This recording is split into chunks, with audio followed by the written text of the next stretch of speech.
Okay, where was this at? It was like where I live, there's like a Del Taco. It was kind of like around that area.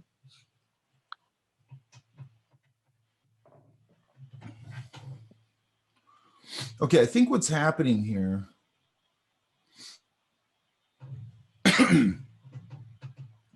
They're getting a little rigid. Does that make sense? Mm-hmm. And also a little like here, it's getting a little sparse. And you know, I don't. Is this a rose bush? Yeah, it was. Okay, so you know, usually they have something there. I don't mind these, but again, you got to come in here and go, where's the light at? I'm going to put it there, and I'm going to start separating some of these petals from each other just based on where the light is. And so, you know, and I also might come back here and put maybe a shape back here that I can throw into silhouette and silhouette these other leaves against it. And it also is going to give it more volume. Does that make sense? Mm-hmm.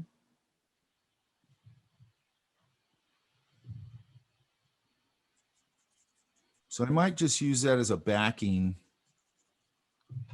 to see how it starts to fill it out a little more. Yeah. And there's usually enough in there that I can pull that off. I wouldn't let too much of the, you know, I'd make sure that these main pieces, they're not too exposed, that they get broken up with some leaves coming over them and things like that. You know, and again, I'm going to come in here and pop some of these. I'm going to use some value because now we can use value. Where it hits the ground, maybe there's a little grassy or texture or whatever.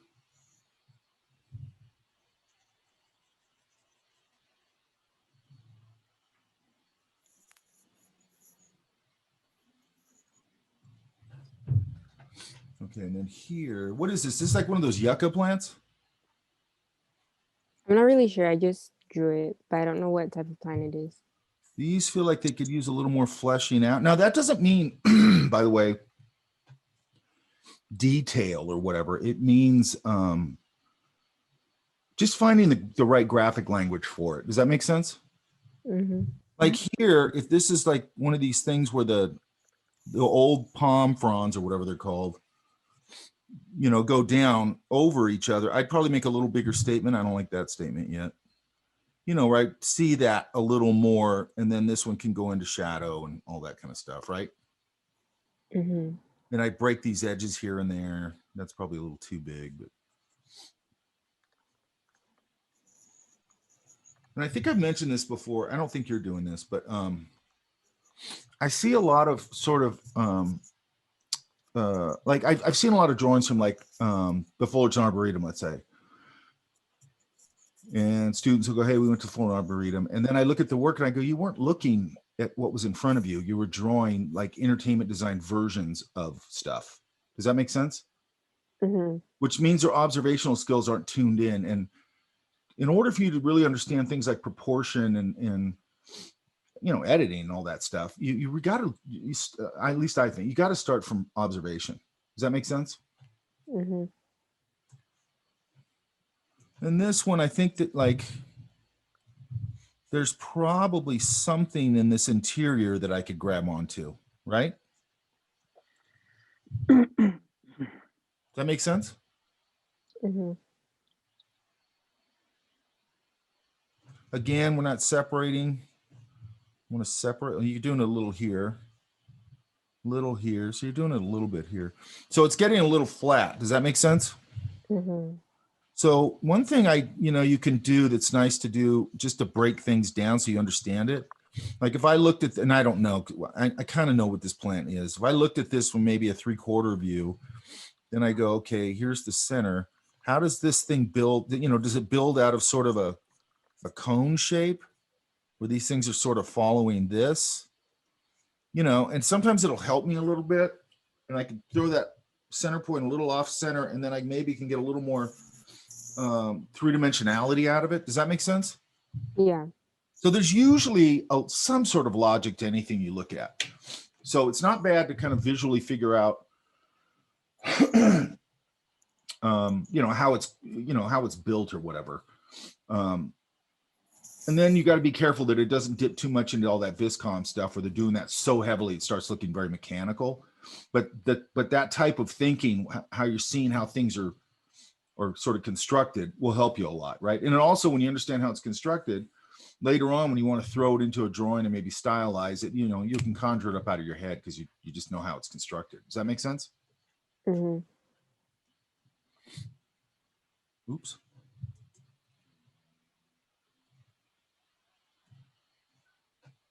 I like this one here. When did you do that one?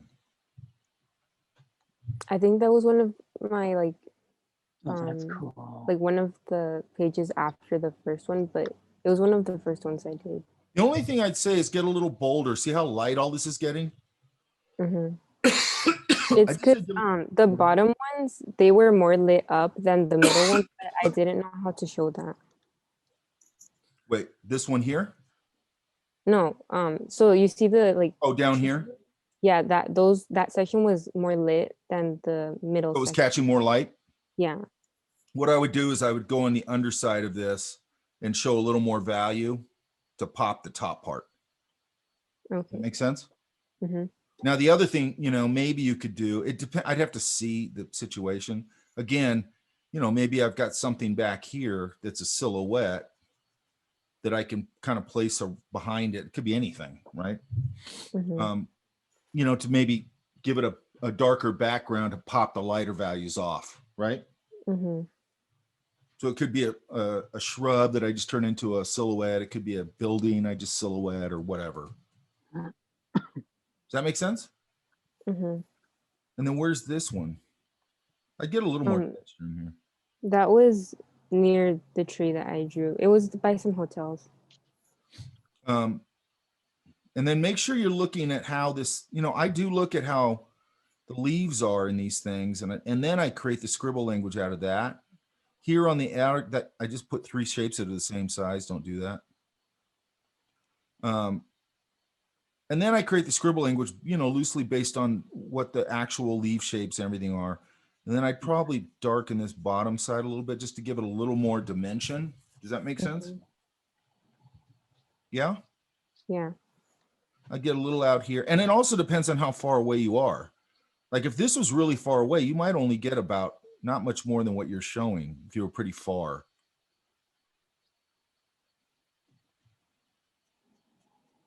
Put some stuff down here.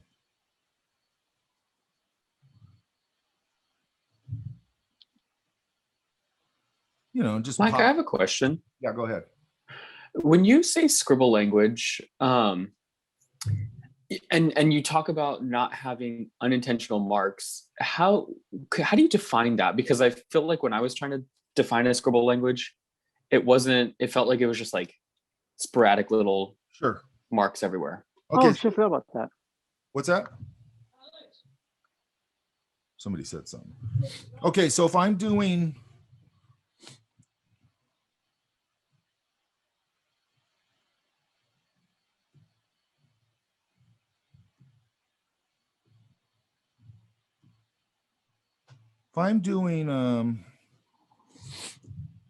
like a maple tree,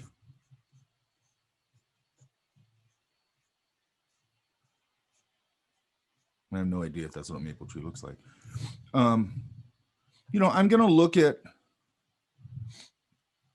at like this leaf shape that it gets, maybe something like that, right? You with me so far? Mm-hmm. And then we do the same thing. I'm going to kind of block and go, I think there's a dark there and a light there, maybe here. And down here, I'll give you a little more of that information, right? Mm-hmm. And then I'm going to get used to drawing this shape a little bit. And then as I start to get warmed up and start feeling comfortable with the shape, then I'm coming in here and I'm starting to just make a scribble image sort of based on that little language. Does that make sense? Mm-hmm. So I'm still thinking about how that shape is, like where my edges meet the dark. you know, and then here and there, I'm still going to pop in that shape again against the little, and out here, I'm definitely going to give you the actual silhouette of it, you know, but in here, I'm dancing that language in there, but it starts to become a very fast sort of thing, sort of loosely based on that. Maybe it's just the edge here. So it's all lining up visually together that, oh, it's a maple tree or an oak tree, right? Right. Or this, like an oak tree has these kind of leaf shapes. Sort of like that, right? So same thing, I'll come in here, start, you know, down here. And then when it gets in oak trees, by the way, their leaves are pretty small and pretty close together and dense. So I just got to get, you know, I'm just basing that little quick mark making I'm doing on that logic of that leaf, let's say, right? Does that make sense? Yeah. And what I'm doing is when I'm dancing the more specific leaf shapes, where am I going to dance them? Mostly around the perimeter, because that's where you get a clear silhouette against something else, right? Usually down the bottom, I'll break a few free, right, down here.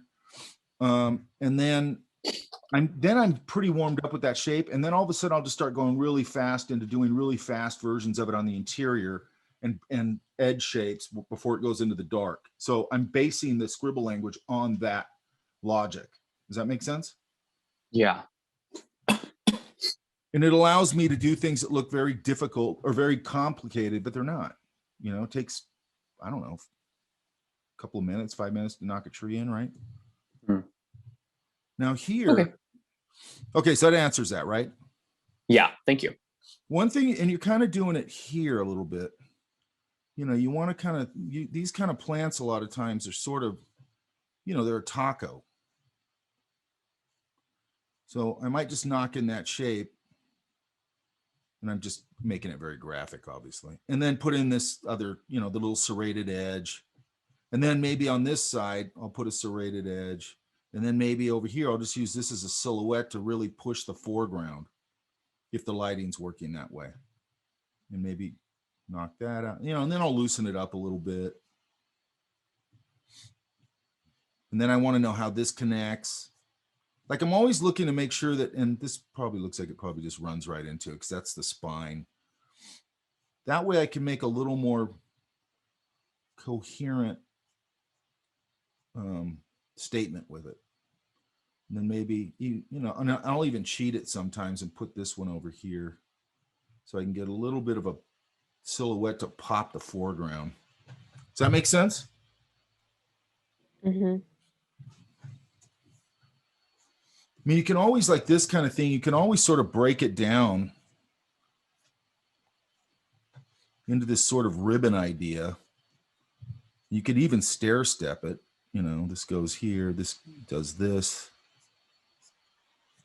Pull that right down the center. And then it's sort of going to do, you know, it's going to come and end up here. Maybe this goes darker. But how that leaf shape, if it's bending over on itself, is, you know, it's going to be a, it's sort of a, you know, sort of a ribbon. Does that make sense?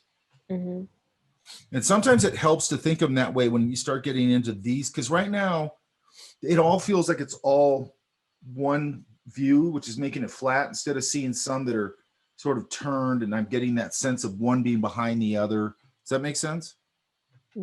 Some of that can be, again, you know, come in here and kind of separate some of these based on, you know, just different things, this value, and here might get a little darker. And again, I don't know what kind of plant this is, but a lot of times I'll use some of these back shapes to create a silhouette for the foreground shapes. See how that gives it a little more dimension and depth? Yeah. And that's a pretty simple, you know, trick, right?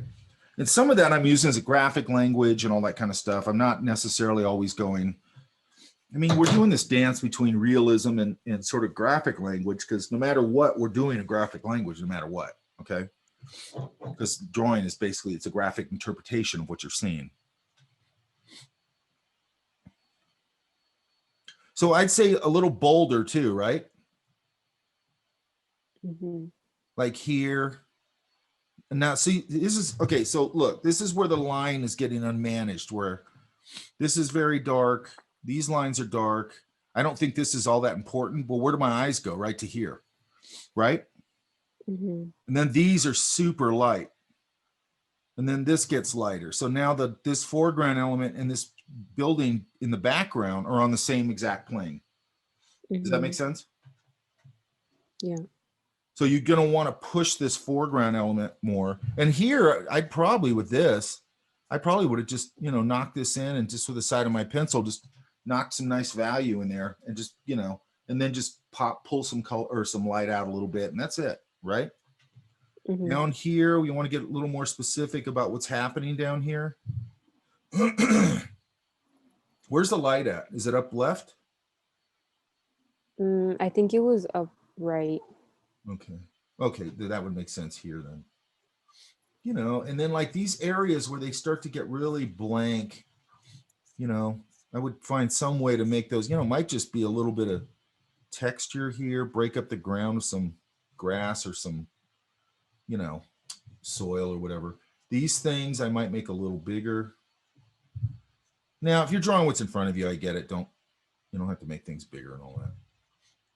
But yesterday I had a student in, I think it was an illustration or the day before.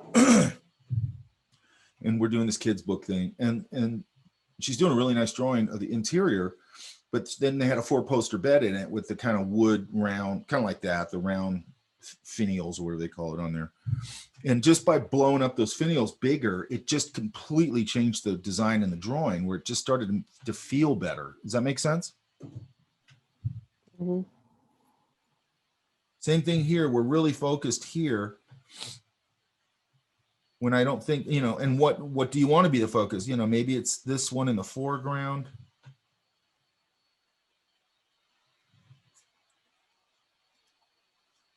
And then like this, I might even, if it has these like individual fronds on it, I might just do a little containment thing so I can follow that really lightly, just so I can follow it.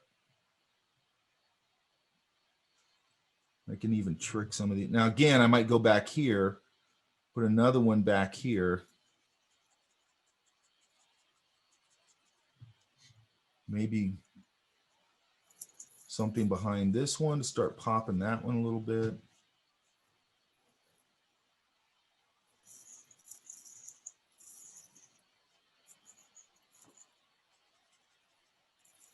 And you see how we're starting to fill it out a little more? Yeah. And then here, I could hit this one. It's underneath the light. So I could start to hit this one and separate it from that one behind it. Same thing here. And then here, this doesn't tell me what's going on, right? Mm-hmm. So is it, and then I think of, okay, if let's say I'm standing a little above it. These ellipses are going to go through it. Then I go, is it that basket weave pattern that wraps around this? I'm not going to do it everywhere, but I'm going to give it a good start. And now I understand the language a little bit. It's just an interlocking pattern that wraps around. Now I'm going to put a little bit of texture on it. Maybe there's a nice little palmy plant down here that I can use. You see what I mean? Yeah. These are a good exercise, trunks. But actually, it wasn't a trunk, but I just made it a trunk because I didn't have space for a tree. Well, that's a good idea. And this kind of thing, I might sort of look for the places where, there's things that are describing how it's moving or whatever, maybe some spots. I'd probably give the whole thing an overall value, which it looks like you did. And then I'd pull some out with my kneaded eraser and go back and forth.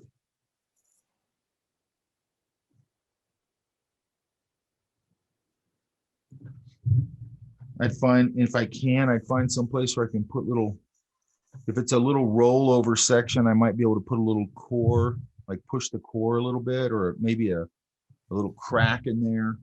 Then up here, what happens up here, Sometimes they're chipped like that. And I might give it something to silhouette it. Maybe there's another little random stuff back here if it needs it. And give it a little bit of context. You know, maybe there's a rock over here. Blah, blah, blah, right? Yeah. So just get a little bolder. See, these are all very light. Mhm. And then control it. Like this is very dark, and all of a sudden this is very light. So like, is the light coming? Looks like it's coming that way. You know, then that would have to follow suit. Where that gets a little lighter. And then I give myself just a few dance of leaves in here. I don't think this one's bad out here. It had flowers, but I was having trouble showing the flowers because I did the value first, and then when I tried erasing, I felt like the flowers didn't show up as well. Okay, that's all right. I mean, I think it doesn't look bad. And sometimes, you know, something doesn't work out and it's fine. You know, just give it a little more of that. I hardly did anything to it. Okay, and then putting them together. Okay, be careful here because we've got to have this feel like it's rolling over into shadow, not where it's going. Not where it's going. Why is it not doing that? Hang on. Not where it's sort of just going light, bam, to dark, right? Mm-hmm. And then I want to see a little more information. Just, you know, I like to use that leaf shape to break the light to the dark. You know, and then you're going to have probably more than one mass. Sometimes you don't. Then down here, I'll usually break a few leaves loose. Be careful with, see how wobbly this line is? Mm-hmm. So even in this kind of thing, even though it's organic, it's not very, what do we call it, mechanical. And then down here on the under the canopy, a lot of times I'll go pretty dark.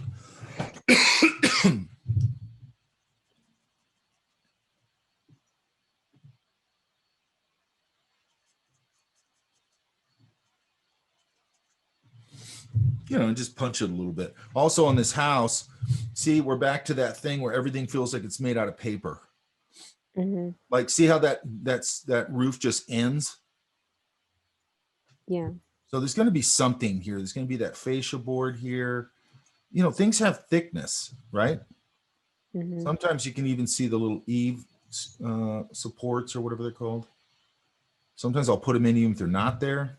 And then this, I wouldn't, one thing if you put like, you know, just a real light line down, it automatically sort of connects all these things so they don't just feel like these disconnected marks. Does that make sense?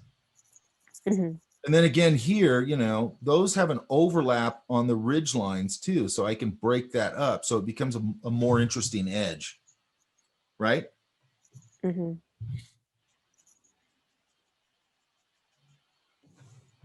You know, and then I could come in here with my, by the way, a nice thing to do with your kneaded eraser, because a lot of times the light coming through a big tree will cast, you know, dappled light in here. So I might pull a little of that out on the tree where it's catching. And sometimes you can even do like a little graphic shape based on the leaf shape. If it's a real specific leaf shape, like a, what do you call it? Like a maple or something like that. Okay. Does that all make sense? Yeah. Okay, good. Well, you got all your pages done, so you don't really have any problems. And I get it. Sometimes, you know, you're going to have to knock them out kind of quick.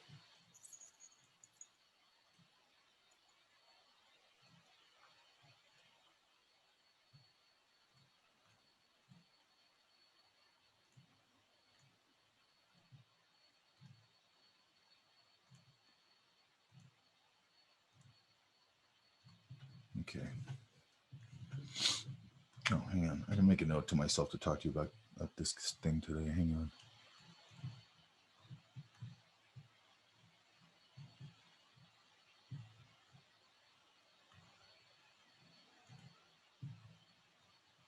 Here we go.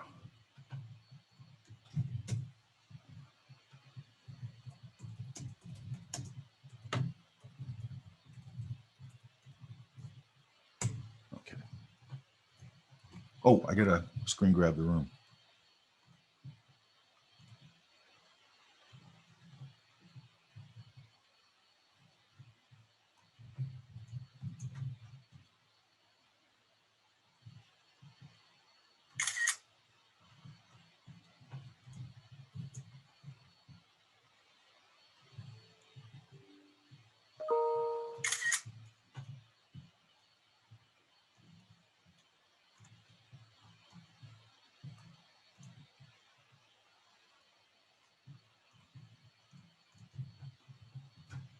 Okay.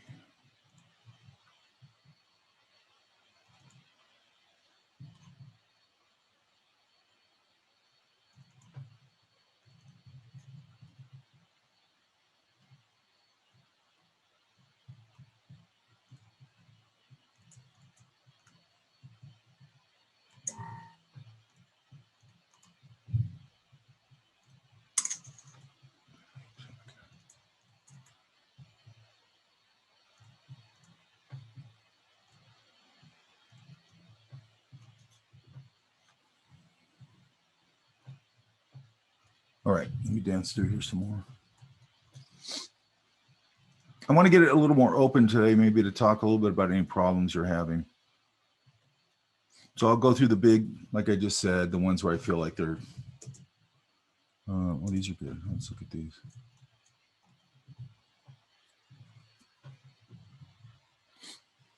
Where's Daniel? I'm here. What do you think? I like them. I like the one with all the cacti.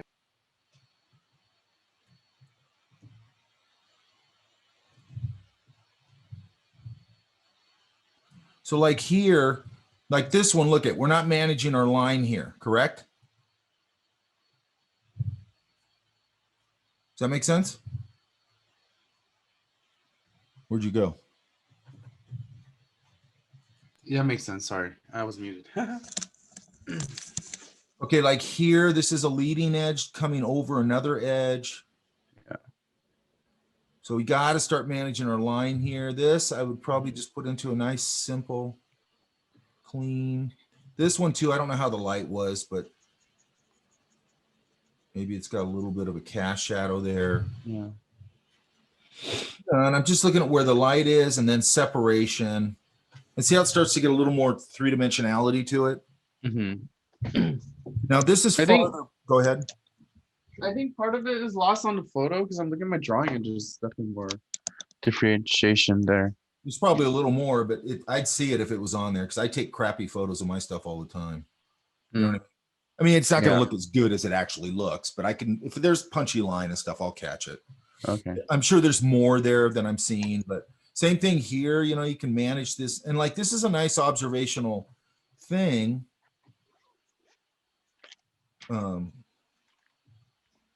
Here, this is a leading edge, so I might give that a little bit of weight right there. And I've got a fat brush right now, so I'm jumping a little hard on the line.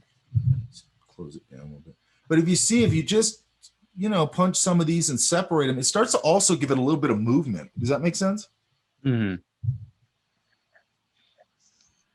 What classes do you have this term?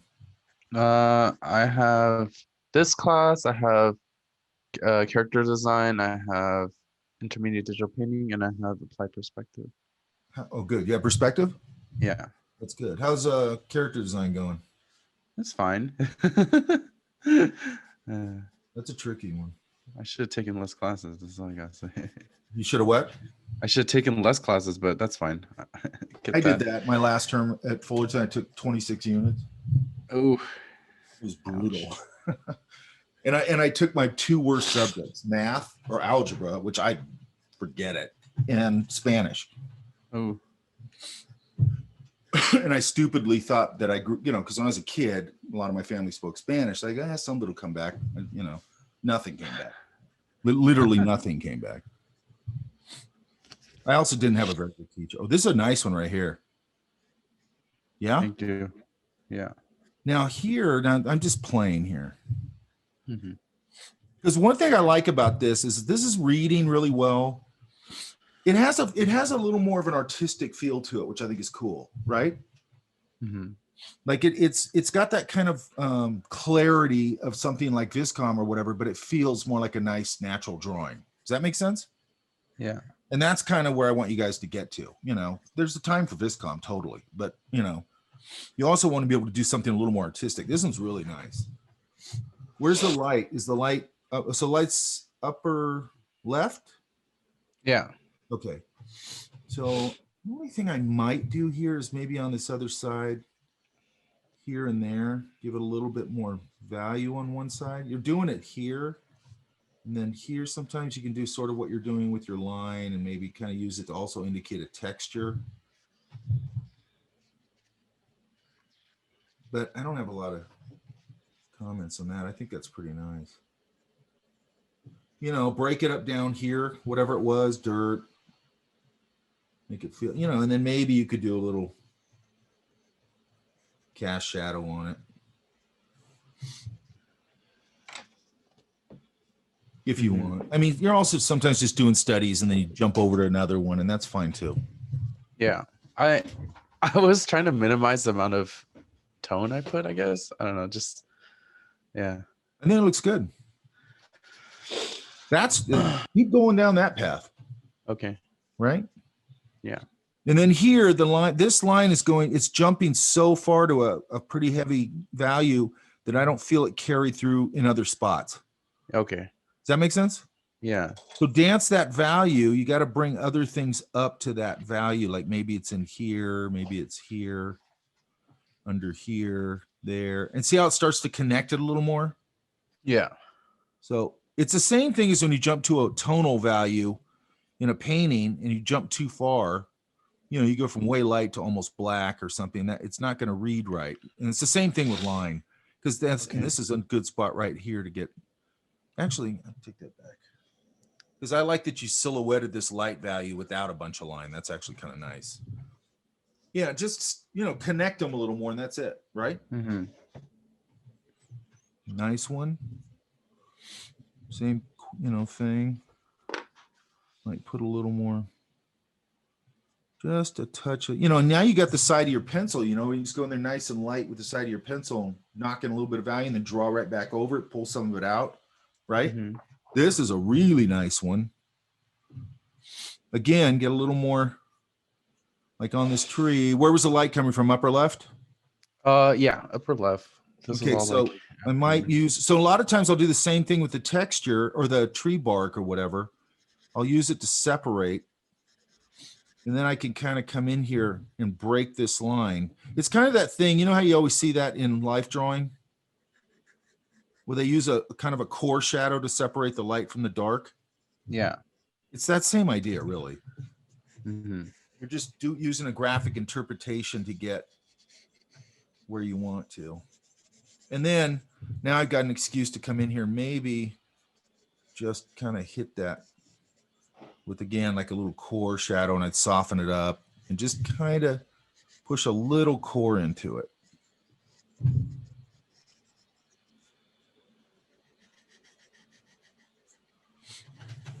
And then I'd probably dance a little bit more texture in here over all that. Maybe break this edge a little bit. Not too much. I like this. This is nice. Like this stuff. And then like this is under an even here. So I might use that to go, well, there's probably a value in here.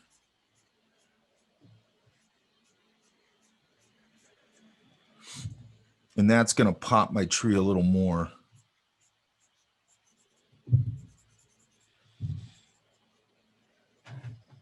You know what I mean?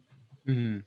You know, and the whole thing probably can go, and if I'm really lucky, I don't know if it would this far out, but you know, if I'm really lucky, sometimes it'll cast a shadow like that on one part of it, like a diagonal shadow. This one probably wasn't because that's so far out. But if I'm really everything lucky, was in shadow, actually. Huh? It was all in shadow. Yeah, so you could just do that.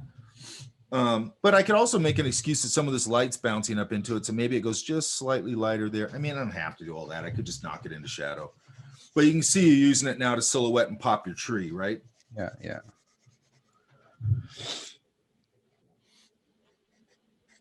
This is nice, what you're starting to do in here. This is nice. You're really starting to get it in here. This is pretty nice. Get careful, a little more careful. That tree is starting to get a little formless. See how it's starting to feel a little rubber hosey right there? Yeah. You're not doing that here. Like this looks pretty nice. You're not, for sure, not doing it here. That feels like a tree. Yeah. So just make sure you don't get a little rubber hosey there. I like this little view. This is really cool. This is, to me, is what I always tell students. hang on. You could probably separate that just a hair. That's pretty far back, so I don't really know that you need to take that back. I might put more of this into silhouette, maybe. Just a real light value silhouette. You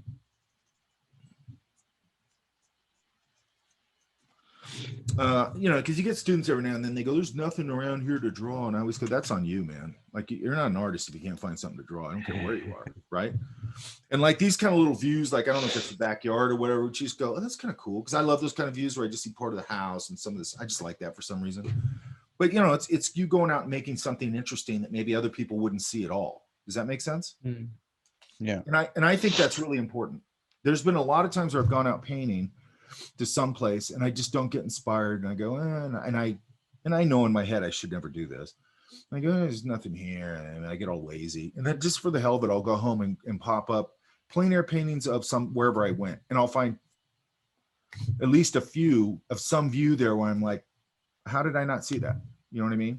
Like maybe they did this, you know, they just cut the rooftop off, and you know, and it's got a really neat you know, structure on top of the, you know, whatever, against the cloudy sky or whatever. And it's like, there's always something to draw or paint.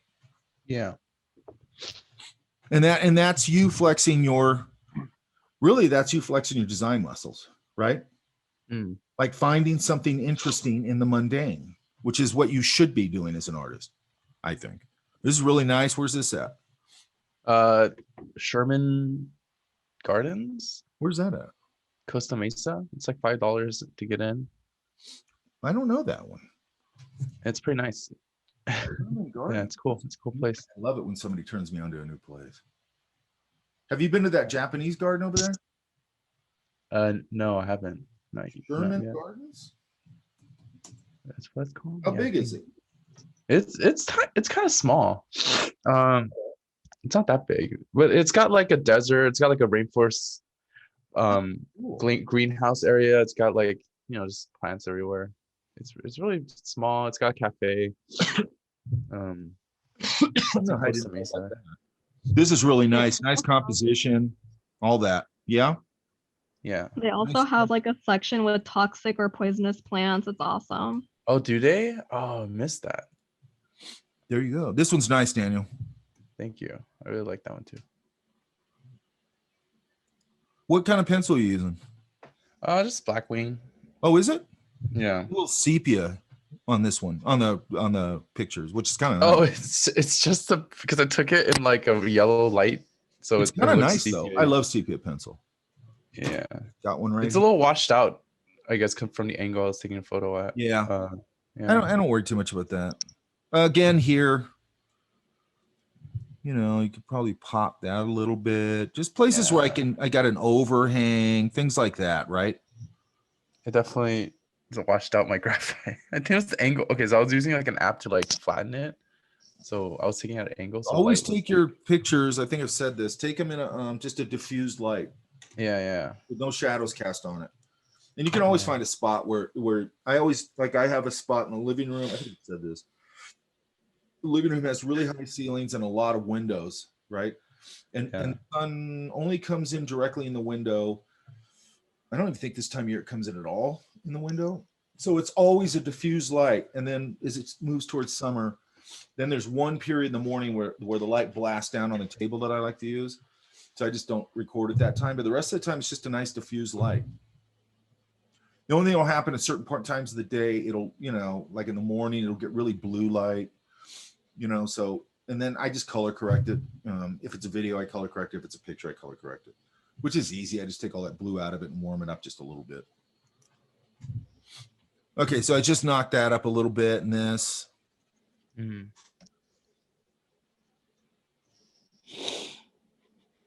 You got a cold too?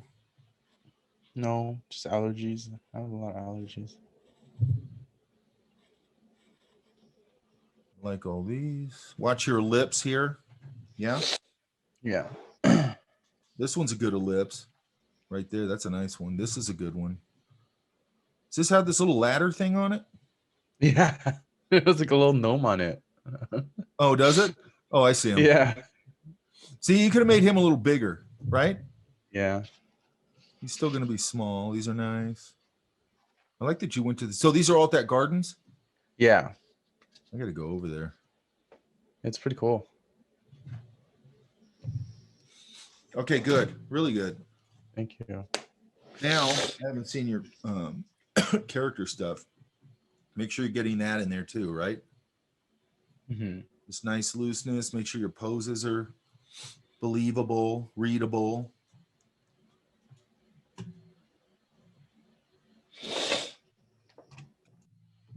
Okay.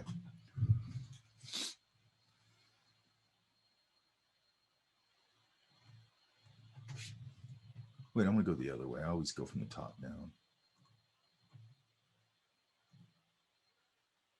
Wait a minute. Yeah.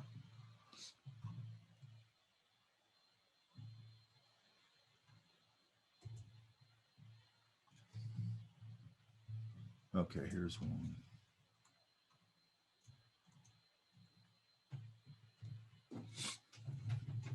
Where's Shannon? Hello, I'm here. What do you think? I think I did better than last week. Okay, that's good. But I still feel like my buildings are really stiff. I think organics helps me loosen up a little bit more. That makes sense. Yeah, I think because it's not a square, like a very, I guess, like square boxy shape. Somehow it helps me loosen up a little bit more. So it's kind of funny. If you look, my trees look kind of more, I don't know, I feel like they're a lot looser, and then the houses next to it look really stiff still. So I get what you're I saying. think I just, So I think sort of okay, so like what you're saying makes sense to me, because like I'm probably not going to go, I'll just block out the silhouette of a if I just sit down, I'm not warmed up at some place. I'm probably not going to jump into the organic stuff to what you just said. I got to get warmed up, right? Like when I first start out, I'm stiff, you know, I got to get warmed up. And it takes me at least a half an hour to do that. But like right now, I'm not warmed up yet. I think if you can start, you know, whatever you're pulling into the organic things you feel like is loosening you up, try and apply it now. Because this is how I think. Like when I was telling you guys, when we're drawing buildings, it's not about buildings. If we're drawing trees, it's not about trees, right? It's about now taking this same idea and going, okay, I'm gonna, you know, loosen up this stuff and kind of try and get some of the the looseness on here, and then get a sense of finish to here, however that is. You know, and then like this line, I'll just sort of, these kind of things, I'll sort of sweep them a little bit. That's just how I do it. Oops. And, you know, because I throw down, you guys have seen how I draw. I throw everything down like way back of the pencil. And that I'm doing that because I don't want it to get overly tight. But then when towards the end or somewhere, I go and I start turning my board and going, this is a, you know, this wall or whatever it is pretty straight or whatever, and I'll just go and I'll just hit over it, but I'm only hitting certain spots. So I'm dancing the more mechanical line work over the more organic line work. Does that make sense? So I'm getting a mixture of the two things, because that's what I really need. I need the structure, but I need it to be loose and organic. Like here again, these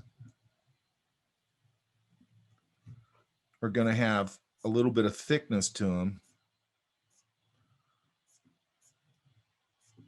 Now, I also might, if they're black or whatever, I might just do them in one stroke with the side of my pencil and just get a fat stroke, and that's it, right? That's probably how I would do these, because that side of that pencil, people always think of it for value. Well, it's also can, you know, make big fat lines, right? And depending on how I angle it, I can make a variety of big fat lines or chiseled marks, right? Right. And then so here I would come back in and structure these up a little. So I go back over and I just kind of structure things a little. I don't overdo it. This line's going to get a little more, if the light's up or left, you know, I'm going to hit these things away from the light, maybe even under here a little bit to sort of separate and pull these forward. Does that make sense? Yes. I think I just need more practice. I don't know. It's all I try about- to do those things. It just, I don't know. I think I just need to practice more. It also moved this wall back a little bit. That whatever it is, that overhang probably has a little more overhang right there. Mm, Does that make sense? yes, They're not usually that close. right. Hang on, I think no, I didn't. Oh, that's what I did. So there'd probably be a little more of this overhang.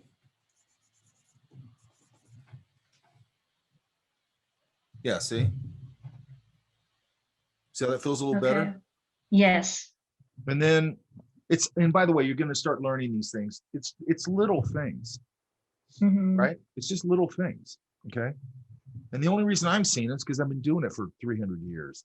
I I started think with buildings, I'm so concerned about accuracy sure. because of the perspective and stuff. So I Here's think what I that's want what you to do, though. stiffens me up. Here's what I want you to do, Mm. because I consider a sketchbook a lab, right? Mhm. Go for it. Go too far one way, go too little the other way. You know, I always say you got to go way to either end of the spectrum to sort of kind of work it out, and then you land here, right? Mm. I don't want anybody, and because usually in classes, you know, a lot of times people are being very rigid, and what I'm looking for is to kind of click into what you need to do to improve your work, right? Mhm. And I can give you all these fundamentals and everything, but you got to go for it, you know, and you got to be willing to fail. Okay. Right. And I know it's a cliche, but if you are not failing, you are not trying, I think. Okay. Because it means you're not pushing yourself. You're staying in some little Mhm. comfort zone and you're afraid to step out of it. Right. Absolutely. So because I'm not going to grade your sketchbook at the end of this term and go, oh, these are a bunch of crappy pages. That's an app. I'm not going to do that. What I'm going to do is go, because I'll see what you're doing and I'll go, oh, they went way over here. And then I see where you started. And then what I'm looking for is really where you end up at. If I see this huge, you know, if I can see that trajectory of improvement and understanding and hard work, that's what I grade on, pretty much 100%. Does that make sense? Yes. It's super individual. It's not, I don't blanket. You can't do that in a class like this because I got people all sorts of different skill levels and experience. Everything from people just coming into it, you know, like Daniel's been doing it a while and all that stuff. It's a different, you know, I'm just looking for that improvement, right? Daniel's been doing it for a while longer. So if his improvement goes through the roof where his skill set is now, that'd be great. But just pushing that up, you know, it might not be as far a leap because he's already kind of been doing it a while, right? Just like same thing for me. It takes me a while to hit a new plateau, right? Mm. Now watch the perspective on these things.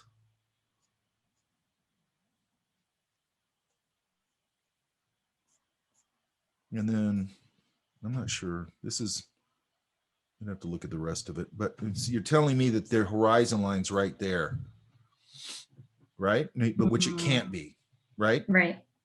Mhm. Because I'm saying that because if you're telling me this is flat, that means that's on the horizon line. Does that make sense? Yes. If I'm down here on the street where you probably were, that means this is probably going to have a little bit of curve to it. Does that make sense? Mhm. Because I'm looking up under the ellipse. So then I'm guessing were you sitting down? No, I was like on a hill, so I was kind of like across the street Okay, so looking it's at possible then you this. could have been at that. Yeah. So Okay, so maybe, yeah, I don't know. I'd have to go there, but this feels like it needs to get cleaned up a little. And then I might just put this in here, then put my lines, mhm. and then just pop in my little notch. And Um, like this little line that I just ghosted in just for accuracy going across is going to be super light. It'll just sort of disappear. mhm. You know, and then I'd probably show a little more of the, you know, this stuff, and then I'd let it fade off probably.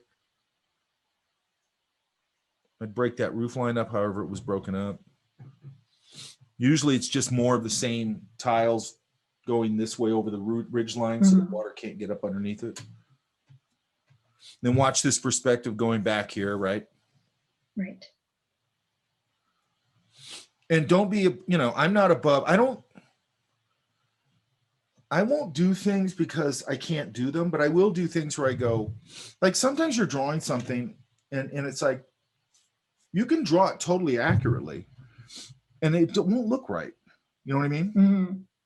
So I'm either going to cheat it and go, I'm going to make it look right. It just doesn't look right. And because there's a lot of that. Like there's this pyramidal roof in across the street from UCR Extension. I was doing a workshop over there.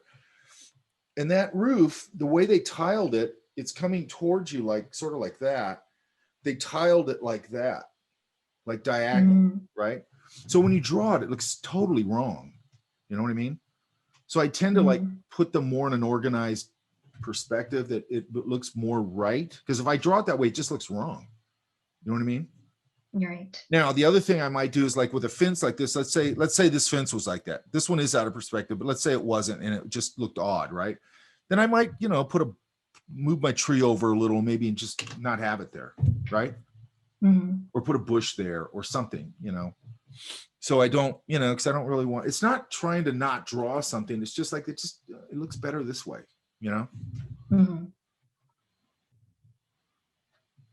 And also, again, just kind of sweep these things in.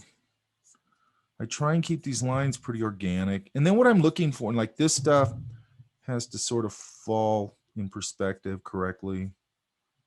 And that's what I'm trying to get you to start seeing, is just to see it. Have you taken perspective? No, I haven't. Okay, so what I'm taking like a class on it, but I know. Yeah, it's a really good class, by the way. Yeah. And what's really cool to me about, I probably said this, is that kids are actually taking it. Usually perspective class with students, it's like getting them to take medicine. You know what I mean? Most of the time, people don't want to do perspective. And I think it's awesome. And you have to have that skill. I mean, you have to. No, absolutely. But what I like when you're doing it here is I'm trying to get you to kind of see it. And hopefully when you go into the, perspective class, and, you'll already be a little ahead of the game because you can kind of see it a little bit. And then they'll formalize the formula around it, right?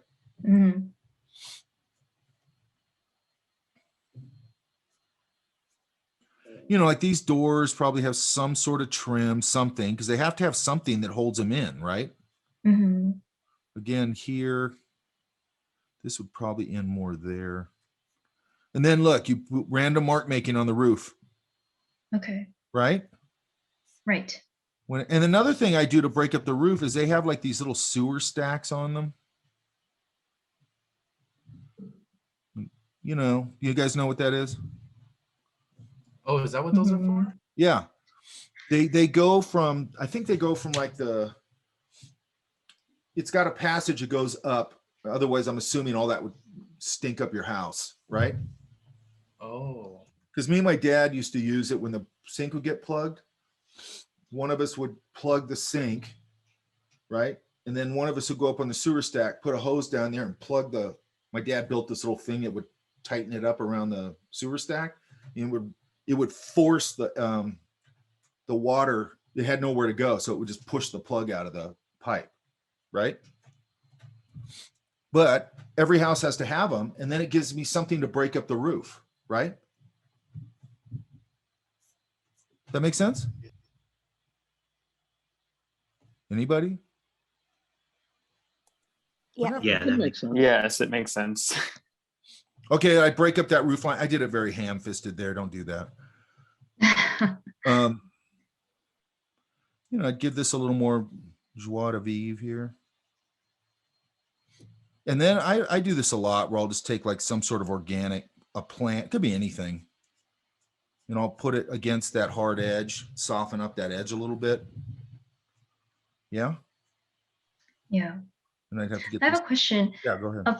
Like right next to that is like a bunch of cactuses. Like it was a giant mass of cactuses. And I was struggling because it's like a giant kind of massive form, just like its silhouette, and then trying to punch out, I guess, the individual parts is difficult. Okay, Like so where was it? Was it over here on the side? So like there's like the house, and then kind of sticking forward was like this giant bunch of cactuses that was like closer. This is giant. It's right over on the right side. It's just whatever this giant. Oh, this thing is here? right here. Yeah, it's a Oh, bunch of cactuses. Doesn't look like it at I all. don't know why I was looking over here. Kind of brain dead today. I'm gonna put a little fascia board on there, just give it something. Then I might even put, if I need something, I might put the little vent there. A lot of times they have a little vent there. Mm. And you know, if it's not there and I need something, I might do that.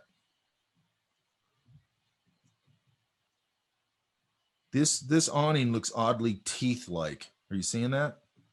Yes.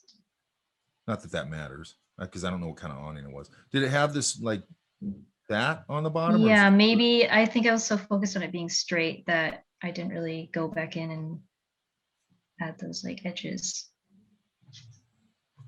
Okay, I this. think, yeah. I think you have a good start on it, actually. It starts to get, okay, if I'm looking at something like, okay, you know, the old thing, obvious thing is I'm going to squint down and try and just see it as pure shape, right? Mhm. And then with something like that, especially it's in the foreground, I'm probably going to really use silhouette a lot, right? Okay. The other thing I'm going to do is, you know, if I really need to get a handle on it, you know, I might put in, you know, this shape, and then and I don't know if you were doing this, then I might go, oh, this one lands right there, just like you did. And then it ends up there and comes through here. And I'm just starting to kind of line them up like puzzle pieces, like where they are in relation to each other. Does that make sense? Mm. And then I'm probably just going to go in and get enough of that in there. And I'm just going to go inside of my pencil and probably turn it a little silhouette. And then I might dance over it a little bit with some texture and stuff. Does that make sense? Yes. Okay. So we got to always, and I know that when you first look at, this is what I'm trying to get to actually. When you first look at these kind of things, you know, out in the real world, they can look really intimidating and kind of overwhelming, right? Mhm. What I'm hoping by the end of this class is that you don't see it that way anymore. That you've got a way of visually organizing this stuff and flattening it into sort of pattern. So it becomes like, it's just not as intimidating. And then you're also hopefully knowing how to edit more, where you're going, okay, this looks like a very complex scene, but it's not. You know what I mean? Mhm. And then again, hopefully you'll get to this thing where, you know, if you go back and look at a drawing you did I don't know, for me, it takes a lot of distance, but maybe 2 weeks ago, and you're like, I don't even know how I did that. Like, I don't know how I did that. And it's starting to become a little bit autopilot. Does that make sense? Mhm. Okay, but see how we're just trying to bump up. You know, one thing that you got to do with houses that maybe I think part of the problem is that you're not just putting enough shapes in there to make it feel full and finished. Okay. Okay. Like, and one of those, okay, like this mark making on the window. What is that? Oh, there were like blinds in there. Was there that many a mullion system in it like that? I honestly don't remember, but It usually so. won't be. And the reason being is that it'd be hard to look through the window. Mhm. Now, maybe it was. I mean, it's not like it never happens. But, you know, again, when you're doing this, pick, you know, it's got a little bit of thickness to it. And I might even bump it up just a hair if I'm further away from it so the viewer actually, the viewer actually sees it. And then I'll just pop this in. And then I'll come in here and go, okay, this is underneath. I can kind of pop these things underneath. I probably won't do all of them. I'll just do some of them so it gets a little bit of a rhythm. And, you know, and then it becomes a little more readable. Does that make sense? Yes. So what you're trying to do all the time in this kind of work, or anything really, is you're trying to visually organize these things so they're readable and just very readable. And you also got to remember what the star is. Like, what's my point of view here? What's the star, you know? Because sometimes people will just do all this fussy nonsense on a doorknob. And you're like, it's just a shape, man. The doorknob isn't the star.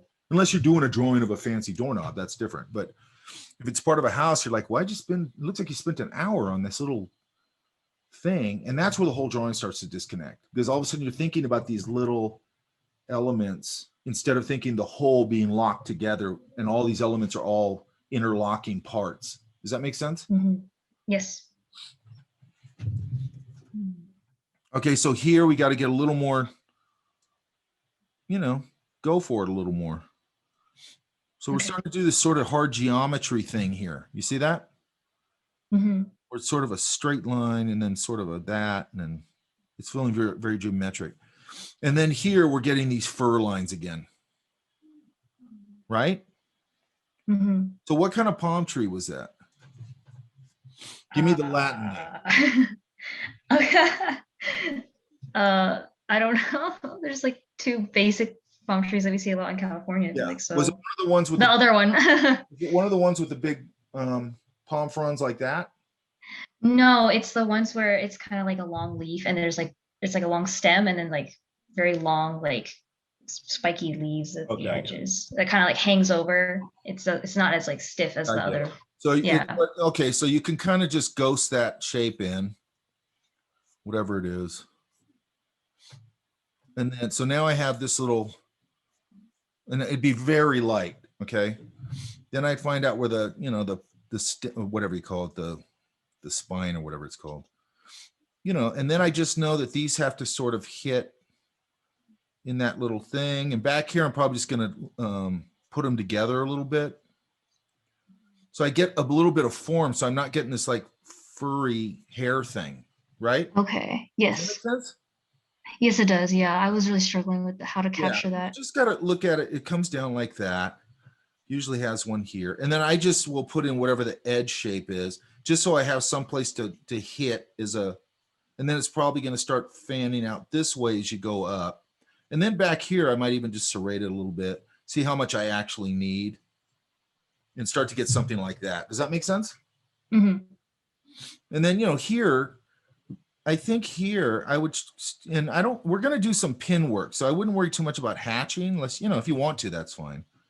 But I will talk about that when we get to pin. But I think here, I could get a little more organic here. I could put a leaf, you know, breaking form. I could really put some leaves breaking form down here. And then I'd probably just use the side of my pencil because it's such a great tool to just eat up a lot of space very quickly. Hmm.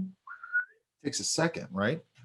Hmm. And then what I tend to do is I'll come down here onto the bottom of the canopy. I'll mass together and I'll drop off a few, but I'll mass together a few and I'll get a little darker down here because it's as far underneath as it gets. That's a little too big a leap in value, but sort of like that. Does that make sense? Yes. And then again here, make a little, you know, so what's happening here is we got a little mark here, a little mark here, a little mark here, a little mark here, and it's flattening and disconnecting. Does that make sense? Hmm. Because it's not locking together. So I'm always looking for things, and what will lock this together is the overall shape. And then, you know, if I put that little break, I'm Ah. carrying all that idea across, and then I'll go into my value. And then I'll dance a few Okay. here. I'll put a few up here, but see how it starts to lock it together? Hmm. So we're always trying to use something to lock it together because people have it. And that's why I talk so much about organics, by the way, is people tend to, and I get it because I went through the same thing where you go, what do I put on the ground? Like there isn't anything on the ground. It's just a bunch of randomness. You know what I mean? So then what people do is they start going and making little marks all over it. And it's like, okay, that doesn't look like texture. It just looks like this repeating shape. It's almost like a pattern. You know what I mean? Right. Hmm. And then the ground isn't a repeating pattern. It's a bunch of random shapes. So then I learn how to sort of organize those random shapes into mark making, you know, and that just takes experience and sort of cracking the code on it in your brain, which is what I'm trying to get to here. I'm hoping that you keep having moments where something cracks open and you start to get it. And all of a sudden it starts to make sense. Does that make sense? Hmm. Yes. And then is this further back from this building? I think so. Okay. That was like the first one I drew. So If that was it like the is- first day. Hang on. If it is, let's say it is, I Okay. might kind of think of it like this.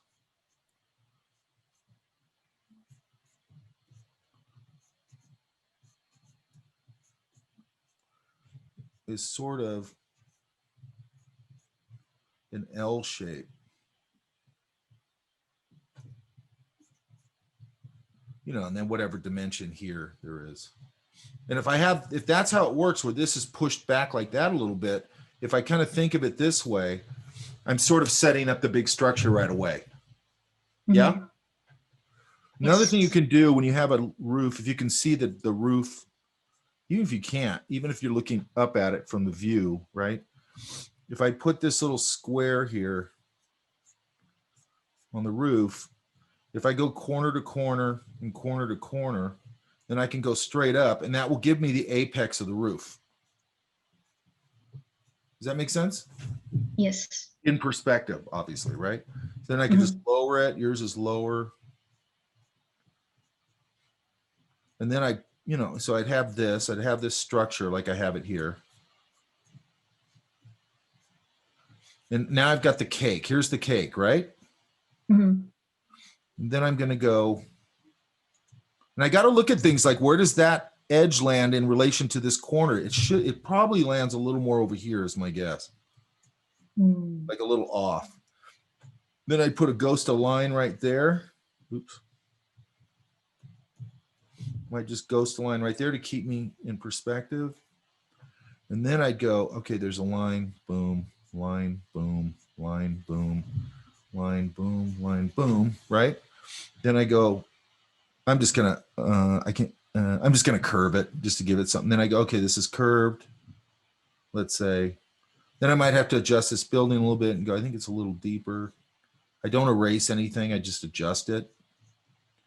Then I go, okay. And again, I could, if I needed to, I could go again, line, corner to corner, and that'll always give me my center point.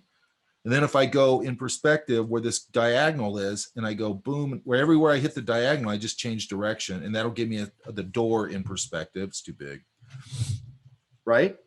So that X thing can give you the center and also give you where the door lands in perspective, wherever you want to put it. Does that make sense? Yes. You're just pulling that first line, you hit the diagonal, pull it down, you hit the, go over and you hit the diagonal, and it'll knock it into perspective for you. This is too narrow, obviously, this building. I'm going to pull this out a little bit because it's too close to the building. It should have some little overhang, and then I would start to go, and I would be doing this over this structure probably. And I'd start to move through here and go, what else do I have? Oh, I have this. And like, I might, I'm not expecting you guys to take a bunch of liberties with design yet. We'll get to that later because I don't want to start popping. What I think happened, this is one of my big complaints about this stuff, is that people start jumping to things before everybody sort of got a handle on the last thing, right? Hey, everybody go out and draw characters and shit. You don't know how to draw people. You don't know anything about anatomy. You don't know anything about posing. You don't know anything about observational drawing. You know nothing about nuance. You know nothing about interaction between characters. You don't know shit. Go design characters. You know what I mean? Does that make sense? It's the cart before the horse. You got to do it in a logical stair-stepping way, right? Yeah? Yes. Makes sense. I know everybody's hungry to go and do whatever, but you got to have that restraint to get your skill set. If you want to be whatever type of artist you want to be, entertainment design, illustrator, fine artist, whatever, you got to get that what all those things have in common is artistry and fundamental drawing, painting, design, right? And in my opinion, one of the biggest ways to get those, I know I say this all the time, is observational drawing. This one here is starting to get much looser. Yeah, that's like when I drew the car wash first, and then I drew that tree, and I was like, oh my God, this feels so much better. That's just kind of what How far in were you? Am I looking at these chronologically? This is the third one, so yeah, this is a little bit further on. Okay. But once I did that, because I looked at your video again from the organics class, and I was like, oh, okay, like the way you were doing your strokes and stuff kind of helped me a little bit. And then the later ones were, I think, a little bit better, but here again, I might use a little line to separate these, and maybe a little silhouette, just a light silhouette, depending on what the light was. I use silhouette, everybody does. I use silhouette to sort of organize a lot of information. I also use it as sort of a backdrop to punch the foreground thing, right? Right. And usually you can, yeah, this is a breakthrough right there. Yeah, Okay, I did look. have that kind of moment. Look at this one. Mhm. Way better. Okay, that is starting to be exciting. Yeah? Yeah, I felt a lot better about this one. Yeah, you should have. And now add in this little organization of this line across here. Give me a little more stuff down here, maybe a little break in a mass. Cover up this branch a little bit here and there.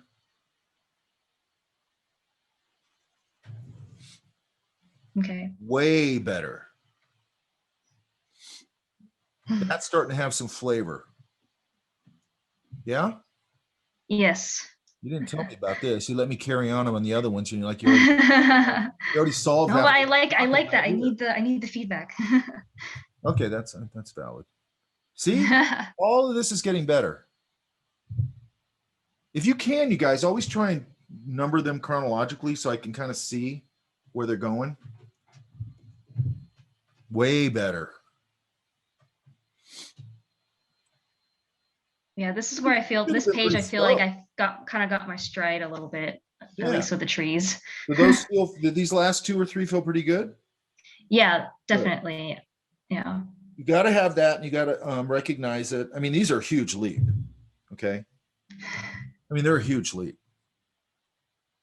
You're just going for it. Now you're starting to go for it. And you did exactly what I was talking about here, but this one's 8. Is this one later? Yeah, this is the last one. I think maybe I was just tired or something, but yeah. Okay. So there is that house was kind of difficult too. So well, it's also, there's a point where your energy can dissipate a little bit. That's normal, right? yeah. Sometimes I'm sitting there drawing, I don't know, and I don't know, I'm drawing okay, and then later I'll know exactly when it happens. All of a sudden I'm like, okay, it's over. Like, yeah, I think next time. Yeah, I think next time I want to give myself a lot more time, because like these take me like 30 minutes to like an hour. Honestly, probably like pushing an hour on each like page, because it's not bad. It's I'm not good at drawing houses, so this is I'm like really pushing myself with the house stuff. So I think next time I'll give myself a lot more time, just so I can figure out my exhaustion levels. And yeah, and I the idea of time in the context of this, what's good about it is sorry, if you can sit there and just like, okay, because I do this with painting. Like I go, I'm going to go out painting today, and I try and clear my deck, so I'm not thinking about anything other than I'm just going to set up, put on headphone, and sit here and just get into painting. You know what I mean? Mm-hmm. And enjoy it.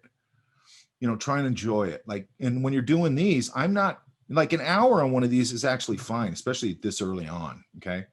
It's not like I don't ever spend an hour on drawing. I do sometimes, but it's not just about speed. The only part about the speed is that it enables you to capture things that you couldn't capture if you can't do that. That's cool. Like my sketch bag, I have a particular sketch bag that I found it, and I didn't want one that had a flap over the top, because then I have to open the flap, unzip the thing, and then get my stuff, right? I wanted one where it just had a zipper on top. And then when I go around, I usually leave that open. And then if I see something cool that I know is fleeting, like somebody talking to somebody and being demonstrative or something, that I can pull the sketchbook out, pull my stuff out, and start drawing really fast, right? That part of it's really great. If you're going to go into the commercial world, and you pretty much have to have it, because this will translate to your early thumbnails. It'll translate to you developing things and presenting things and all that. But then, you know, make sure that, and I'm doing this a lot right now, actually, make sure you'll also slow down and just enjoy the process. Does that make sense? Yes. Yeah, I think giving myself a lot more time allowed me to like take breaks. And I was able to enjoy drawing things a lot more this time around. And I could feel it. I don't know. Yeah. What I like to do, I'm doing it right now because I'm just kind of recalibrating before I start some paintings. So I just like to play for a while. And I'm doing longer drawings and just sort of more a little more observational and all that kind of stuff. It has my own flavor on it, but it's a pretty finished drawing. And I like to just super loose, just go in super loose, start building the drawing, and then I'll abandon it for like, I don't know, I'll go eat lunch or something. Then I'll come back to it and fiddle around with it for 10 minutes. And then I'll And I was just talking about this yesterday, and my girlfriend will go, wow, you spent a lot of time on that drawing. And I go, actually, I've only spent about an hour on it. It's just that I keep coming back to it. And by doing that, what it does on a longer drawing, or even, and then this thing, the stuff I'm putting in I'm painting in my sketchbook, right? Because I like to do that. But, and then I'm going to paint it. So I go, well, I want the whole value system and all the shapes underneath to be accurate. So it's just about adjusting. It's not, it doesn't take me that much time to do it. So by the time I've spent a day or two on it, I've actually only spent maybe 2 hours on it, right? But it's very valuable to get away from it for me, so I can come back to it and go, oh, that eye actually tilts a little bit. You know what I mean? And then when I go to paint it, I've got a full value grisaille thing underneath the painting, and that kickstarts the painting a lot faster. And then I just play with materials, right? And then I do the same thing with materials. I go, hey, I think I'm gonna start with acrylic. And then, oh, I know what I should do. I should go in here and hit it with a little bit of watercolor. And then I'm gonna seal that, and I want to go over it with oil or whatever, right? It's about play, right? Yeah. You hear this all the time in the design world right now, where they're talking about a sense of play, and it's so important. Okay, that sometimes you get away from, and you can kind of do it with this kind of work, in my opinion. Go and enjoy it. Like Daniel went to this garden. Like, it's really fun to go places and make it sort of an event. And also, when you go someplace, you're going to probably get some work done because you made the effort to go there, drive, park, pay, go in. You're probably going to spend some time there, right? And, you know, or just whatever, walk down the street and draw whatever. And part of the other part of this, to me, is a sort of documentation of your world a little bit, you know, because when you start doing this for a long time. I mean, I can find sketchbooks going back at least 16, 17 years, maybe longer, right? Man, it's just I go, you know, I look at that and I go, I remember that day. I remember what the weather was like. I remember how much I loved that coffee shop because it had a view of the lake, and how, and all these, you know, relationships, all that stuff. Okay, you have any other questions? And when I say that, by the way, you don't have to have a question. No, I think I got it. Thank you. That's good. That's a nice leap. Nice leap. Yay. You should feel good about that, man.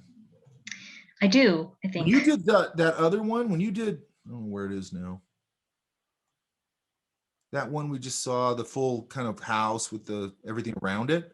You should have felt pretty damn good about that one. Yeah, that was probably my first break. I think that was my breakthrough moment. Okay, good. So it felt right, right? Yeah. Good. Sometimes I think I've talked about this. Sometimes you get people in here and they never luxuriate in the moment of accomplishment, you know? And man, when I got those, and when I still get those, I'm high on that for days. You know what I mean? If I go out and knock out a drawing that I think is really cool or whatever, or painting or whatever, I'm stoked about that for days. You know what I mean? Or like right now, I'm, you know, I love to do this sketchbook here. I basically mostly just paint in it or experiment in it, right? This thing is like endless fun to me. Okay. I wake up in the morning and go, ooh, I got that drawing in there. I'm going to paint it. And it makes me want to get out of bed and start my day. I'm not a very exciting guy, obviously. That's not true. But that makes me Thank you. That kind of stuff. Okay. So I'm going to, again, bounce around here.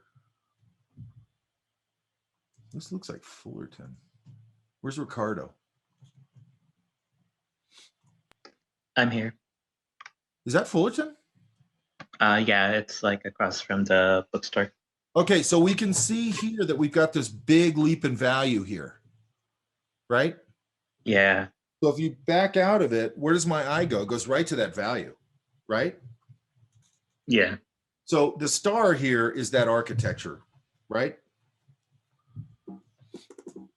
Yeah, I was having trouble with trees mostly. Yeah, everybody does when they first start it. And I'm trying to think, what are these? Are these pines? I can't remember what kind of trees are out there.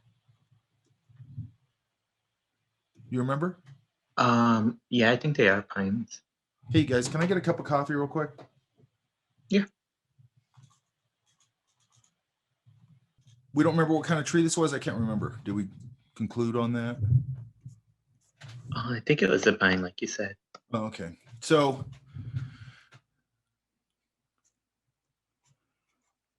I don't know. I'd have to see. Okay, I'm just going to punch it a little bit, but I'm going to knock.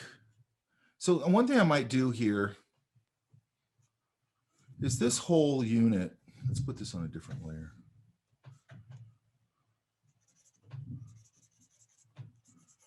Because I really feel like this is more kind of framing the building. I might have gone in and just sort of, it's not a dark enough value, but let's just leave it for now. I might have gone in here and just sort of silhouetted this thing out.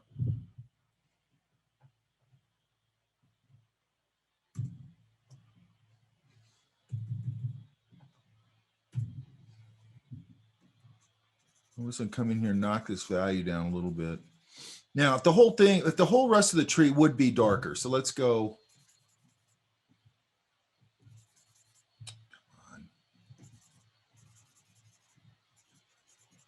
I'm just going to approach it from a value perspective.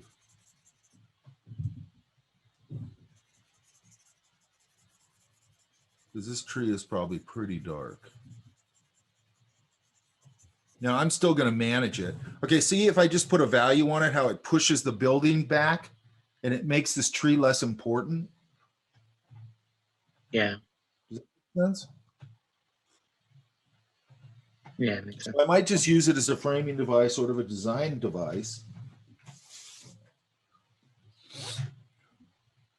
And again, here we're getting the furry thing. So we talked about that with the palm fronds, right? Yeah. Right. You know, so this would probably get a little value, might not be as dark. And then I got to bring some of this back up in here, and I might kind of come in and go, you know, this is a little further back, make sure that this is reading.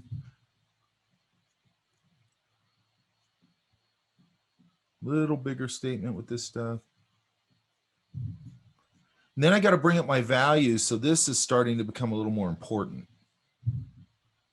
And then, you know, where's the light? Where was the light at? It was like top left. Okay, top left. So then, you know, I can start to knock in some, there's probably a value in here on these windows. Here. Maybe this tree's casting a little bit of a shadow. Oh, wait. Yeah, that's right.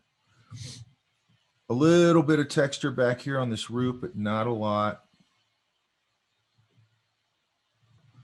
This probably a little bigger.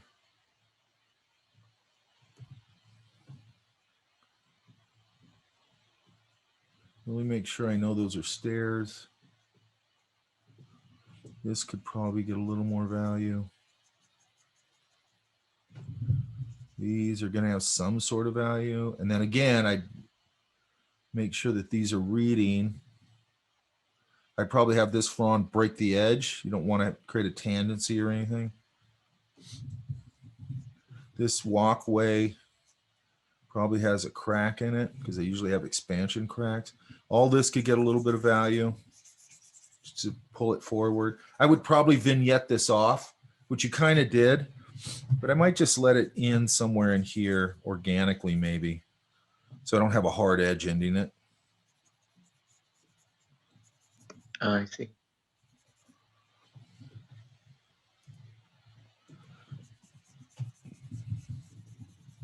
I'd find some cool way to end it. See, if it just ends on a regular vignette, it's a little more effective. Does that make sense? Yeah, it makes a difference. Like sometimes having a hard line of demarcation where it ends isn't the right solution, right? Sometimes it is.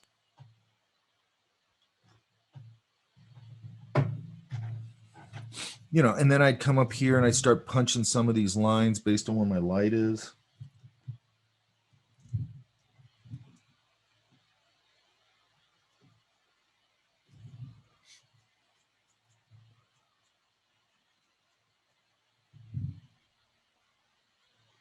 And this I really want to make a statement with. These balcony things on the campus architecture is pretty prominent. I might just dance a little shape on there, like there's an ending to the railing to really say railing. I don't know what this window is. Might pull one of these up a little more, make a bigger statement. Feels like that should be more that way. This is that arch walkway, right? Yeah. So I'd pull this then and get this in here. That way I can get that little shadow value in there, right?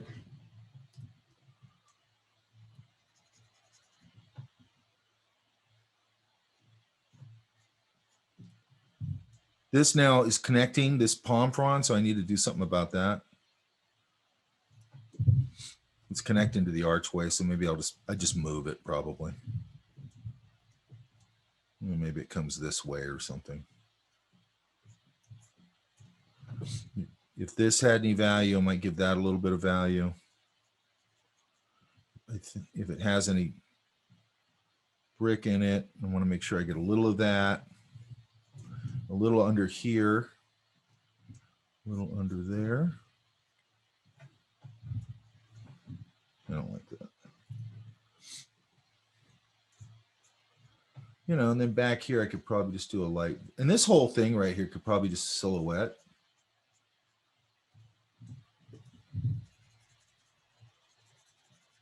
Got to make sure it's not competing with my foreground tree. So since the light's up the upper left, I want to separate that a little bit. I might just put a little darker, you know, some of my mass shapes in here. And that'll separate it from the back, just on that edge. You know, and I put in a couple of values on the tree. And see how we're starting to get a little more of like a nicer, a little more fleshed out scene? Yeah. Does that make sense? Yeah, that makes sense. So when you're doing this tree thing, you know, if you want to knock in a light value over the whole thing, cool. And then go and do your leaf breaks and then go to a darker value. But it's not going from white to boom, really dark, right? You got to manage those transition of values. And then, you know, maybe there's this one also would get darker. What happened? Oh, this one also would get darker.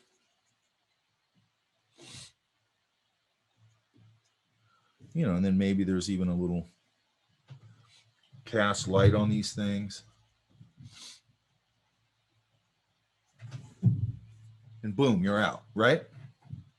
A lot of times with palms, I'll just sort of block the whole thing in, you know, because they're usually sort of, I don't know why, but they always seem to be in the distance. And this one's not that close. It's not that far, but it's not that close. I'll bunch this top, and then I'll just take the whole silhouette and just bunch it in as a silhouette, and that's it. It becomes sort of a design element. Does that make sense? Yeah, so make it more like blocky kind of. A lot of times I just do it like that, where it's just more or less a silhouette. Okay. And especially in the distance, because they do, I don't know why, but they just, as soon as they move into the distance, they just silhouette. I don't know if it's because it's such a strong silhouette, I always notice it. But I don't need a lot of information there. I actually like this value kind of moving around a little bit in this. I kind of like that. And I'd probably just leave it. And then the other thing I do is I make sure that it has the little bump here, because they usually have a little bump right there.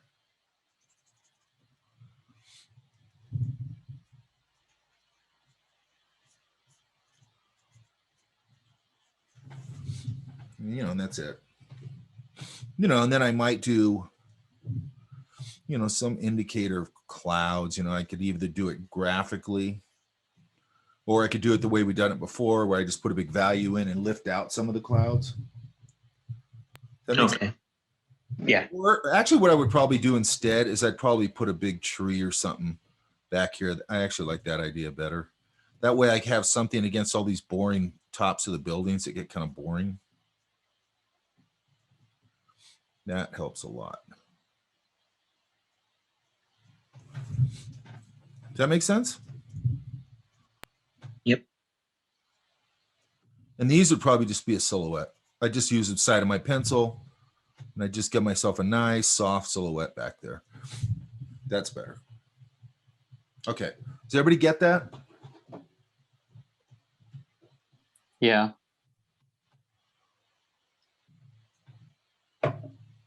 What are you going to say, Eric? Oh no, I was just agreeing. You said, did everybody get that? Okay. And I also hope that you guys can see that I'm not doing a whole lot to these drawings, correct? Yeah. Oh, wait a minute. What did I just do? Was that a different? Oh, I did it on your document. Okay.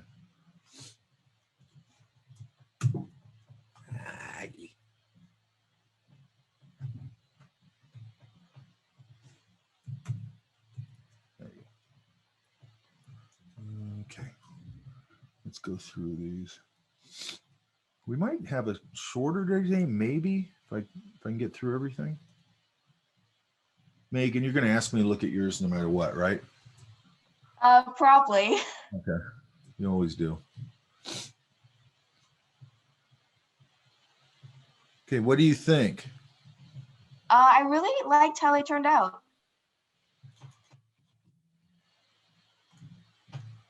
These are nice. I like that. Thank you. This is really nice. The silhouetting, like you're understanding silhouetting.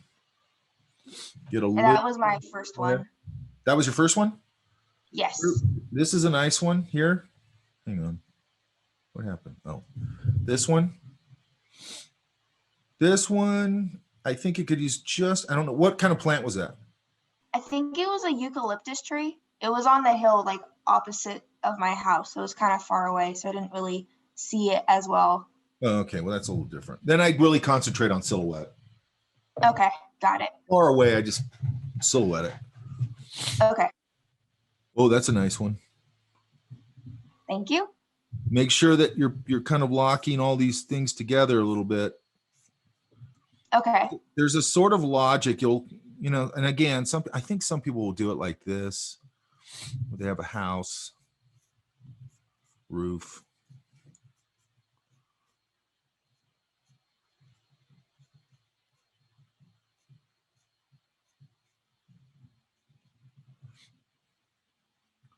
They'll sort of think of it like the lights up here, and they'll just pick a section and they'll sort of raking light idea.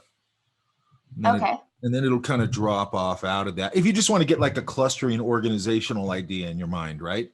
Mm-hmm. Because I just cluster them and then I just dissipate them. But I mean, if you want an organizing way, you could do that. And then out here, it starts to fade. There's not see what I mean? Yes, I do. And then I want to break up these edges,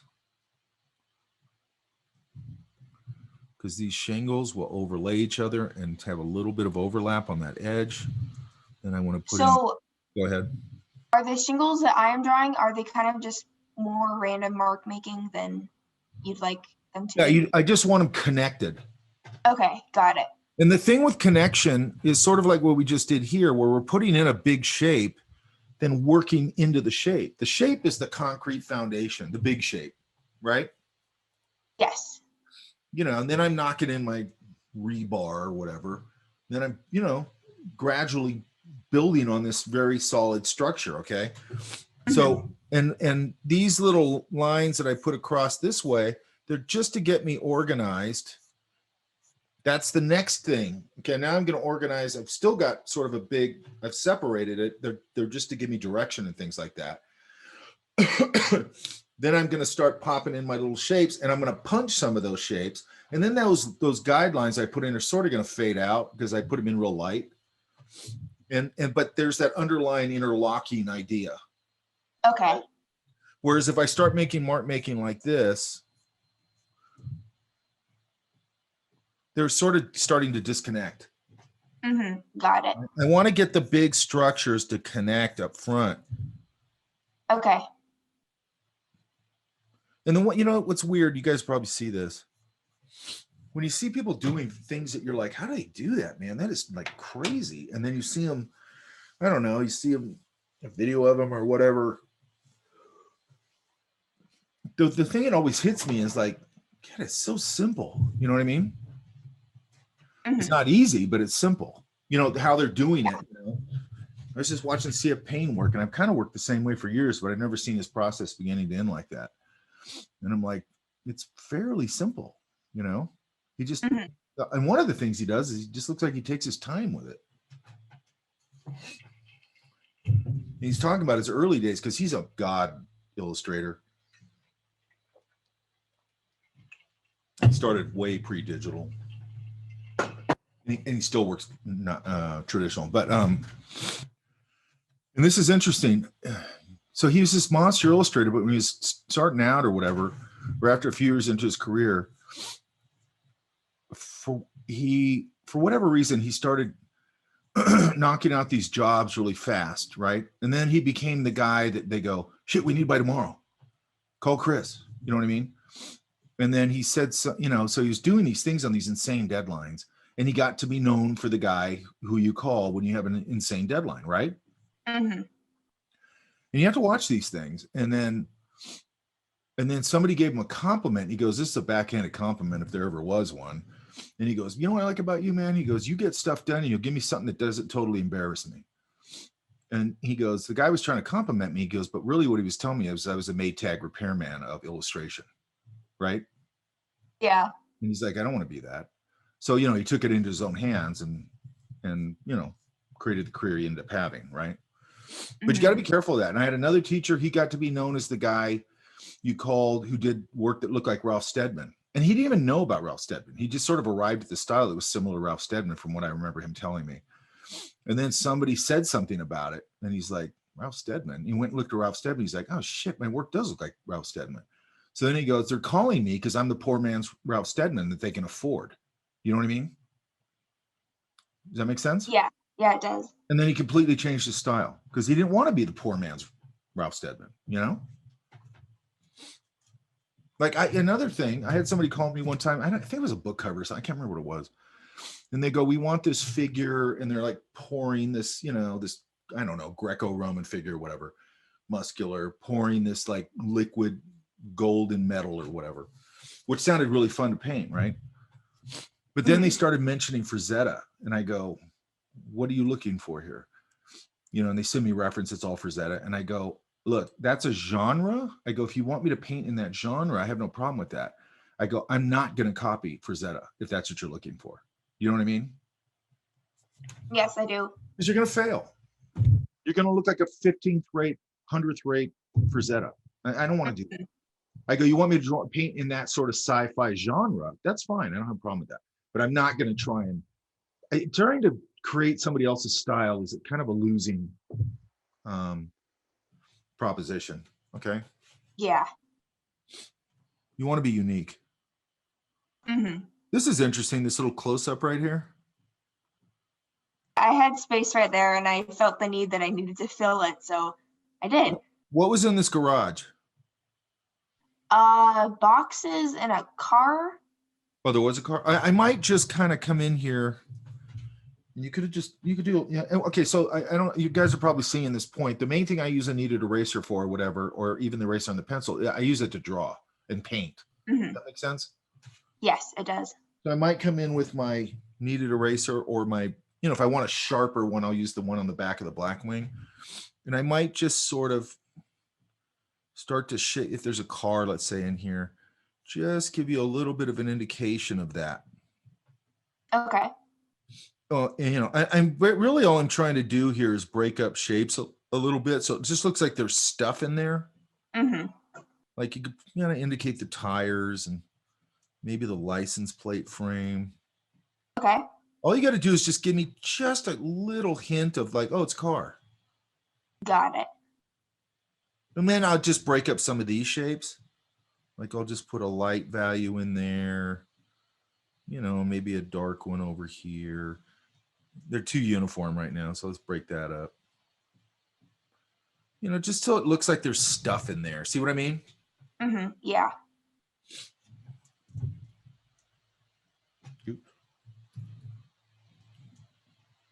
And if I get just enough on this car, like maybe the license plate frame could be the kicker. That's all the viewer really needs, and maybe a few glints on it. Okay. See what I mean? Yeah, I Not do. a whole lot.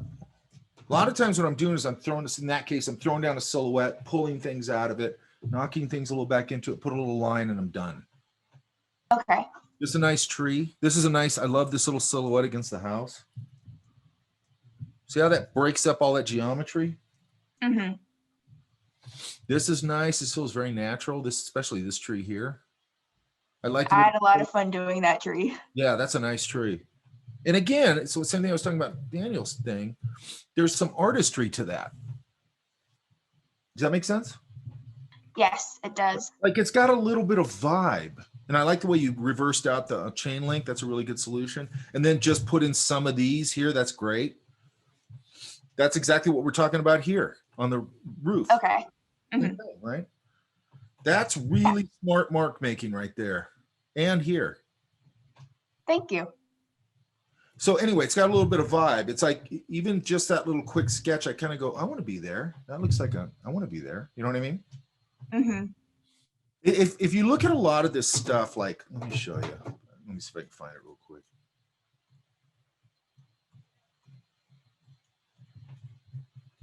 And again, there's a place for this.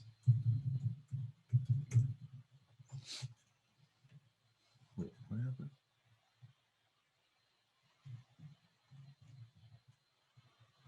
I don't know if I could find these.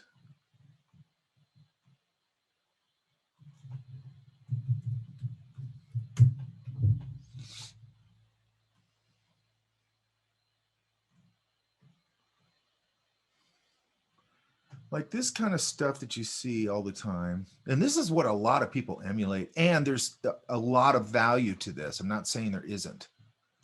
But go ahead. Right, sorry. I was just gonna say I couldn't see your screen there for a Like moment. this right here to me has no flavor whatsoever. Mm-hmm. It's just very clinical. It looks like technical sketching, which it is. Okay. But I'm not saying this is an exercise, we'll talk about this later, isn't valuable, okay? And I know what they're doing. That's not really what they're trying to do here. They're trying to be very clear and communicative. Does that make sense? Yes, it makes sense. What you do want to pull a lot of this into your skill set. I pulled a lot of stuff out of Viscom. I can draw totally Viscom, and I do sometimes for certain things, right? Like product or anything like that, right? Yes. It's got a little more flavor, but that's still not much. But anyway, you can see what I'm talking about. They're very clinical. Yeah. And when you're going to go in and, and again, there's a place for that. But if you want to go in and do,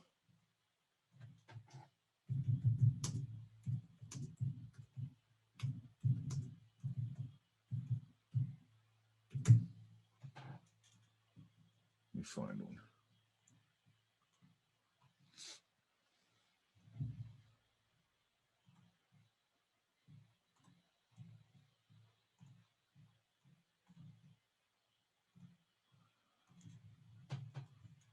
That's got flavor.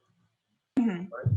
Now, there's a lot of things they pull out of that in this kind of thing. Look at that. Look how you just put a dark silhouette to separate that awning. Yeah. Look at that. Look at that. Okay. So he smudged all this out here, probably pulled that out with an eraser or whatever. Silhouette, right? All these things we're talking about. And look at this foreground silhouette, right? Yeah. And then look, where does your eye go? Boom, right where he wants you to go, right? Yes. All this is dark, goes about there, then it kind of goes over there. So, if this has a very clear communication thing that you can pull out of Viscom like that, but then he's pushing a vibey illustrative thing on it. Does that make sense? Yes, it makes sense. That's what I'm trying to get to, okay? I want you to have a strong Viscom set, and I want you to have a strong illustrative set, and sometimes just like this, where he's giving this hard outline to this right here to separate it. That's kind of a Viscom thing, right? Mm-hmm. Okay. There's almost, there's little things like all that line punching and all that kind of stuff. I learned a lot in Viscom from that, right? But then I want to be able to loosen it up into this kind of thing, or even to a painting for me, an oil painting. I don't want nothing to do with Viscom in my oil painting. Does that make sense? Yeah, it does. But I'm still pulling little things out where I go, oh, that edge needs to separate. Well, in oil painting, I might just do that with value or whatever. But for some reason, that skill set made me hyper focus on all these different things, right? Okay. So we want to have both. So if somebody comes in and goes like, if I hired you to do product, to do toy design, I'm going to use more of a Viscommy skill set in that, because, you know, it needs to be very clear and communicate, and whatever I'm going to send to the factory or their team members or whatever it is, it's got to communicate. So I'm going to use a lot of that skill set. And a lot of that is, you know, sort of mechanical objects and things like that. So that's fine, right? Mhm. You want both. And when we get to pin, we'll talk more about that Viscommy skill set, right? Okay. I'm trying to get you super loose and organic first. And then we'll talk about how we do this kind of Viscom more structured stuff, right? Okay. And the reason I do that is I feel like in basic drawing, that's what happens, is they put the cart. A lot of times that's being taught by people who don't really draw that well. They're just doing these old exercises. And also you sort of come out of, at least I did, you come out of basic drawing, like drawing too tight. Like they don't even talk about loose or anything. You know what I mean? Mhm. Yeah. And then you figure, like, and this is why I'm talking about this. So you don't have to do that. You'll be aware of it. And you don't do what I did, where you find out 5 years later, like, Jesus, man, my drawing is too stiff. Because you learned that way. You didn't have enough, I didn't have enough back knowledge to know, like, that's not the way I want to draw. And that's not the way I should draw. And then I had to wash that out of my drawing, which is harder to do when you've been doing it for a long time, right? Yeah. You want to wash it out now. You want to never start it. You know, you want to know loose, and then I can go to tight as I want to go, right? Okay. Where are these at? This is pretty nice. This is nice. That was just at my house. Like, yeah, you're going in on a real, like, you're a little more Ted Kotsky, which is cool, right? I hope that's a good thing. Ted Kotsky, to me, has the best, and I don't know if somebody stole it or if I loaned it to somebody. I have to order another one. I've talked about him before. I think he has one of the best pencil books out there. And Okay. It's probably done in the 60s or something. Total old school illustrator. Yeah. How do you spell his last name? Kautzky. Okay, thank you. Look at these. Look at that. Ooh, those are gorgeous. Yeah, those are badass. That to me is like these because these are the old school dudes, right? Mhm. Man, they train these guys like monsters. You know what I mean? I was in a Yeah. figure painting class one time at Art Center, and somebody was bitching about, you know, it was hard or something, and you don't do that over there. And that teacher goes, "You think this is hard, really?" And he goes, "Hang on a sec." He left. He came back. I don't know where he went. He came back with these 2 pieces of illustration board with gouache figure paintings on them from the 50s. Okay. These things were mind-blowingly perfect. You know what I mean? Mhm. And he goes, "This is this class in the 50s. You want me to," he goes, "I should be making you do that." You know, and he's like, "None of you in here can do that." You know what I mean? He was right, you know, and it had a big impact on me because I'm like, I'm going to be able to do that. You know what I mean? And you should be teaching that class like that. But, you know, and they probably still are over there. I don't know. But, and then you go do what you want with it. Yes. That one. I love the sureness of his mark making. Yeah. And then look how he's following the planes with that big chiseled side of his pencil. And then look at here's his textural ideas up here. Okay. And what I like about that is like they did that when I was in basic drawing, but it was so like not good and so not put into context for me that I'm like, you know, you do those little squares, you do all this texture. It's like, well, why don't we talk about rocks and talk about texture and talk about foliage and talk about texture and talk about all these things about texture and texture language and scribble language and leaf and all that stuff. But which is what we're doing, and put it into context, because then I'm going to get it. You know what I mean? Yes. If I don't apply it, I'm not going to get it. If you have me do these little swatches of texture, you know what I mean? But you know, he's putting his little swatches up here, and those actually look useful. Yeah. Whereas the way I learned it just was not useful, and mostly it wasn't useful because they didn't give me any context for it. See, look, it's probably small, but Oh, the negative space one in Yes. that. Oh, it's so cool. Look at the branches. He does that all the time. Look how he darkened this around here, lighten this little part of the tree, and then these just go into negative shapes like you just said. Look at the leaves. There's no leaves. Mm-hmm. It's a bunch of masses. You know what I mean? Yeah. Do you think he came back with an eraser to find all the Yeah, he branches probably in used that? all that. He probably used all that stuff. Okay, got it. I mean, you know, he could, I think what I want you guys to get is eraser is not eraser, eraser as another drawing tool. Eraser is a painting tool. Okay. Okay, one of the things I love about having a nice soft pencil, and I can put down all, you know, get your, that tonal thing nice and velvety and clean. Mm-hmm. Okay. And then, you know, sometimes I'm going to do a rougher version of it, all that. But then, you know, if I put that down, then I could start pulling things out and painting into it and then drawing back over it. And it's just, it feels like painting to me because it's very tonalist, right? Yeah. And that'll help you when you go into painting because you'll go, oh, I understand shape. I understand negative shape. I understand putting down shape in relation to another shape, not a line all the time. I'm already starting to understand value and shapes, right? Yes. Sometimes painting seems easier in a weird way. I mean, maybe if you take out the color and all that, you know, because you're just going, bing, whole side of the building's done. Bing, whole roof's done. You get a big fat brush, blocking that big old tree back there. And then you just work into those shapes and you're out, right? Mm-hmm. Look at this dark shape, negative shape as it goes down, right? Uh-huh. So all these great tools, look at that. Those just look absolutely amazing. My gosh. You can do that. Hopefully someday, yes. There's nothing in here that we're not really talking about in here. Mm-hmm. You know what I mean? Look at this tree. It's just an ink blot. You see that? Uh-huh. So I'm It's guessing he used like a brush pen or something for that? No, it's probably all pencil. Oh, really? Yeah. Oh. It's probably like a carbon pencil or something like that. Okay. Got it. And then look, no detail on these trees are all massed together. Then look, just this reflecting in the water. We've talked about that, right? Mm-hmm. Look, you put down this value, maybe some, okay, then the darker value here because the trees are reflecting, darker value here, trees are reflecting. I would put this value down first, put these in, and then put this lighter value across the whole thing, put in these darker values, and then I take my kneaded eraser and pull these values out. Okay. Right, and then you're done. Yeah. And then look at this, the mountains. It's all negative and positive space. Yeah. It's amazing. It is. It really is. And by the way, if you know, I'm not a big fan of, I don't like fan art. Okay. Mm-hmm. If you're going to go and copy a master work or something like, if you want to couch it that way, because a lot of people go, oh, it's a master copy. No, it's not. It's fan art. We're calling it master copy. It's fan art.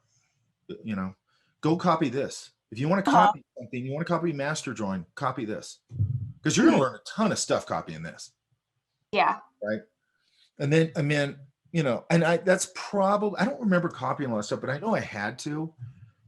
But I remember the stuff that I think I copied was either was stuff like this, stuff out of like those big Walter Foster books that I knew, and I didn't know any of this. All I knew was like, I need to know that before I can do this other stuff. I just need to know that. I just knew somehow intuitively that.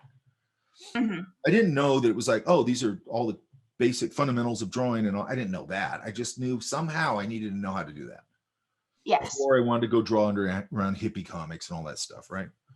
Uh-huh. This would be a really good one to do a master copy of. Okay. You know, or this, you know, I mean, Yeah. all this stuff, you know. Yeah. So, ton of great stuff. Is that Kotsky? Broad brush pencil. That's interesting. Oh, you know what else is fun to play with? Those carpenter pencils. You guys know what those are? Yes, I think so. Is it those like big, thick, rectangular ones? Yeah, they're like flat. Okay, yeah, You I can do get know a which Home one you're Depot, talking about. You can get a sharpener for them. Mm-hmm. You sort of sharpen like into a flat chisel, like a broad flat Okay. chisel. You can go in there Yeah. and like hit, you know, all this broad chisel stuff. Yeah. Super fun. Okay, one more, or maybe.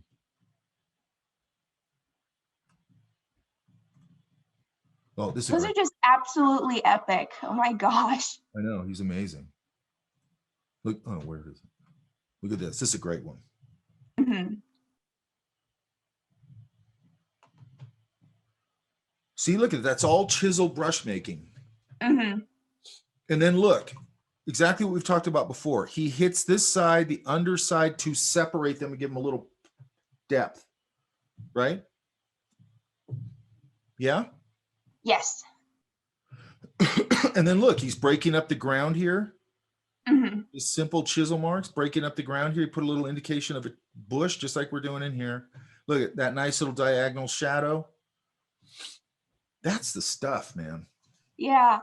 Yeah, it is. I like this kind of accuracy in this way where it still has some vibe about it. You know, this is very accurate drawing, you know, very, very accurate drawing. But I don't know, but I just think it's badass. It's still so loose. Yeah, in a weird way it is. And see if you can find this. I love this picture of him. There's a picture of him that's on the back of the book.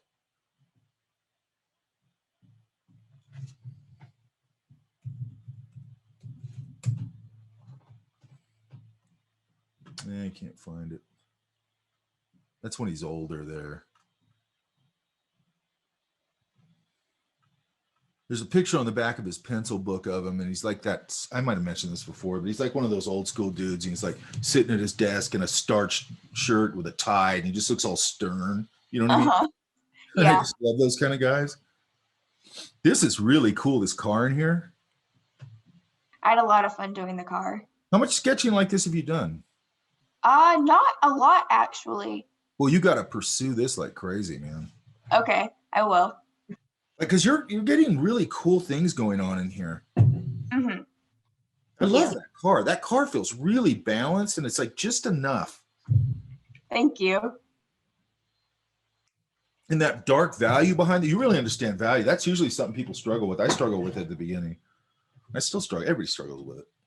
Okay, any questions? Don't get too No. flirty here. Like we've talked about, these got to get locked together as a big shape, correct? Okay, yeah. Palm tree or whatever. God, I want to go to the Natural History Museum. That's like one of my funnest field trips. Have you been there? Have you been to the Natural History Museum? Probably. I don't Really? really remember it though. Oh man, it's like one of the funnest places to sketch. They got dinosaur bones, they got oarfish, they got all kinds of cool stuff in there. But here, I would say, even if it doesn't have a lot of leaves, I'd probably kind of do that Kotsky thing where I just kind of find some masses here that I can kind of populate it with a little bit. Okay, And then, you know, maybe here and there showing a leaf. got it. And I'm guessing it was probably, you know, not very, you know, I'm just trying to find enough. Same thing here. I might kind of thicken some of these up a little Okay, just to give it a little bit of weight. okay. Where, oops, where this, I don't know where it went. There it is. And here I might kind of put a little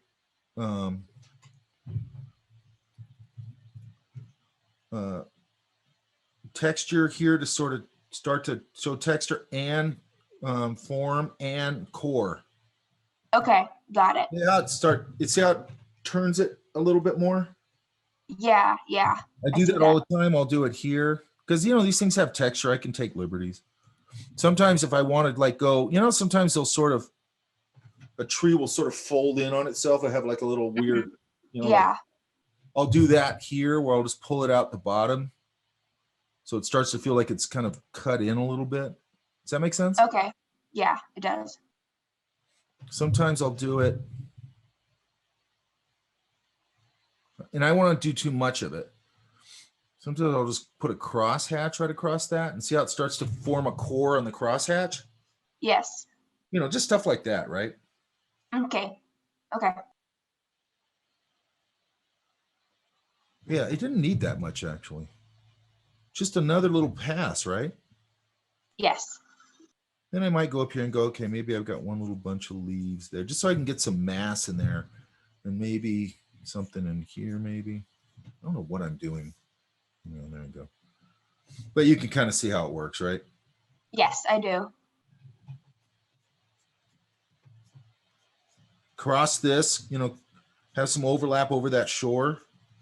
Okay. So this is a man-made lake, right? Yeah. Yes, it was. It didn't have any grass on it, but I felt that it needed grass, so Yeah. I added grass. And I might just put like the little crack in the sidewalk and follow it down. Okay, So it just shows that surface. got it. This is pretty good. Okay. Where is that? Is that Craig, whatever that park's called? I have no idea. It's somewhere in La Mirada. Oh, La Mirada Regional. Probably. Yeah, they got a big Yes. lake there. And big hills, rolling hills. Yes, that place. That's it. I think it's near a golfing course or something like that. Yeah. That's where I jacked my knee. I have a bad knee. That's where I did it. Sorry about that. They had all these hills, you know, and you could bomb all these hills on your skateboard, and it's showing Mhm. off. I got to the bottom and totally ate it.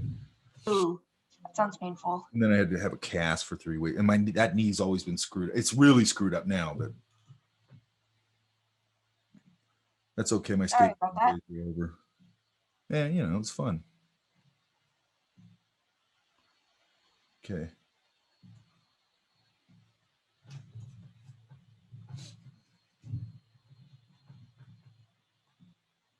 I'm gonna find out. I'm gonna see if I can push through us being able to go on a field trip. Has anybody got the vaccine yet? No, I haven't No. gotten it.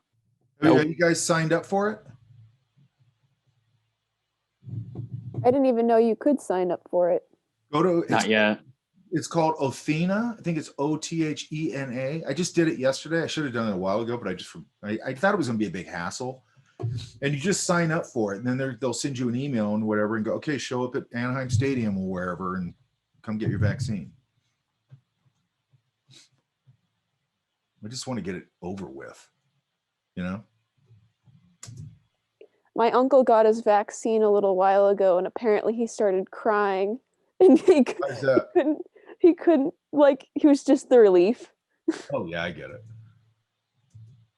Well, Frank and Phil got it already because Phil's wife is a nurse for the county or whatever, so he was able to jump the line, I think, or however they do it. But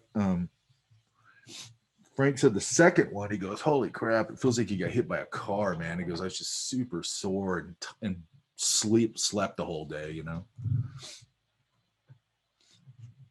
which is fine. Where's Nikki? You here? Yes, I'm here. Have I gone over your work before? No. Okay, we got to make sure I do. Okay, so what's your background? Well, I guess I don't really have a background, but I do draw, but I'm not quite sure where I want to specialize in for art, but I'm just like open to trying new things and new mediums. And yeah, but I do have an interest in illustration and animation. Okay, great. What's interesting here is that these are drawn in sort of a very, have you had perspective or something? I haven't, but we did go over perspective in like beginning drawing. It feels like you really approach it from sort of trying, like accuracy, correct? Oh yeah, like I know you mentioned like stiffness, and I am like the epitome of stiffness. Yeah, like lines are my thing, and trying to get, I think like foliage is gonna be like maybe a little difficult for me, but yeah, lines are. No, okay, so you're focusing on things that you think are negatives. I don't see it as negatives. What I see is that it looks like, I mean, you're seeing these where, and these are all from life, correct? Yes, correct. It looks like you're really focusing on your shapes and all that. All you've really got to do is now start adding a little bit of looseness to this. Does that make sense? Yes. So, you know, again, I always come in here and I try and loosen things up like this. Again, this is probably going to overhang a little bit. There's probably going to be a little fascia board. I always call fascia board, and I could be completely wrong. Again, I want to get these all locked together a little bit. And this is a place where you can starting to get loose a little bit, where you're just putting this in and you're sort of dancing around with your shingles. You probably hit that a little harder in this. And I would just kind of come in here, you know, get used to your swept line. Oops, this brush is way too big. Get used to your swept lines, separating this out.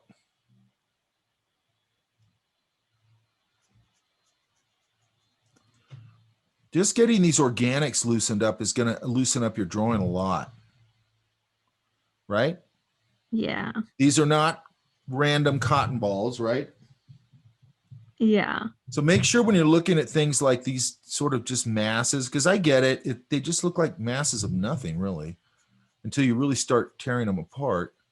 And then like this now, I'm starting to go, okay, I did that, but I think I'm going to show a little bit of the branch under here a little bit. And I'm going to darken all this up a little. And see, I don't need to do a whole lot to it. I just need to make sure that, and I'm looking, you know, when I'm doing this, I squint down, I look where the masses are. And I just sort of build around that. I just see a pattern. Does that make sense? Yeah. Professor, these are this is like the folder that I submitted for last week because I couldn't attend the lecture. But if you look in your okay, so you had the military duty? Yeah. Okay, so that was last week. So did I mark you out? No, you didn't, but I did submit 2 folders in your Google Drive. So I think like if you pop back in there, you'll see the ones I did for this week with foliage. On this, in today's drive? Yeah. Okay, so I'm looking at this. Let's go through them. These? So these are the ones from like last week. Where's this week at? Because this is what I had in the folder this morning. Oh, really? Okay. You can just send them to me. It's fine. Okay. I don't normally take them after 8:30 or whatever, but yeah, I know what your circumstance was. It's fine. Okay. And just make sure that I didn't mark you out that day. Okay. All right. Sounds good. Okay. So let's go. Let's say this is some sort of leafy plant, because I don't know what kind of plant it was. And yeah, I can do a little silhouette-y thing. Hey, Professor. Yeah. So when I was drawing this weekend, there were these plants that it does look like the one you're kind of filling in, but they're like strands of plants. Like it almost looks like hair, and it's so like loose and wavy, almost like cattails, but not. It's a little bit bushy, and it's almost like, take a picture of it. yeah, I was having a hard time trying to like simplify like all those strands of like plants. Take a picture of it, because I love that kind of stuff. Okay. Like yesterday we were talking about this, about a weeping willow, and the student was doing basically this big shape and then going, yeah, you know, and I go, it's still the same concept. You just have to learn. I just did a quick here. I think I should have it. I did a quick little rough of it.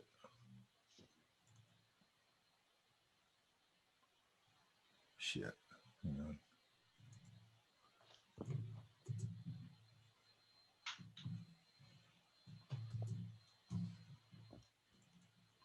Let me see if I can find it. It's usually buried in some layers.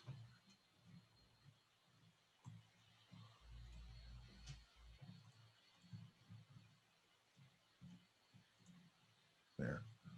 And just started to rough it out, right?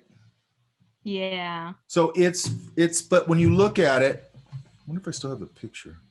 Yeah. When you look at it,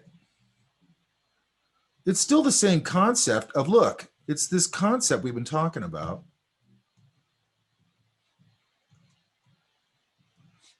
Now, the difference here is that these things are like in strands, but look at, there's the light.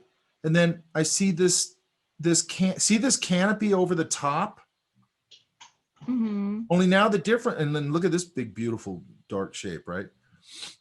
So again, look, down here, I'm getting a sense of it. I put more emphasis on it, like here, right? Yeah. Then I just mass in a lot of shapes, and I use that same thing, that light going to dark, and then this thing. And then I just have to figure out like, oh, these things are, they're strands of this. Right? But I'm not going to just show all these strands. I got to mass them all together. And then I'll give you some of these strands here and there. And even then I'll start massing some of those together. Does that make sense? Yeah. Take a picture of it and we'll go over it in class. Okay, we'll do.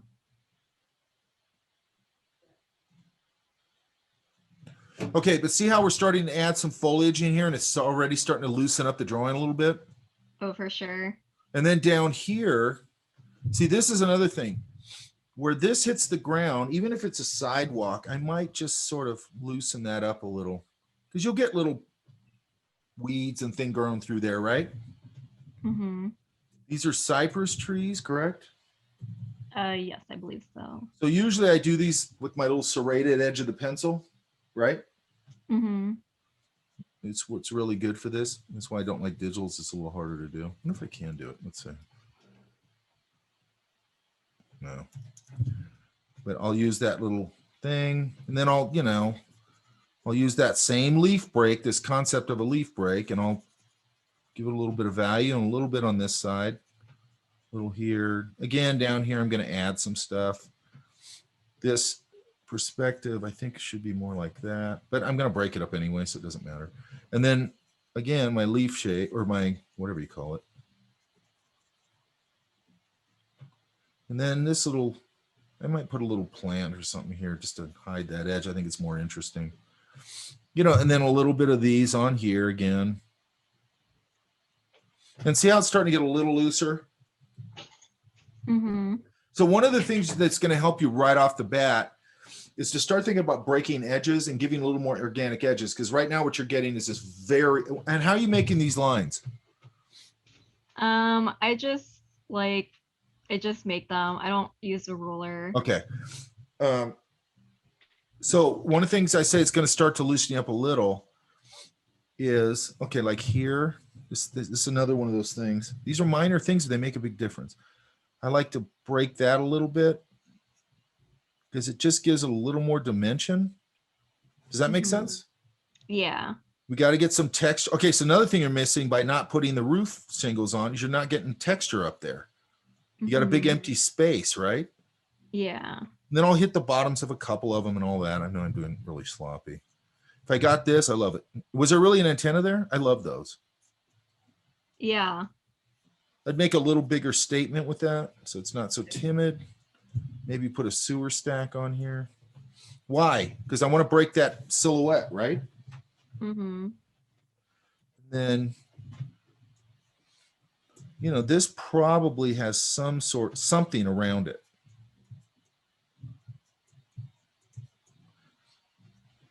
You know, these are getting very geometric, so I'd get these broken up. That's another cypress thing, only it's been trimmed, right? Yeah. So right now they look a little bit like wine glasses, right? Mm-hmm. So I got to get those loosened up. Same thing here. I got to get a little more information, and I could add in my whatever. And then down here, when you have these lines hitting the ground, that's ground. It's going to be a little, that's going to break up a little bit. It's going to have grass, going to have dirt, whatever. Right? So trying to think about, you know, what can I put next? Can I put something against a geometric shape to soften it up? This would have probably a little more there. That's fine. You know, you're starting to do it here. I'd make a bigger statement with that maybe. Okay.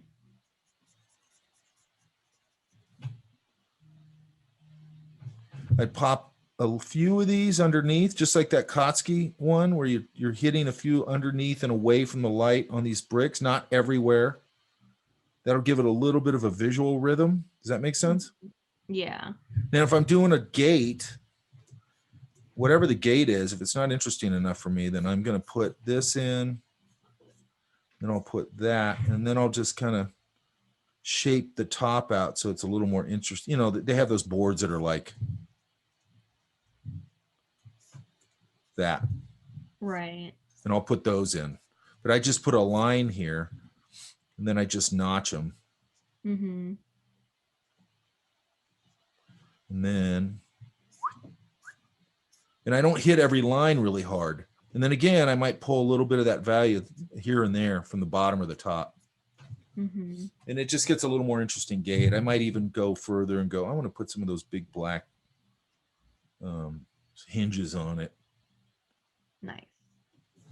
Maybe, I don't know.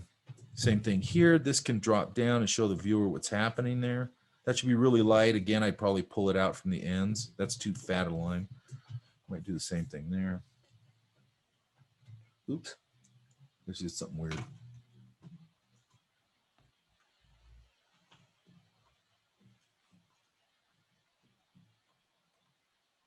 Okay, but see how it's starting to loosen it up a little?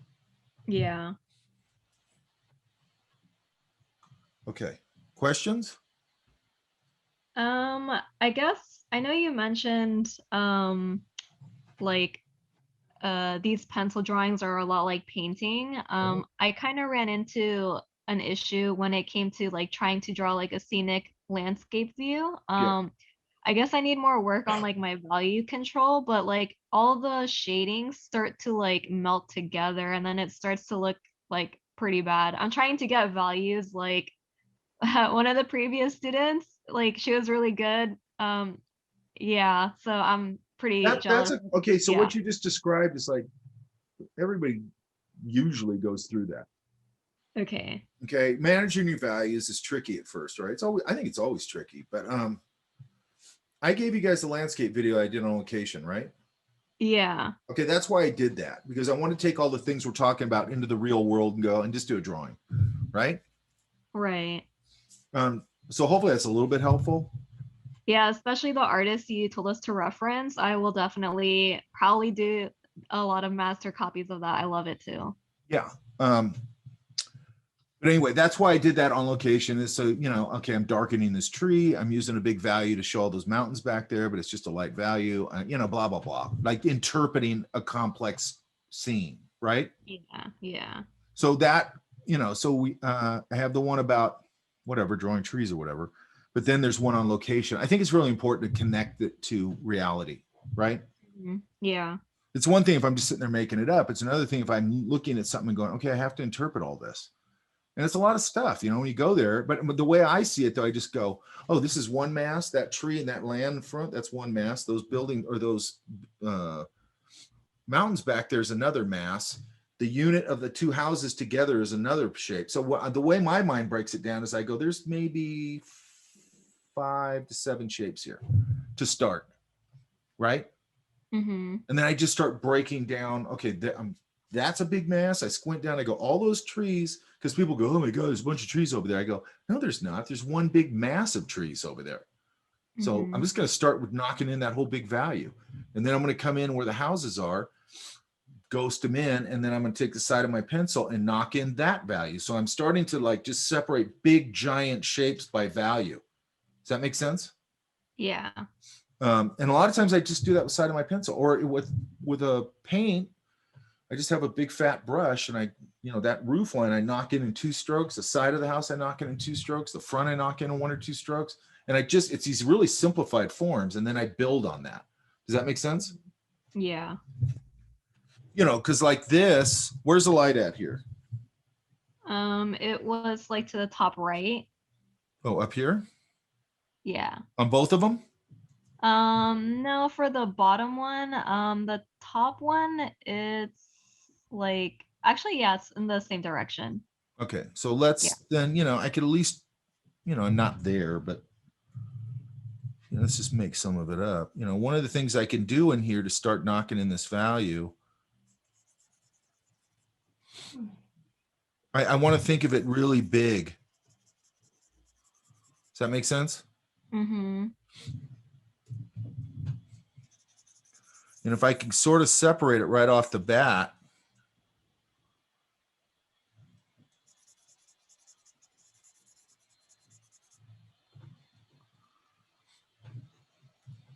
you know, this probably won't be quite as dark. So here's another thing, because we've talked about relationship, like if we put a shape down, then there's a relationship to the shape, right? So I could start to go, oh, that ear's there. Where's the collar? Oh, the collar's way up here. it's this far from the ear, like that kind of thing, right? Mm-hmm. As soon as I put like, look at a value, like I'd probably say the darker value probably, and go, I'm going to knock that in. I can see that clearly. And then when you put a value next to it, it's immediately going to reveal itself that it's too dark or too light. Mm-hmm. Right. And think of it as big, side of the pencil, big strokes. Right. And then if it's a little too dark, let's say that roof's a little lighter, right? Then I just take my kneaded eraser and I don't swipe it out. I just press it on there and pull it off. And it'll just lighten up the value just a little, right? Right. And then I just sort of adjust, I mean, it's what I'm doing all the time. I don't always just throw down the right value. I have to adjust them. But once I lock in the big values ideas, then I'm good to go, right? Yeah. And then I can go, and this happens all like in that video of up in Big Bear, it's like there's things in the sort of middle ground that I had to sort of figure out a value for it to sit in that middle ground, because it was like when I was looking at it, it looks really dark. But then when I put in like, I don't know, something closer like the house, all of a sudden I realized like, holy crap, it's not that dark at all. But it was just sitting on, if it's sitting in a white space, or it was looking at it and the behind it is basically the lake or whatever, so it's a light value. All of a sudden to my eyes, it's looking like it's dark, right? Mm-hmm. And then another thing I'll do is I'll just look at something close to me, like a tree right here, and you go, that's not dark at all, because that tree up close is really dark. And then you start getting a sense of like, you have to look at things, because value is always relative to the value next to it, correct? Right. So if I don't have anything to sort of base it off of, it's sitting there on its own, then obviously then it's not a problem because I have one value to figure out. But it's all about throwing something down and then trying to get something next to it to start to get it some sense of where it sits value wise. As things come closer, they tend to be darker. As things go far away, obviously they get lighter. But the other thing that happens as they go far away is the values get closer together. Does that make sense? Mm-hmm. So if you're looking at mountains in the distance, the dark shadow on that mountain compared to the lighter value on that mountain are actually much closer together. Right. It might just be a 3 to a 5 jump or something like that, right? Whereas if it's up close to me, those shadows on mountains, if I'm pretty close to them, they get really dark, really dark. Then the rest of the mountain's like a mid value because it's covered in scrub or dirt or whatever. But you can see it. You'll look at values.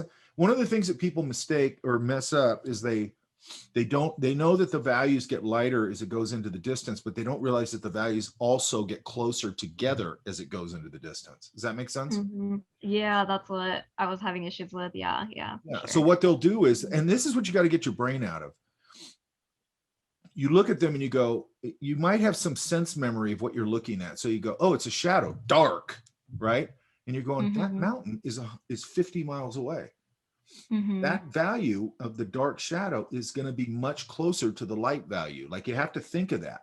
Okay. And that's just stuff that you got to know. Right. And and I'm pointing these things out because then you'll know and look at it and go, oh, I see it. And then it goes into your toolbox. Right.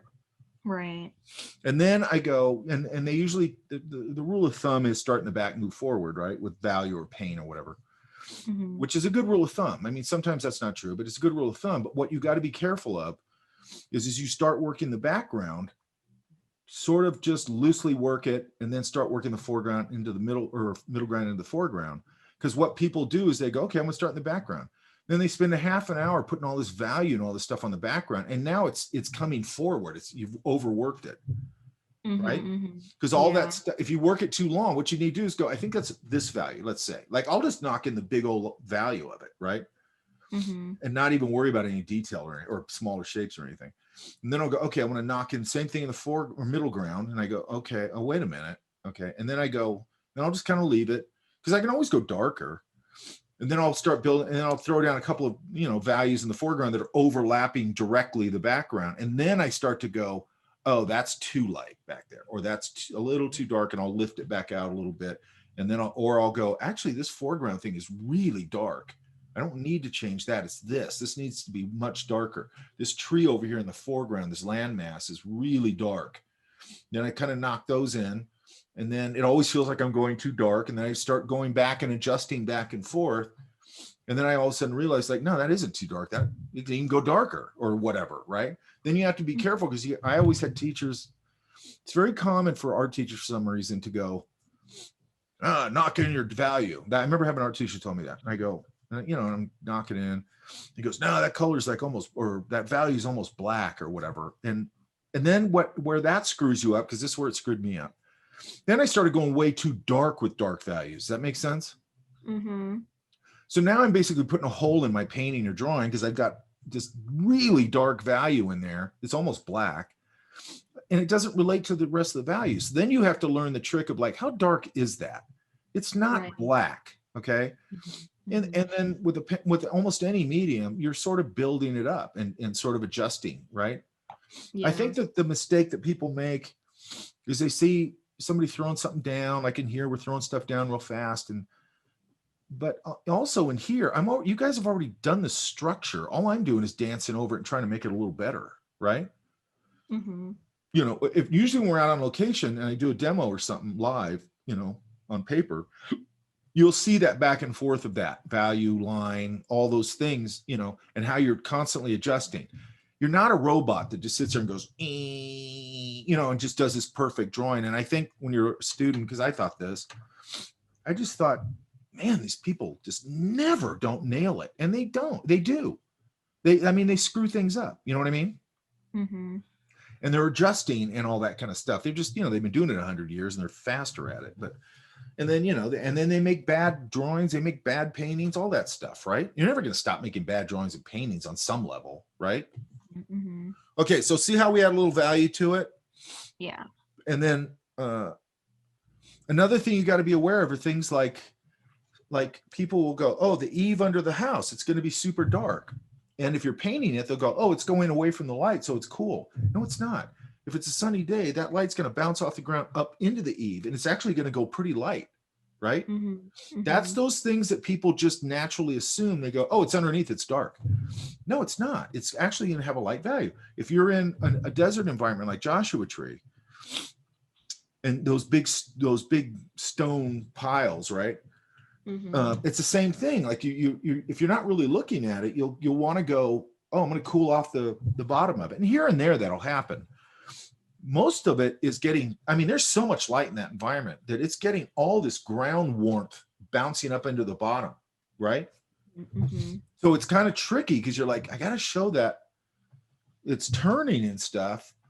And then, you know, if you're painting it or even if you're drawing it, that's a thing where I might kind of come in and knock down a value over the whole thing and then lift it out and try and dial in the correct values. Does that make sense? Yeah. So I'm always using these tools to dial things in or to take something out and then put something back. It's a back and forth, in, out all the time, right? Yeah. So do you understand what I'm saying here? How we could just block out a very obvious value to you. And then you have something to compare to, right? Right. Yeah. Okay, does that make sense? Yeah. I will definitely be working on my value control these next upcoming weeks. And then what are you in? You're in the reserves or something? Yeah, I am. You probably, where do you have to go for that? So, well, I'm in the Air Force and Oh, you're like in the Air Force? Yeah. Oh, that's interesting. Okay. Yeah. So I was active duty for 6 years and then I recently switched to the reserves so I can go back to school full time. And then they pay for it, right? Yeah, they do. Right on. Yay. So then where do you want to go after here? So I recently got accepted into Fullerton Cal State Fullerton. Okay. Yeah, so I will be heading over there and checking out. It's good that you took this class before you go over there. Yeah, I wanted to, like everyone was saying, you gotta take Mike's class before you go. Like everyone from Cal State goes to Fullerton College just to take a class. So Well, what's good about this is that what I'm trying to do is get you like to understand, at least from my point of view, about drawing. So when you go into classes and you'll, and I'm not saying go attack your teachers or anything. I'm not saying that. I'm just saying I want you to because I didn't have this knowledge when I was in school. I just go, this is what I thought when I went to school. Because I knew nothing about college or anything. I just go, oh, they got a master's degree. They must be amazing. You know what I mean? Mm-hmm. And then I had a teacher. This is what changed my thinking. And I might have said this in here before. I had a teacher and I go, a teacher I liked. And I go, hey, I'm thinking about taking, I don't know what it was, life drawing or whatever. And I go, I'm thinking about this teacher. And he didn't want to say anything bad about the teacher, but he goes, I go, what do you think? And he goes, do you want somebody with an MFA or do you want somebody that knows how to draw? And I go, I don't know what that means. You know what I mean? Mm-hmm. And then I kept asking him. I mean, he must have said this like 6 times. And I go, well, what does that mean? He goes, do you want somebody with an MFA or do you want somebody that knows how to actually draw? And in my mind, I'm going, well, he's got an MFA. That means he's got to know how to draw really good, right? That's totally not true, right? Yeah. So he's trying to tell me, don't take that teacher. He doesn't know how to draw, right? Yeah. And then after that, once I figured it out and I wasn't so naive about it, I started really researching my teachers. And I think I say that to all my classes. And in relation to myself, I say it all the time. I go, I'm sure I know there has been people where they're just like, that's not my guy. Like that, I'm not the guy for them. But you got to figure that out, right? Yeah. And make sure, and don't do it just based on like, oh, they're doing all the stuff I like. Do it based on like, I took classes with people who I knew I wasn't going to like the process, but I knew I was going to learn a lot of stuff. Does that make sense? Yeah. Like, I don't like their style. I don't like the way they force me to draw. But it's really going to push me out of my comfort zone and make me look at things from a different perspective. Does that make sense? Yeah, like I'm already kind of like a perfectionist, so sketching is definitely not natural to me. So I'm already being challenged every week by this class. And yeah, it is fun. But be careful with the word perfectionist. Yeah? Yeah. Get that out of your head. Yeah, you want to make great work. That's it. Nothing's perfect. Okay.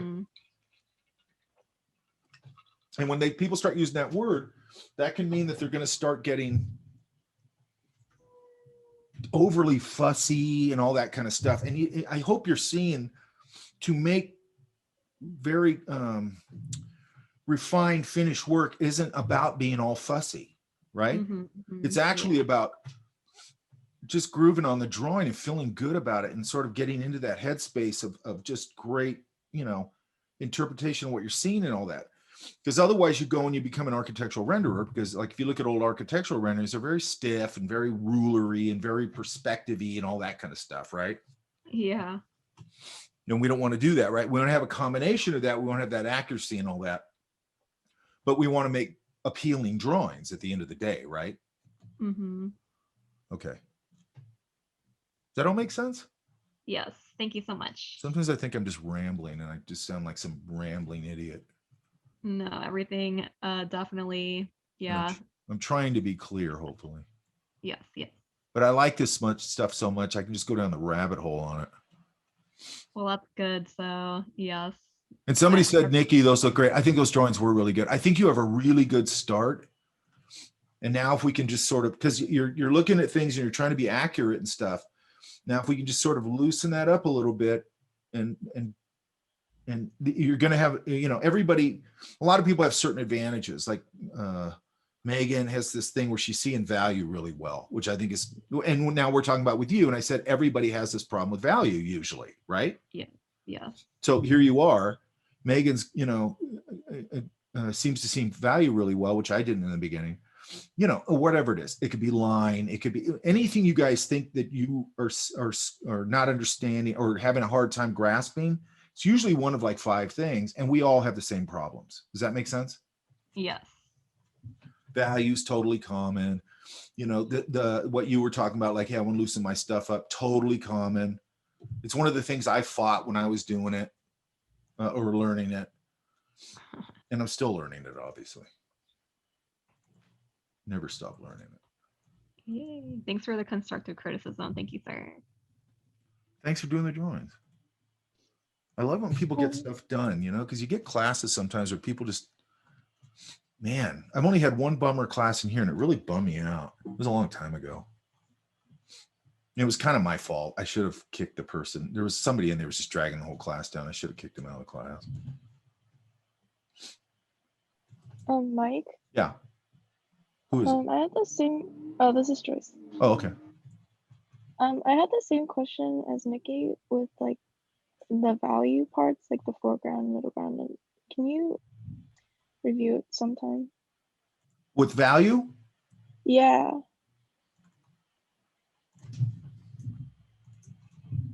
Maybe I'll do a quick tutorial on that. I'd like to think about that because I want to make sure I find some way to convey it to you guys that makes sense. These are nice. Yeah, thank you. What I like about a lot of these that I'm seeing is that they have a vibe. You know what I mean? Mm, And you know, a lot of this people come into these kind of class, or I don't know, maybe it's I don't know. I don't know what it is. It feels like there's something happening on campus, and I'm really excited about. Getting a lot of students now are interested in illustration. Getting a lot of students that are like into this kind of stuff and really learning this kind of thing, and just sort of it feels like it's loosening up a little. Does that make sense? yeah. I mean, Fulton's Yeah. always had good students, even when I was there. I don't know Mhm. why, it just always attracts good students. I think now we have a very good program, and I think that attracts good students, but we tend to have really good students, you know what I mean? And most of them, you know, they work pretty hard and all that kind of stuff. A lot of them are really talented, you know? I mean, if you're going, I'm looking at a lot of drawings, and most of them have a lot of really nice qualities about them, right? Yeah, definitely. I really like being here. Like this. This is a nice little drawing. Thank you. I felt like I really broke out of trying to. I think with organics I do a lot better because they don't. Oh, that's they're not nice like right there. straight lines and whatnot. Yeah. This is nice. Oh, this is good. That's sort of Kotsky-esque, Oh, okay. right? Yeah, I was. Oh, with that piece, that one, right there with the little like the two palm trees. Oh, here. Yeah, I was struggling with making like the foreground look like the foreground, and then like there's like a little pond there, but it's like the value's kind of confusing because I was trying to like make it the rocks come out, but it's on the left side. I think are these those big elephant ear kind of things? I don't know what, yeah. I don't know Where what was that is. this? This is at the same place that Danny went to, Where's that? the Sherman Gardens. God, I don't know how I didn't know about that. Okay, one thing with like these kind of elephant ear things, a lot of times I'll use, I think I have a drawing like this. Explain it better. I think. I'm not sure if I have it.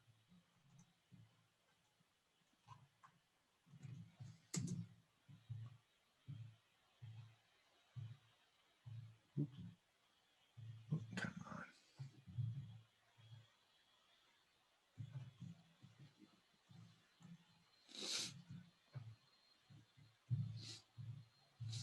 God, when I go through my old drawings, I just find so many crappy drawings. It sucks.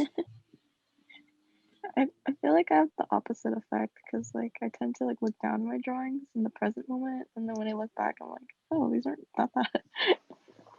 I mean, I find some that I like, but like most of them, I'm just like, ugh. Or not most of them, but a lot of them. Mhm.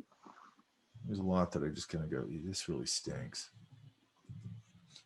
Or stuff that I design that I see like out in the world. Like I'll run across something and I go, I remember doing that. And it just is terrible. It's not like a time thing. Like, Well, by the way, I just landed on this. It's something else. I'll try and find, I can't find, I have this one of the, I don't know why it's not here. I know I pulled it out. But this is a good example of just knowing your mediums. So I was stuck in the house. It was snowing outside. I pulled out this tone paper sketchbook. I knocked in the tree with a pin, right? Popped this little pastel. I never used pastel, but I'd used it on this. I had some chalk there, some new pastel chalk.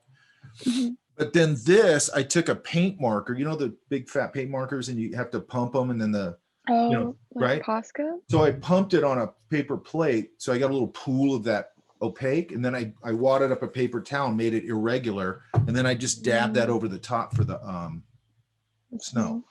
Right? Yeah, that's cool. Yeah. So it's just like a nice way of knowing, like when we're talking about techniques and all that, because I love techniquey things like this, right? And we'll go over a lot of them, but that's just one of just improvising and going, oh, this is fun. You know, I like using things, and like I could have broke out the gouache or whatever, but I had the paint marker out. So I go, how do I do this? If I go in and draw it, it's going to be too rigid. It's going to be too linear, right? Oh, But yeah, if I that's dab nice. it into, and then you can use the same technique. If you, let's say you got watercolor and you're out on location and you're painting, I don't know, a brick fence. Wait, I used to do this with brick fence. Then again, same thing. I go get a paper towel. You know, if I'm somewhere, I'll go to the bathroom, I'll pull a paper towel out or whatever, wad it up, make it irregular, and then I'll grab some, if I'm just doing a black and white drawing, maybe I'll just grab some watercolor, do the same thing, and I'll dab it in there and dab it around and get texture all over the bricks. And then I'll go in and knock in my little separations of the brick. And then they all have a nice texture on them, right? Yeah. Yeah. That's cool. And I'm going to do, I usually do, I don't do it as much right now. In class, I usually do a demo day where I'll do a gouache demo. I'll do an acrylic demo. Oh, yeah, I'll do a mixed media demo. Those things I can, it's a little harder for me to do it online. But I have certain things that I'll talk about that anyway. And we'll talk about all this technique-y things like that. I'll talk about all that stuff. Okay. Anyway, when I have a big leafy thing like that, I might put a dark value behind it to pop it, right? Okay. How do I, because I wanted to make it foreground, so I didn't want to like make it too, I didn't want the focus there. What was in the foreground? The foreground? And you mean in front of that little scene? In front of that little elephant ear thing. There were other plants actually. But I just decided to make that the foreground. I'm not sure if that was a wise decision. Well, I didn't want to like make it too detailed because it was. But you're talking about stuff out here, right? Yeah, there were plants up there. But what was here? Oh, it was just the floor. So like a concrete path? Like a tile. Oh, so it was tile. What kind of tile? Like red tiles, like square tiles. Okay, so then you'd have to figure out how, I'd have to see like how this worked. Like, was it radiating out from here? God damn it, I have another drawing that'll show this. I gotta find these. You know, and then I'm just gonna break this up a little bit, however it works, right? Make sure that they're fairly even. You know, I'm going to get a little stuff growing between it. I might put a little bit of texture on them. I'd hit one side a little harder here and there. I don't want it to become the star. I want it to sit down on the ground. You know, and then maybe here, I don't know what was here. Let's say there was a cool plant here or something. I might overlap that and then this could become a silhouette. Oh, okay, yeah. Which is a really just common solution. You know, it's a common solution because it works. Yeah. You know, and then maybe I could, and then here I could, you know, I could put little, that's where I could really show you some information here. And then maybe here I go backwards. If I put like a little leafy, flowery kind of thing here, I know it's really vague what I'm doing, but then maybe I could come in here and reverse out that stuff here. Oh, like negative shapes. So the little leaves go lighter over this part, and then they go darker down here. So that's just like a design solution, right? Yeah, yeah. Does that answer the question? Cool. Yeah, I think what my problem was is everything is on the same plane, but I was trying to like make it foreground and background. Yeah, so you just gotta find something in that foreground to make it work, right? Yeah. Let me see if I can find, I have some stuff in here that.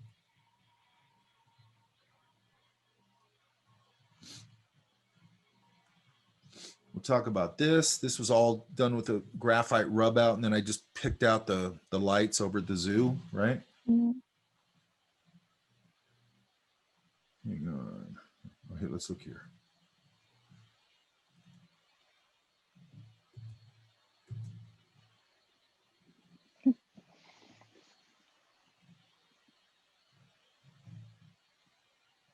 What is this? Oh. Wait, let me pull this over.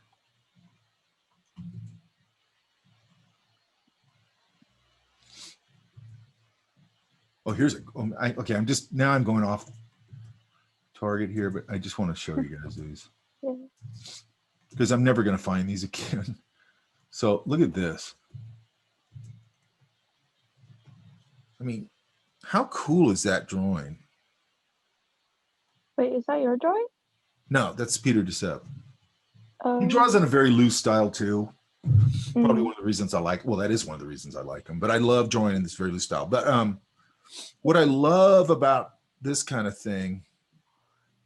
I like how the guys in the back are like looking at Say it again. the guys in the back. Is it a painting or a mirror? The guys in the back, it's a mirror. Oh, okay. So that's why he's giving you a reason why the guy's like, yeah, you know, like saying something, because these other three guys they're probably arguing, right?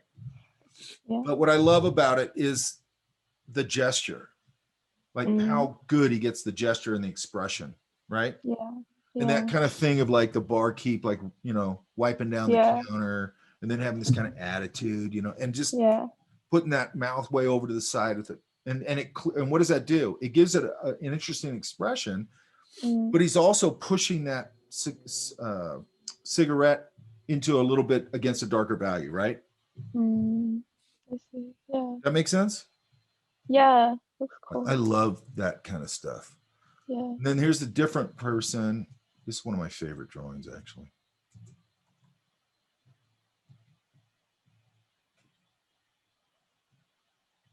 And the name of this is Teenagers. Right? And I just love the gesture. I love that this is a universal image. That's just kids throughout the ages, right? And I love the girl with the, you know, this over her head because drama, right? And then the other one like gossiping or whatever. And then the other one just, I mean, he just nailed it. You know what I mean? Yeah. I like how their like outfits are exactly the same. So that's Carter Goodrich. Oh, yeah. That looks like it. And then let's see. I have a couple of them in here for some reason. You know, this kind of thing. Where is it? Just so simple and so charming. This is Despicable Me, right? Uh-huh. So these are like So the good. sketches before, huh? Huh? Cool. These are like the preliminary sketches. Yeah, before the it's his design. character designs. Yeah, it's so cool. Anyway, I'm trying to find. Oh, look at this drawing. I don't even know who this is by. Oh, wow. So there's a variety of things, obviously. Now I'm going to start talking about probably after this week. I'll start talking a little bit about stylization and how we start taking this stuff into stylization. So there's this type of thing, which is very observational, very, just very well drawn, right? Who is And then look how he because this is speaking to what we've just been talking about. He's taking that chiseled side of the pencil and he's just knocking those values in, man.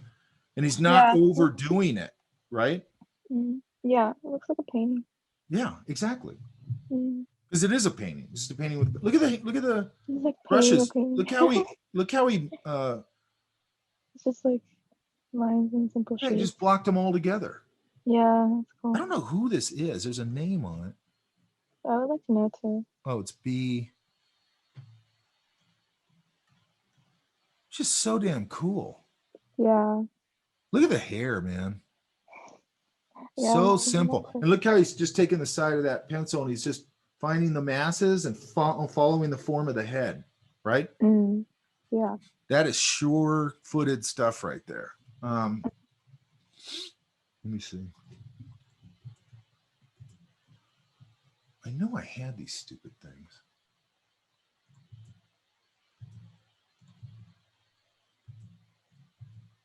Yeah, maybe I'll find them at lunch. Another one of those whiteboard drawings, right? Which I miss doing. Okay. Anyway, what I keep looking for is the stuff from the Arboretum, which I'm not finding. Okay, but did that answer that? Yeah, it did. Thank Okay, you. good. Any other questions? There like was this this. one thing. There was this one plant that I couldn't. Oh yeah, this drawing. I was like getting stuck in like drawing the same shapes. Like if you look at two trees on the left, they kind of all have the similar like. Yeah, well, that's. I mean, okay, I do that all the time. It drives me crazy. Like I that's why if you ever notice when I draw a tree, I do this. I go right off the bat, and I try and go, okay, I don't want this symmetrical, right? Yeah. And then what's really weird is I'll do that, and then at the end of it, and then I do this all the time. And then when I get done with the drawing, it's like this. It's like a lollipop, cotton candy or something, right? You got to really just be conscious of that. So what I'd say here is like, just find, maybe kind of combine a few and then, knock out something down here and start, and then maybe these aren't all one or, little masses over and over again. It's one bigger mass. And then I'm probably going to put something down here. And then another thing I do, actually it's in the video I gave you guys. If you notice, there's a part in there where I pull a branch out here and I put another mass out here. And that really broke up the symmetry of the tree a lot. Okay. That's why I did it. Yeah. And then I just make sure that, the first thing you want to do is knock in that silhouette of the tree. Yeah. And then I just kind of go, where's the masses? There's one there and there's one there. Okay, now I'm just going to go in and knock in my value. Right? Okay. Yeah. But you got to avoid this because this is really common. This like small shape, small shape, small shape. It's totally common. Just like be aware. Or like I do this all the time. I do this all the time. I go, here's a tree, here's a pine tree. Okay, here's a tree, here's a pine tree, here's a tree, here's a pine tree. And then I go home and I look at it. I may have went out and drawn. And I go, hey, it looks all right. And I come home and I go, there's like this thing. It just ruins the drawing. You know what I mean? Then I just go in and I change it. Then I go, okay, well, I'll put one between here. I'll make this one a little taller. I'll put a bush down here to break it up. And I just break it up. Yeah. How do I not make all my leaves the same too? Like I found that when I was drawing like different trees, like I stick to the same type of leaf shape. It's probably the same thing.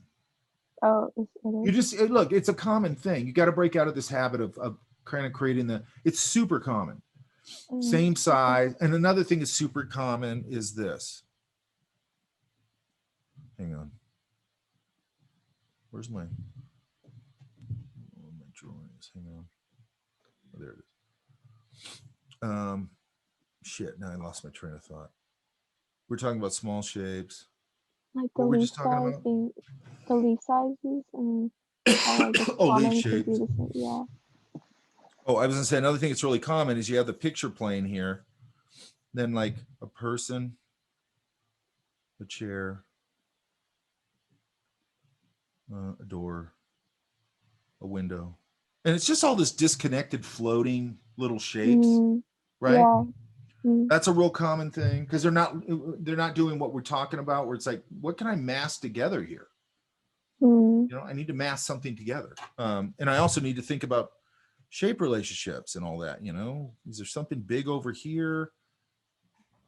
Maybe I put a few chairs and now I get a bigger shape and I put them all together, make sure that this person's prominent enough. Maybe I'll put another person in here and sort of fill up the room a little bit, put somebody in this chair sitting here.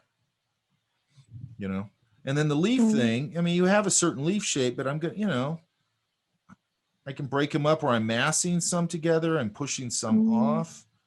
This could be a mass under here. And then I dance a few here and I just look at them. I go, what do I have to play with in this tree? I can put silhouettes against lights. And then these leaves don't all have to be the same size. Maybe there are some of them that are bigger, smaller. Yeah. Turning this way, maybe. I mean, I have to look at the tree and just look at all the things that tree does that I can use to break my shapes apart. Does that make sense? Okay. Yeah, that really helps. Okay. All right. Let's take lunch, you guys. Okay. Thanks. Mike. Okay. So let's come back at 12:35. Yeah. Yeah. Okay, you guys. I'll talk to you at 12:35. Go eat something. Okay. So let's start talking about some people. Yeah. A quick question. Sure. For Ted Kotsky, how he was like really loose, but it's easy to read what he's doing. I tried to make scenes, but I felt like it got really like blurry, either because of like smudging, but when I tried to add tone, everything wasn't as clear as I wanted it to read. I already looked at did I look at your stuff? Not today, no. Let me see, because I have to see it to know what. It's Kayla. Where are you? Oh, here you are. How do you say your last name? Sawamura. Oh, that's interesting. I don't think I've seen that before. It's Japanese. Is it? Yeah. Okay, so describe to me what you, wait, am I sharing my screen? I am, right? Yes.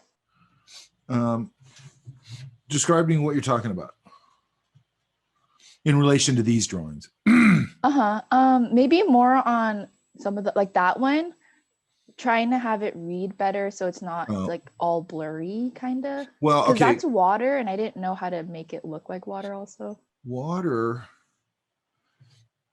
It's sort of like I did some water in that video I gave you guys, right?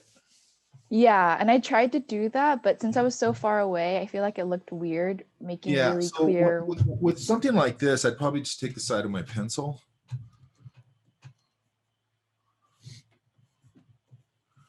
Because if you're further away, you're not going to be seeing into it that much.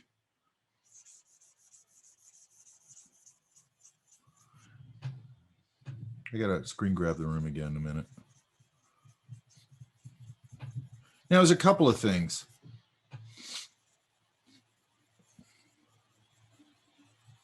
So I would take the side of my pencil and I'd knock in a value.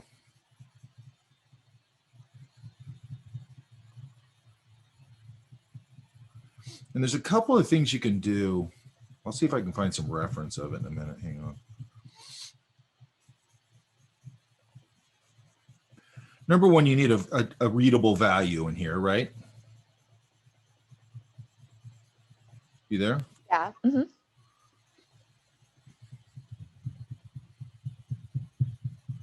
So I always say this stuff is holistic, okay? So when you're making a scene, a drawing, whatever, painting, you know, some of this I'll make up and I'll cheat. You know, if I'm on location, obviously I have something to look at, but I still am probably going to have to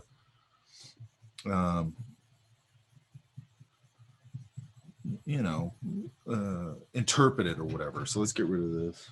Mm-hmm.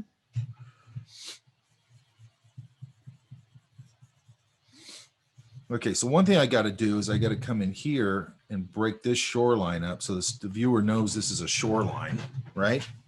Yeah. And then, you know, this tree probably wasn't this light, but let's say, you know, I'm going to start putting in, and I can do it very generally if I want. So that the Kotsky one, he's sort of just generalizing it into, let's say, you know, I'd base it on the shapes back here. So if this is a darker shape, that kind of thing. But what's going to happen here, that might be a little too soft. Hang on. And now I'm going to knock down the opacity of this. It's way too much. You know, things are going to reflect into this, correct? Yeah. And that's a little too, now it's a little too hard edged. Hang on.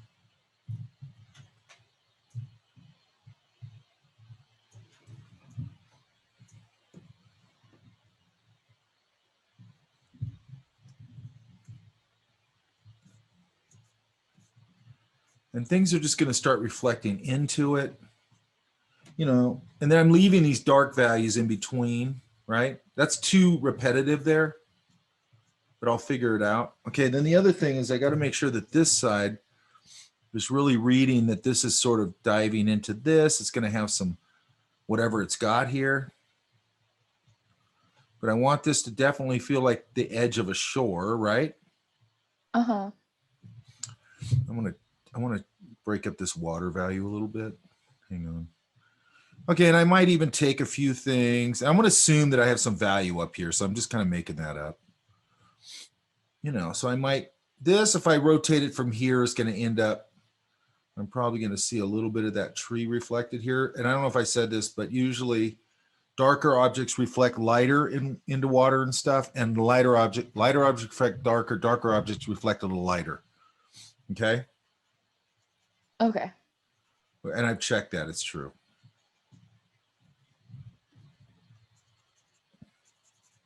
It's totally weird to me, but. So I might get a few of these in here. I don't like these strokes that much, but I'll leave them for now. You know, I might get a little of this, just a couple of things reflecting into here. And I'm going to break up this thing here real quick. Hang on.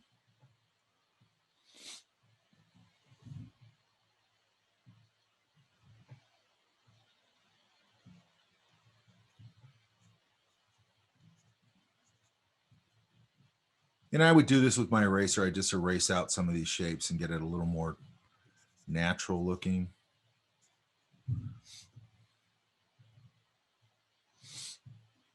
Does that make sense? Yeah. And then what I'm going to do then, I'm going to look at it and go, okay, this is a little too, so I'm actually, and I did this in the video also because I had to fix it a little bit. Or I kind of came in and I go, I need a little darker value in here, maybe down here a little bit. And I start, what I'm thinking of though is everything's reflecting down into it, right? Mm-hmm. And then I'm going to look at the surface reflections. And I'm going to try and get, like in the one I just did, and it's not going to happen here, but like, you know, if I do a big, always puts this bar over here. I don't know why Zoom does that. It puts this bar, I put it over here and it keeps putting it back over here. You know, and I'd have to finesse this. I'm obviously, what I'm doing here that's all screwed up is this line, this line, this line are the same. And then these three shapes are getting too much the same. But what I was going to say is, but it makes sense though, right? Yeah, I think I just had a hard time since there was like so many little ripples. I was trying But to here's the trick. simplify it. When you just get that big base reflecting thing going on, right? Mm-hmm. And then I'm just going to make a ripple effect just because it'll get my point across. If I put like a ripple over that, see how everything will start to sit behind it and it starts to feel like a water reflection? Yeah. Okay, so what I'm looking for is like in this kind of thing, is I'm going, you know, how is the water reflecting off the, is it just getting a little sparkle on the top here and there? But just having those highlights over that big idea will start to make it feel like water. Does that make sense? Mm-hmm. Yeah. Okay, so does that answer that? Yes, thanks. Okay. And if you want, we can go more down the rabbit hole on water and reflections and all that stuff. Actually, I should do that. Okay, so I want to start talking about how we're now going to apply this to people. Okay? Cool. So let's go. And I picked a couple of images that speak to this pretty well, deliberately. Okay, what is going on here? Oh, that's it.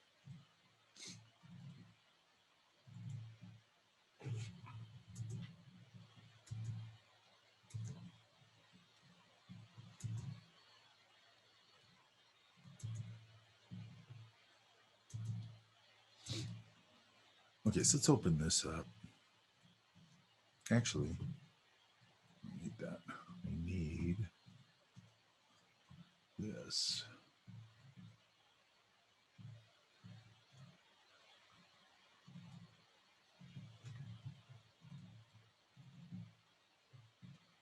And I'm going to take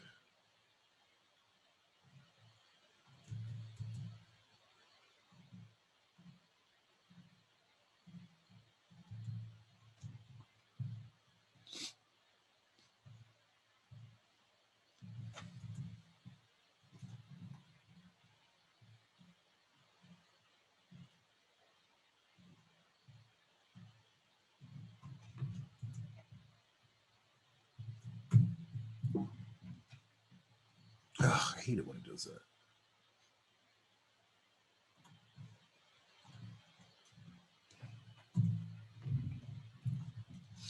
What else?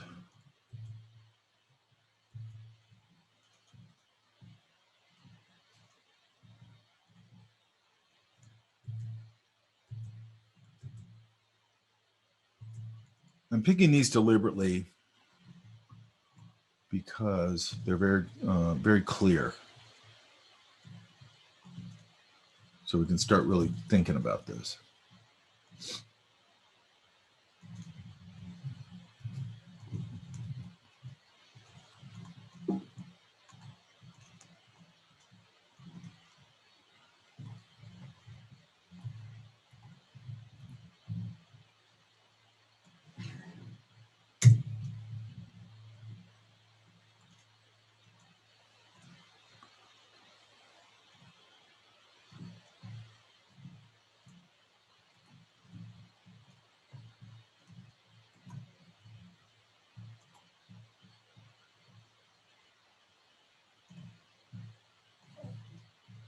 Okay.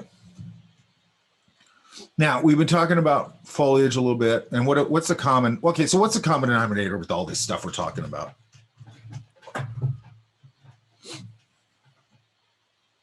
Keep it simple. Well, yeah, that's one simplification. Shape, right?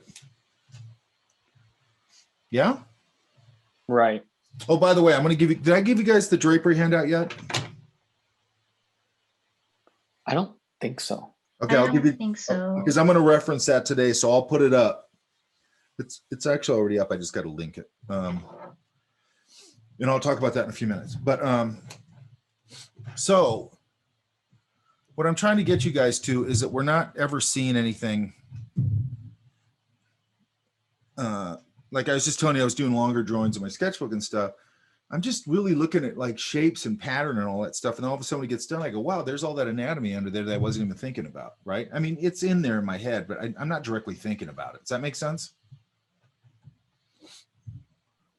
Yeah? Yeah. Yeah. So if we're looking at all these things and we're just doing these simple, I got to turn that off. These things. And the reason I picked this guy is that I can come in here with him. And I'm going to really break this down really simply. I'm not going to be 100% accurate, obviously, because I'd have to adjust. I'm going to make sure that his glasses are there, bottom of his nose. Maybe is this. Then I go, okay, comes right about there. Now I'm looking at this distance to his eyes. There's a nice little flip there. Then and then he's got ears right about there. And then what I'm going to do here, make it a little smaller. And look how loose I'm going, right? I'm deliberately using a big brush. I'm going to draw right through the form. Get that. I'm going to go here real quick here. But then I'm looking at this and I'm going, where's that shoulder land? It lands, you look at it, runs right there. So I'm just going to go, okay, it runs right about there. And all these lines I just make really light. And then I go, there's the collar. And then that lands about there. And now what do I have? I just have a big rectangle, correct? Yes. Then I'm going to go nice fold right there. That gives me a landmark. Nice fold right there. This shoulder curves a little. Then I start to try and figure out where's this fold. Okay. So this to me, and you'll find your own, this is a landmark for me. Okay. So that arm being crooked right there. And then I go, where does this hand fall inside of this rectangle? Right? Yeah. Yes. And then I'm going to go, I think it's right about there. And I'm just going to put that overall shape there. You know, then it's like, okay, then there's a shape under here. Okay. And I'm going to cut in, you know, and I'll have to adjust this and all that stuff. That arm feels too big to me. Actually, he does have a big sleeve on, so we'll see. His head's a little small. That's what the problem is. So I'll go a little bigger on this. I'll adjust that a little. Then there's a nice little line right there, and I can see a little bit of his shoulder. Then this comes out. I'm going to change the position of the book. Looks like he's holding the book. I'm going to put it out here so you can see it a little better. You see how that's a clearer read? Yeah? Yeah. You know, and I'm not going to pull it out too far where I have to really worry about where his hand is or anything. And then I got two cylinders down here.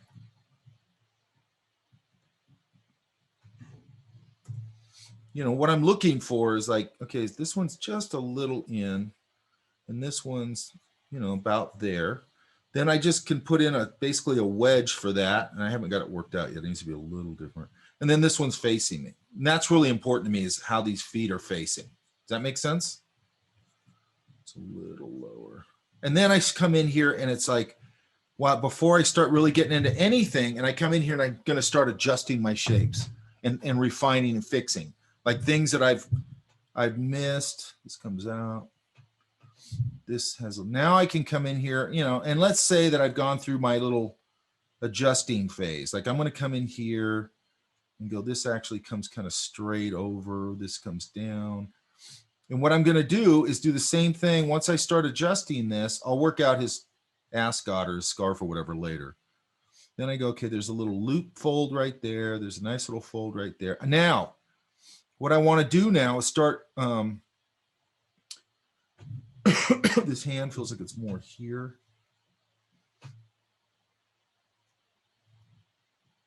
And then this is this great little pocket, which will break that form right there. So can you see how we're just doing the same thing here that we did with the buildings and all this other stuff? Yes. So we're just, okay, so what are we looking at? Okay, and then I look at it and I go, this is actually out a little more. Oops. And this is a little in front, right? So that heel, or this foot actually is kicking out. If you look at the relationship of his toes, this one's out a little more. You see that? Yes. So that gives me another little clue. I also think this might be just a little longer. Then I just want to try and see the shape of that shoe without thinking about it being a shoe, really. So this one actually has to come down a little more down here. And then I'm also going to go, okay, there's a little fold there and there's a little kick right there. And I would adjust these up, okay? And I start to structure the shoe a little bit. You know, and then I'm also looking at, like, is this long enough? So all these things, and when I'm warmed up, I can knock them in pretty quick. So I'm going to go, I think he needs a little more shape to his head here. So I'd probably pull this up a little. And then he's got glasses, so I'll indicate a little of that. I'm just starting to, I'm landmarking things. Does that make sense? Yes. Yes. You know, and then here I've got to really simplify that. If I was going to go in here, I got to simplify that, whatever you call it, that scarf, right? And then I got to go, okay, there's not a ton of folds in here. Like there's one right there. And there's one like right there. And I don't, okay, so the thing with folds, because we're going to be drawing obviously clothed people, right? He's got that thumb that comes up right there, so I could start knocking that in. Okay, when you're starting to knock in folds, look, there's a cool little break right there. See that geometry right there, that sort of straight edge on his sleeve? Yeah? Yeah. And then this is a really important shape, this dark value under his hand, because it's really showing me that he's got that big cuff there, right? Right. Yes. I might indicate a little bit of his fingers holding that thing. He's got another pocket over here. I always want to break that silhouette. Then this nice value right there. And I would just go through this this, not endless, this, break this shape up so it's not so geometric. Goes up here. It's got a nice little value. I'd have to go in and adjust his face because I use such a big brush. Oops.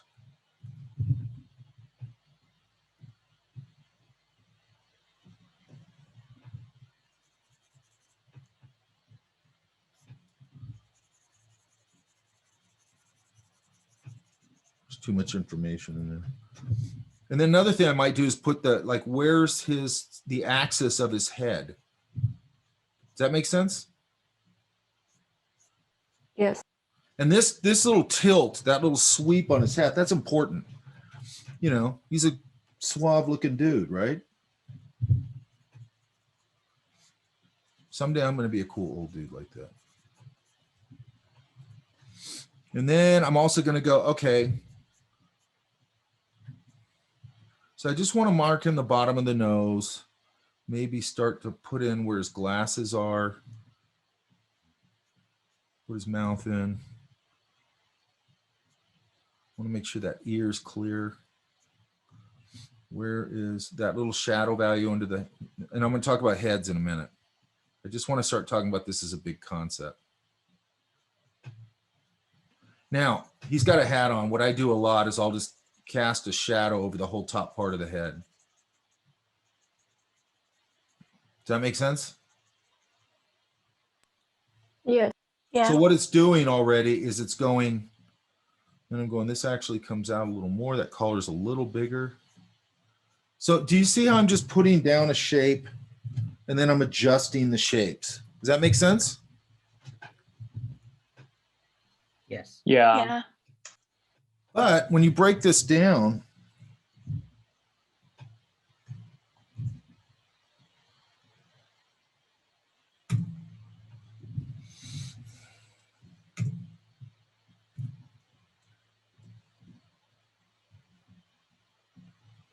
I basically have this more or less.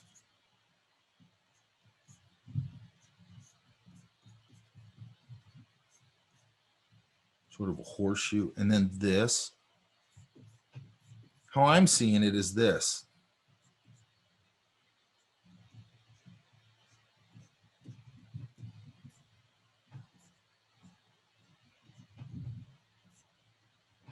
Does that make sense? Yeah. And then I'm doing the same thing we're doing in the buildings, putting that big shape and start going into the smaller shape. Yeah? Yeah. Questions?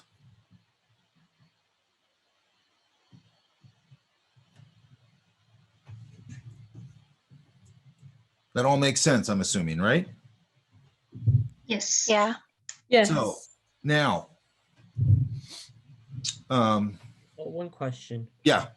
As you're constructing, are you doing any measurements or proportions, or are you just eyeballing it? I am, but here's how I'm doing it. Sort of like I've been saying before. Like if I go, here's the head. It's got a little tilt. There's the axis. And then I'm just going to go, just, you know, geometry, right?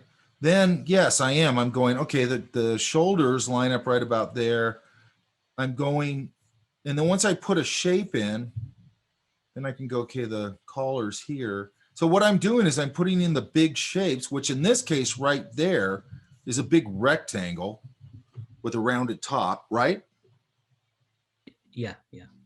So what I'm doing is, yeah, I'm putting this down. I'm going, okay, that shoulder's about there. That's about there. That goes there. And then I'm just going, okay, I think this is about there. This is a tube. That's all I'm seeing is a tube. This is a tube. This is a rectangle. And so what I'm doing is I'm going, where does this arm or this hand fall in relation to this rectangle? Right? And it's about, Right, yeah, I see. it's about there. So then I go, okay, well, maybe this needs to be adjusted a little bit. Right? So now I place this here and I'm looking at how far it is from here to here, let's say, right? Then I go, how close is this hand to the button or the seam or whatever it's called, right? And I go, oh, it's actually a little further over. It's about there. So got to make sure that gets there. And then where does this land? So what I'm doing is I keep looking at where things land in relation to the other things. This is actually a little lower, right? Yeah. There's a little kick in his coat right there. And I'll start doing that stuff. And then these are just tubes, like I said. So what I'm doing, and then I'll go, okay, this head feels like it needs to be a little bigger.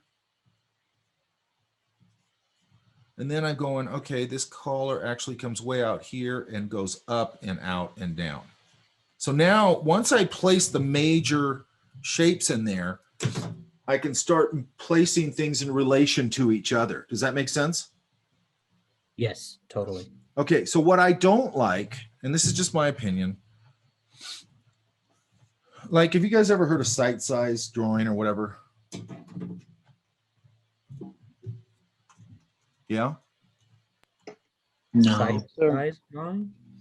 Side size drawing it's very systemic. It's very like sometimes they'll even put a plumb line down. They're measuring every little thing. I can't stand that kind of stuff. Okay, because then I just can't stand this kind of stuff. Oh, I see. Yeah. I want to be free. Okay, but I am using sort of that measurement thing off. I'm not sitting around over like once in a while. I might go, damn, oh, what is that? And I might just kind of look at it. But what I'm really trying to do, what I did is just develop my own. You know, it's not like I invented this, but, you know, I'm just measuring off the things that are there. So I know I'm being fairly accurate. And then sometimes I go, oh, wait a minute, that actually is way closer to the hand there. So I just adjust it a little bit. And I'm doing this very light and loose with my pencil because I know I'm going to come back and refine and adjust. Does that make sense? Yes. so it's no different than what we've been doing with trees, with buildings and all that kind of stuff. So what we want to start doing, what I do, I just sit there and I look at the shapes, man. And you're lucky you got, we're drawing people with clothing, which is, it's a bunch of graphic shapes. It's just like, it's all there right in front of you, right? And then I start looking at, where'd my pen go here? Okay, that makes sense. That answer that question? Yes, it did. Okay, Yeah. good. Okay, so now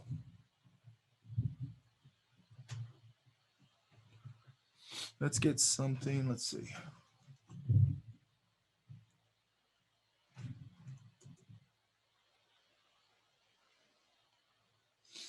Maybe this one, let's see.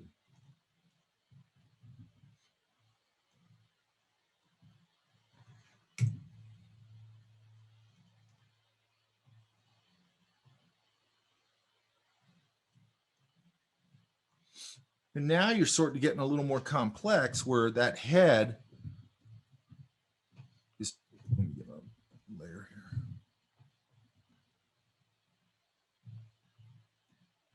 Oops, that's not what I wanted to do.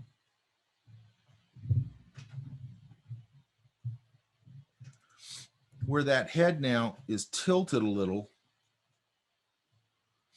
And now it gets a little more complex because, you know, now I got to figure out this hand in relation to a guitar. And then I go, okay, how far is this guitar down from his neck?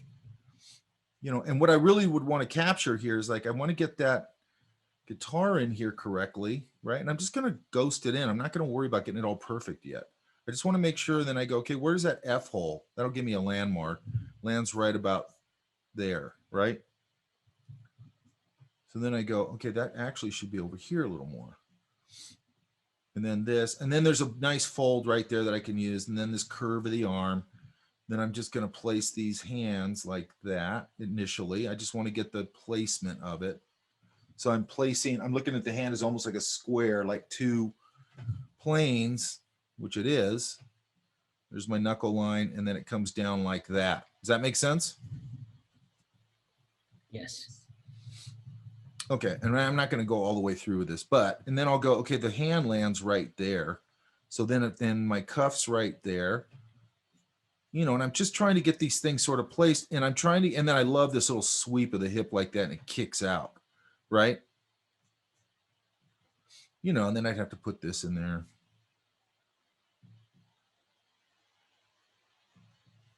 And this cool hat. He's got this cool break in it, old school one. You know, and then I can go, okay, there's that. And actually this goes like that. There's a little curve to it. And then I would probably, you know, really emphasize these fringy things. And I'd have to adjust, and I'd probably have to make a few adjustments to get that to look right, his pants, because it's, you know, it's an interesting pose, and these are kind of kicking way out. Does that all make sense? And then I'm gonna put that little fold right there. Yeah? Yes. Yep. So I'm trying to just see these things as like, okay, there's this, there's this curve, and then there's this hip kicked out.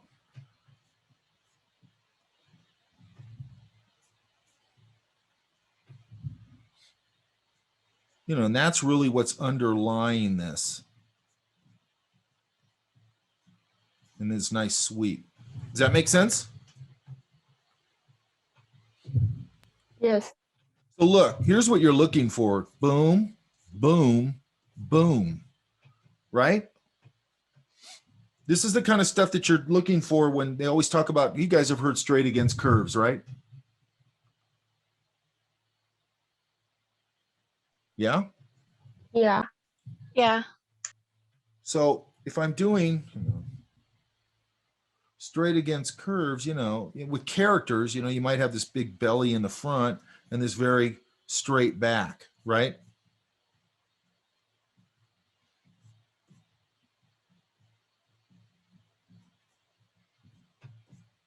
Does that make sense? Mm-hmm. Yeah. And then I'll put the little shirt on too small. Have his belly hanging out a little. Put a sleeve on him.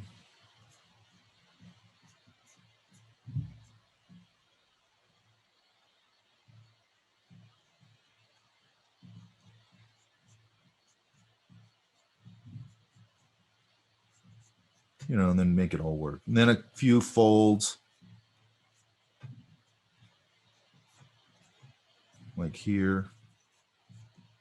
Pocket.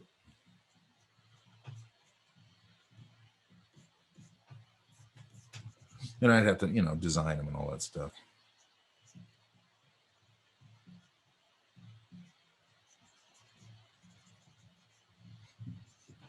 That makes sense? Yeah. So that's that Yeah. straight against curve thing, right? So you're looking for that even when you're looking at real people and all that. Now, okay, does that all make sense? Yes. Yes. Okay, so I want to talk about two things with the head, okay? So let's look at it from a front view. One of the things you can do to really lock your head shapes together right away.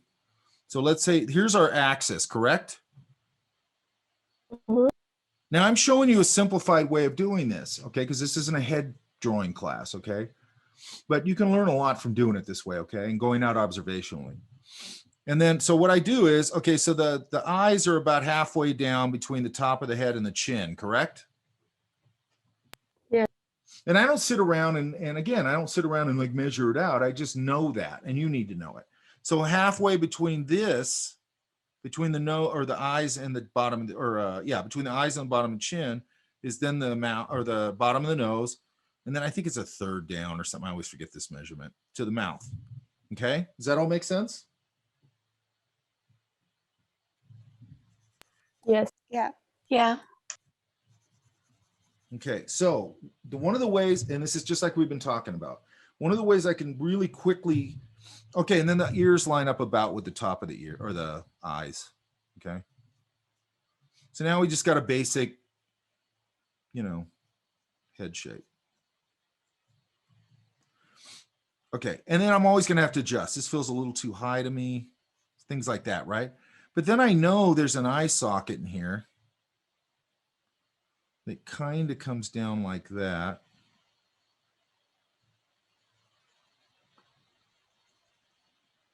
And then this is gonna cast a little bit of shadow. This upper lip will be in shadow because we're usually being lit from above. This is a down facing plane. This is an up facing plane, so it catches light. You can see it on my lip right now. So I'm going to leave that alone. I'm just going to put the shadow value under my lip down here. Does that make sense? Yes. And do you see how much structure I get right off the bat? Yeah? Yeah. I mean, I haven't done anything and it's already fairly, you know, it's starting to feel structured a little bit. Okay, so then I got that. I want to give him a bow tie for no reason. Okay, then I can come in here and go, okay, maybe there's that little tip of the ball of the nose, a little bit of the wing, a little bit of the cheek mask hitting the wing, a nostril. Maybe I'll now go in and put a little bit of eyes in there. Little indication of the eyebrow. Maybe a little of that zygomatic arch. Here, how's the chin work? Is it a pointier chin? You know, then I'm going to come in here and go, okay, he's got,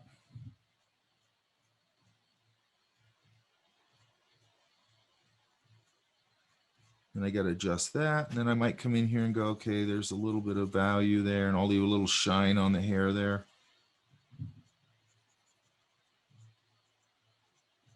And I'll start just like we were talking about before. I'll start to finesse now and start to go, okay, I want to change this. I want to adjust this. This feels like it could come over a little more. There's a dark pit right there in your eyes usually. Put in a little more of that. I like to put a little bit of value on the nose like that. That way I do it with my pencil and I just smudge it a little bit. And then what I do is I come in with my eraser And I erase out a little highlight.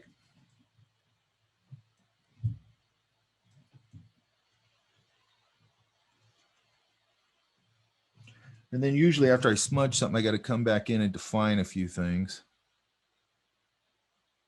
I'm going to get this a little more prominent. I also can shadow that little divot in the mouth. Put a little more lip on here. Little there. I might put a little bit of value on this lip down here. You know, and then I can keep going.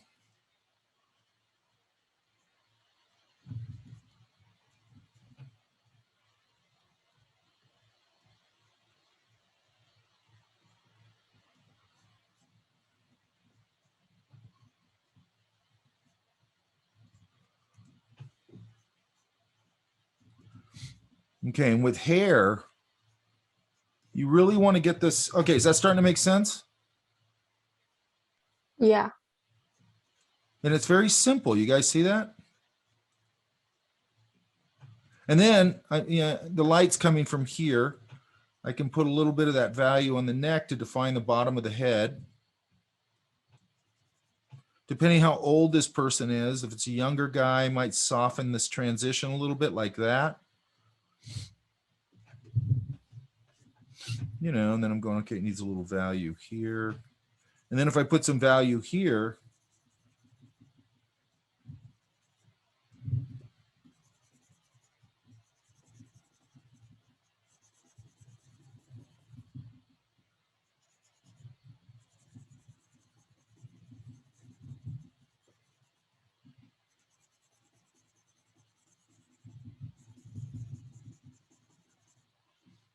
you know, that's too smudgy, but you get the point. I would do all this with the side of my pencil nice and clean. And the reason I'm doing that is then I can have this white shirt popping out of this black thing, right? And then I want to break up his hair. I'm going to have some hair back here a little bit. Reestablish a little bit of that chin. It feels a little too high to me, so I'm going to fix that.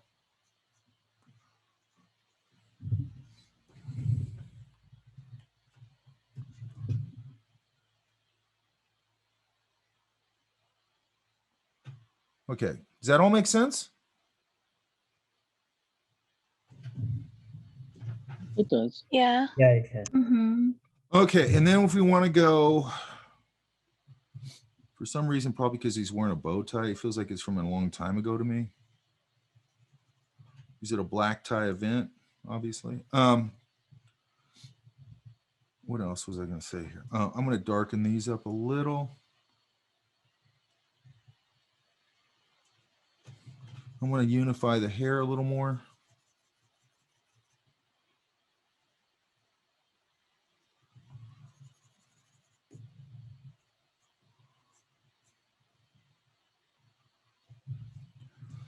And now I'm going to give him a little.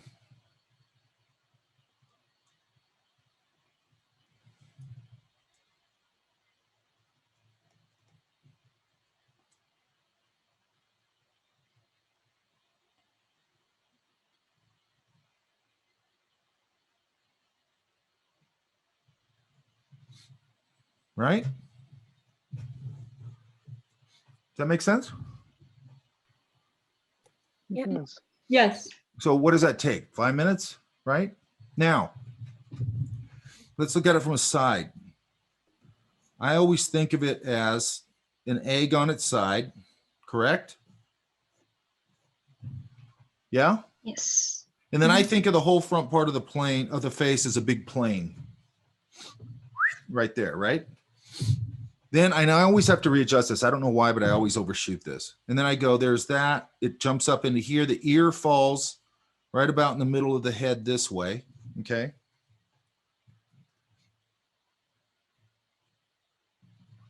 And then I go, this brow line leads right into the eye socket, basically. And then I like to put the bottom of the nose. And here's what's important. Is the bottom of the nose tilting up? Is it straight or is it hanging down that way? Okay. That's one of your key for me anyway. That's one of the key things for me to hit to get a likeness. Does that make sense? Yeah. Now, the other thing I always, okay, so let's just talk about this. Okay, then I'm going to put the mouth, it comes down.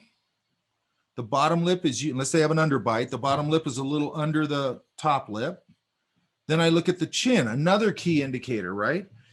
Does this chin come down more like that? Does it jut out more like that?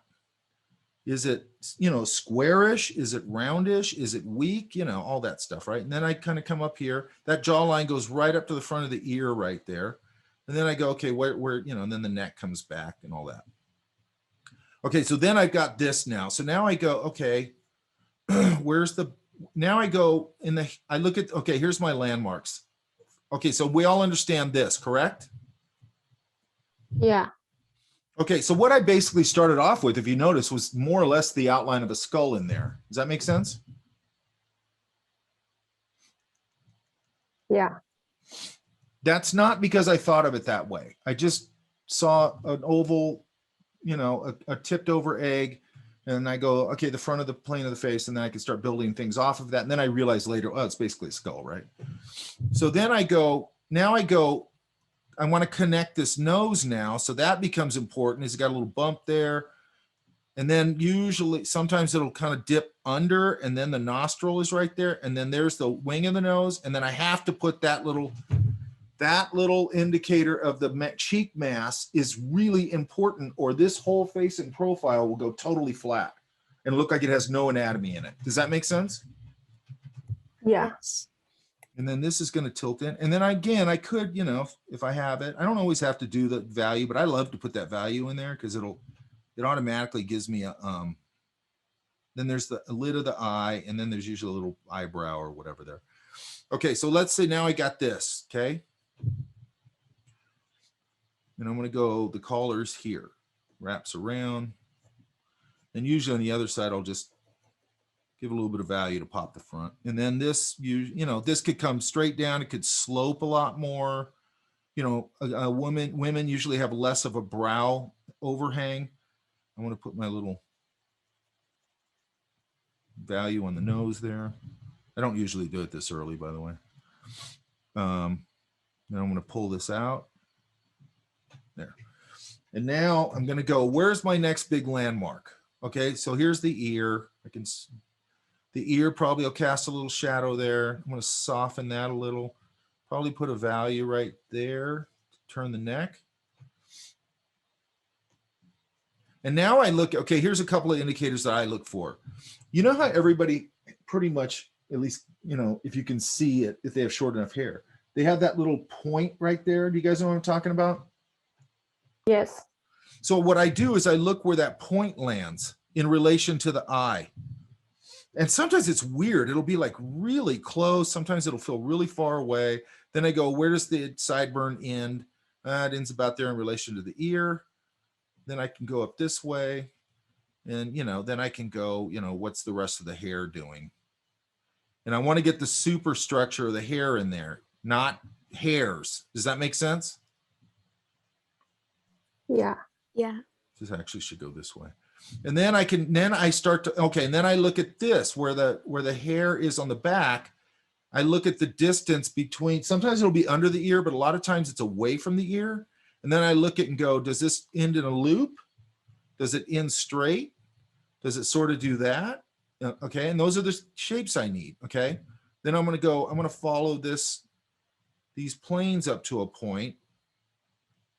I always follow this up the back of the head and I make it a little darker, and then when it rolls up here into the part, and then this, let's say, is going, actually it'll go, I'm going to put it this way just so I can make my point.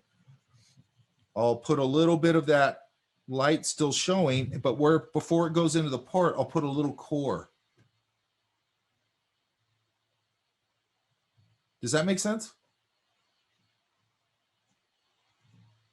This ear is way too high. Gotta lower it. Does that make sense? Yeah. Yes. Yeah. Okay, now once I get all the hair blocked in a big way like this, then I can come up here and drop a few stray hairs. Maybe it's a little messier back here. But I got to get the superstructure in there first. Does that make sense? Yes. Okay, so now I'm going to change. Okay, this is another place that's the Filson or whatever it's called. Does that, when it goes to the mouth, let's say this is the mouth, right? Here's the lip. Here's the upper lip. Here's the lower lip. Does that all make sense? Yeah. Okay, so what I look at, another key thing for me to get a likeness, if I'm looking for that, a lot of times I'm not. I'm just having fun drawing people. I look at, just like we talked about the nose, which way it's tilted. Is this concave, convex, or straight? Does that make sense? Yes. Yes. So I'm looking for all that kind of stuff. I'd clean up this hair. And by the way, when you're looking at things like hair, I have a hair video, I'll give it to you guys. I'm looking for,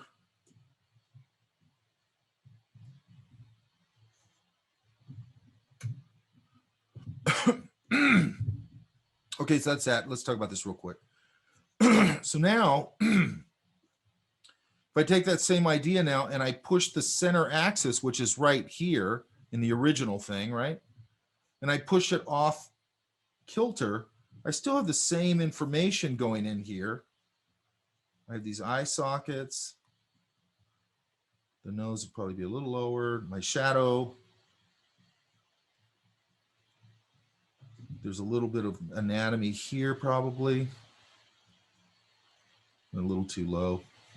So now I've just shifted this axis line this way. Does that make sense? Oops. Yeah.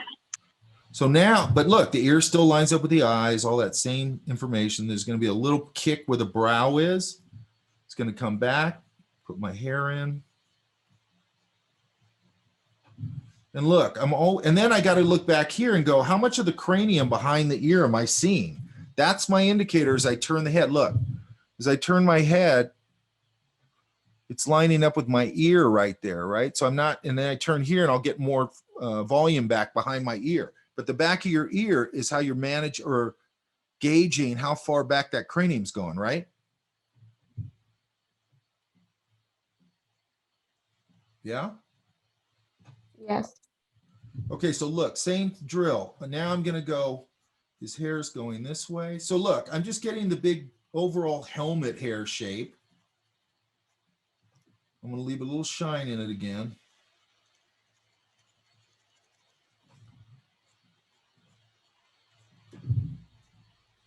And then his head would probably be about there, actually. I'm going to see a little of that ear, maybe.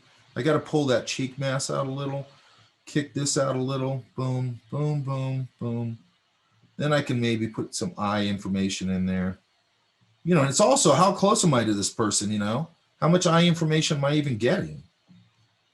I might just be getting the socket, and that's it. Give him a little Adam's apple there. Sleeve, boom. Little zygomatic arch, cheek mass, little value on the nose.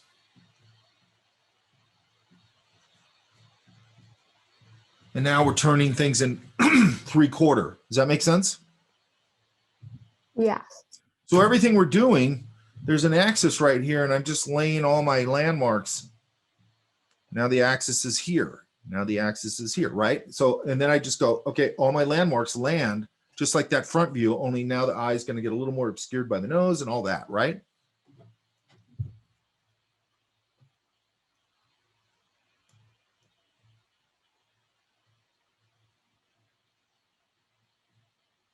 Like a little more here. This should be here. That's going up around the neck. I can darken that up because it's going behind.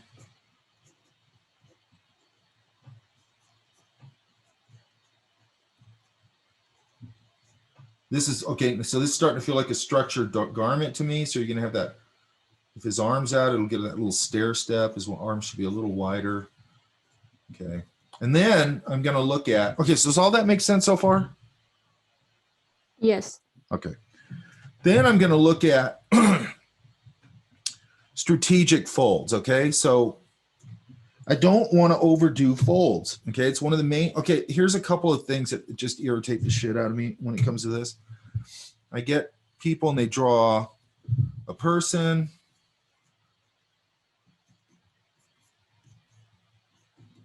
And then here's the pants, okay? So here's my person.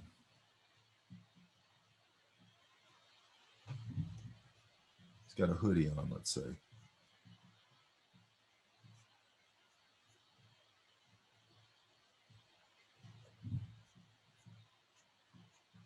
Got his hipster beanie on. Okay, so I want to put some strategic folds in here. One of them's right here. His arms are too close. One of them could be, you know, pulling from here across. Might get one gathering here. If there's one a hoodie, it'd be, you know, it's going to gather a little there. Maybe I'll get one here. And then they'll do things like this with the pants. They go, wait a minute, let's shrink this guy.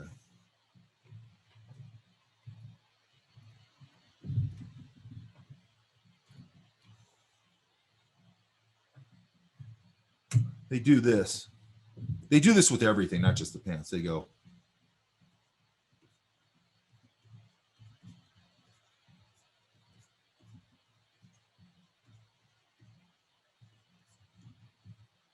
Usually the feet are doing this. Okay, they're just random mark making. Does that make sense? Yeah. Okay, it makes me crazy because then I go, you're not looking.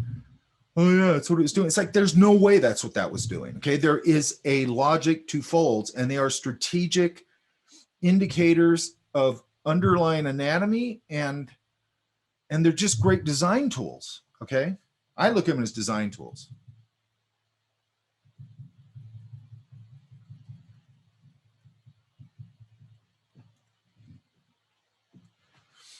So a good example of this is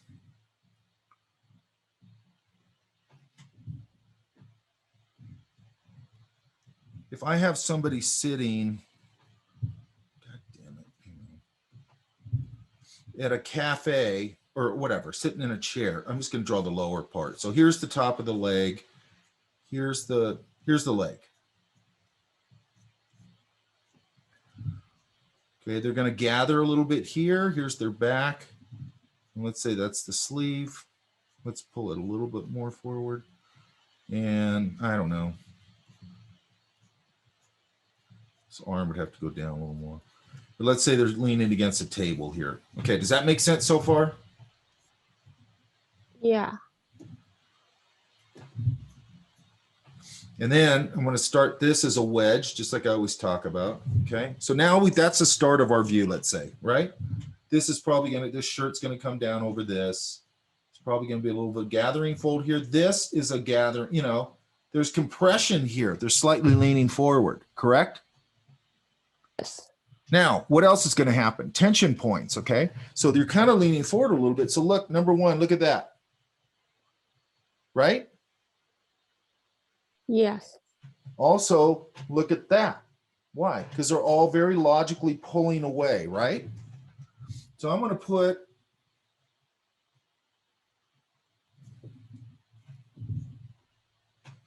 and I know I'm doing this crudely, but it's fine. I'm going to get rid of that.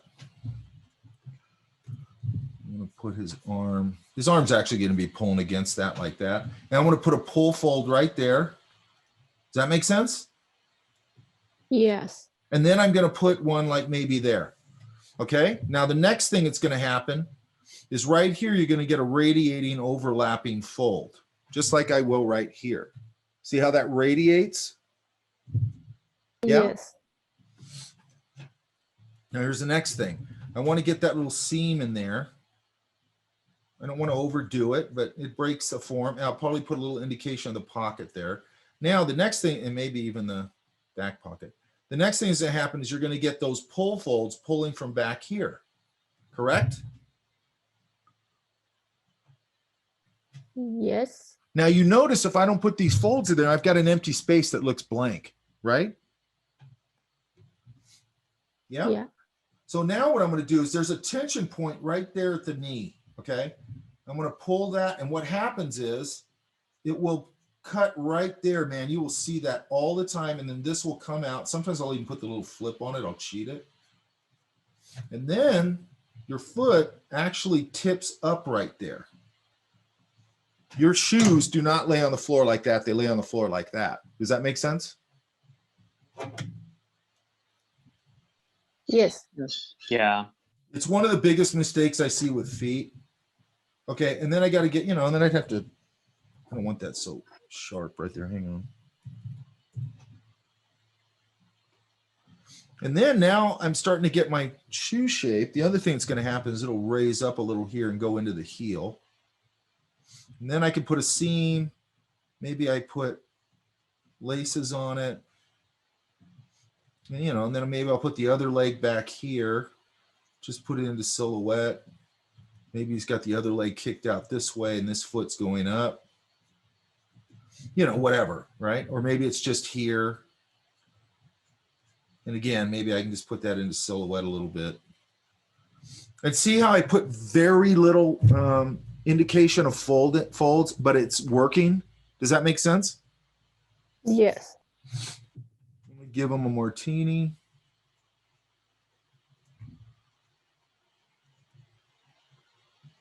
Maybe his hand is up on the martini.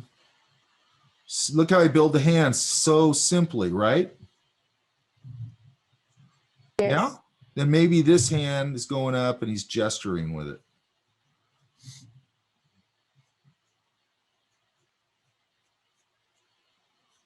Usually I don't go backwards like this. I just didn't think about it.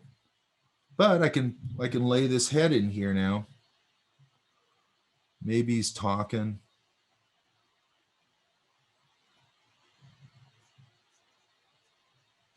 Maybe he's got a baseball hat on.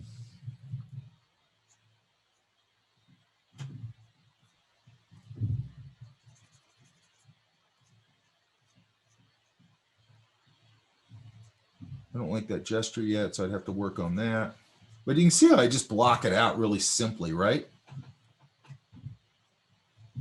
This hat needs to be a little lower. I don't like how high. And then again, I can put that shadow over the whole top part of the head. And what does that do?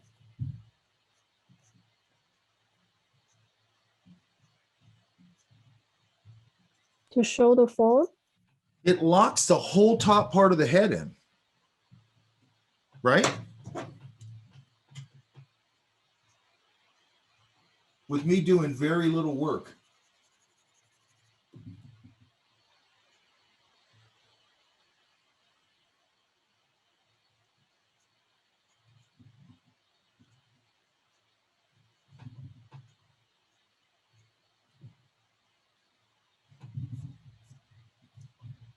Maybe there's an umbrella on the table.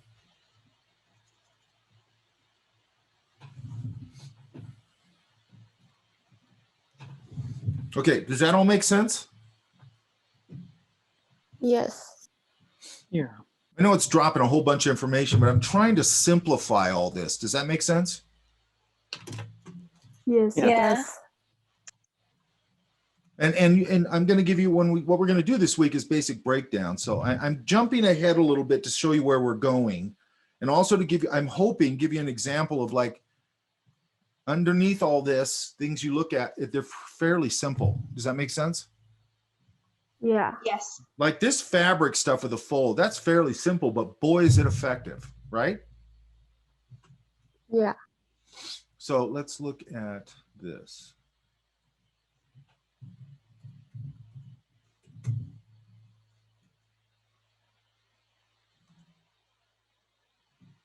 So I was going to make a handout for this, and every now and then I'll do a search to see if there's something in there that's already out there. It's really good, and this one was.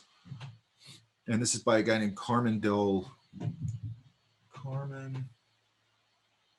I'll find it. It's in here somewhere. Anyway, I'll find his name. It's in there somewhere.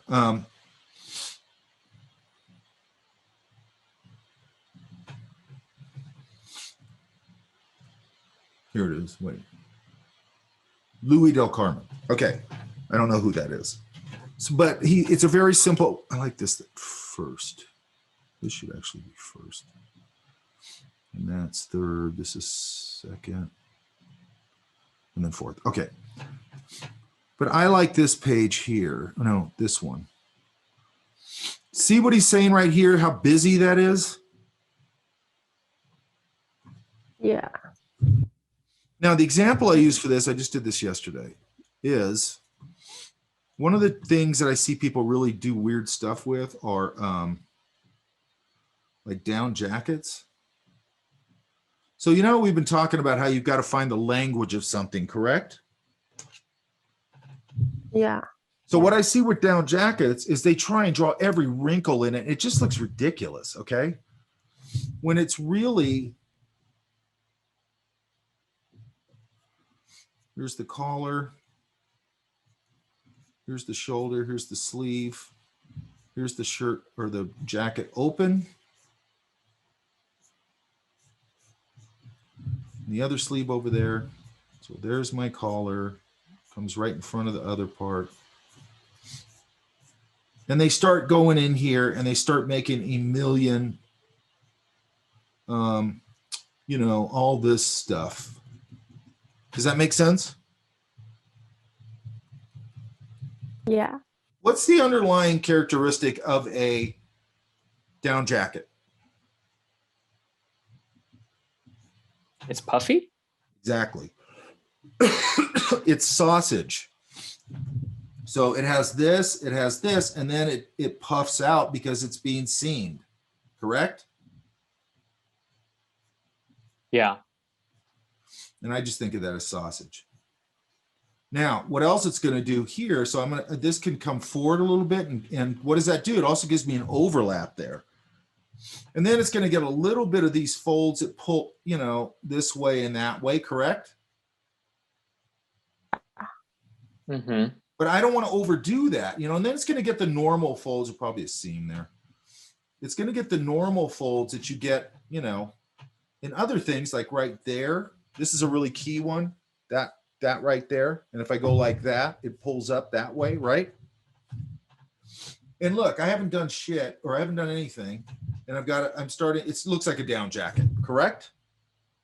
Yes. And then I'm going to go here and go, okay, now I'm going to come up with a graphic language because I want to make sure. So let's make this the definite edge here. I'm going to come in here and put this little, it's a little bigger than it would be, but I still want it in there. And that's going to be my zipper on one side.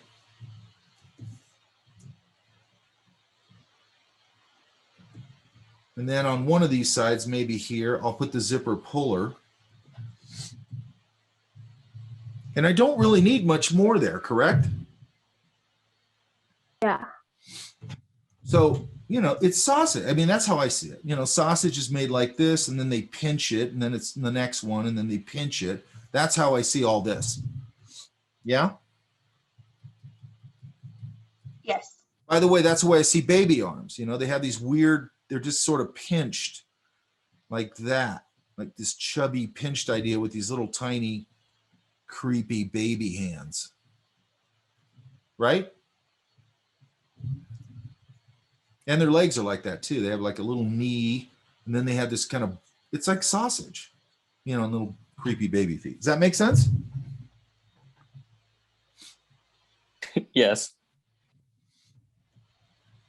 Okay, so what I'm saying here is not this is how you draw a down jacket. What I'm saying is this is how you start finding the underlying logic to simplify the jacket, but not lose anything. Does that make sense? Yes. And then this would have the little back part.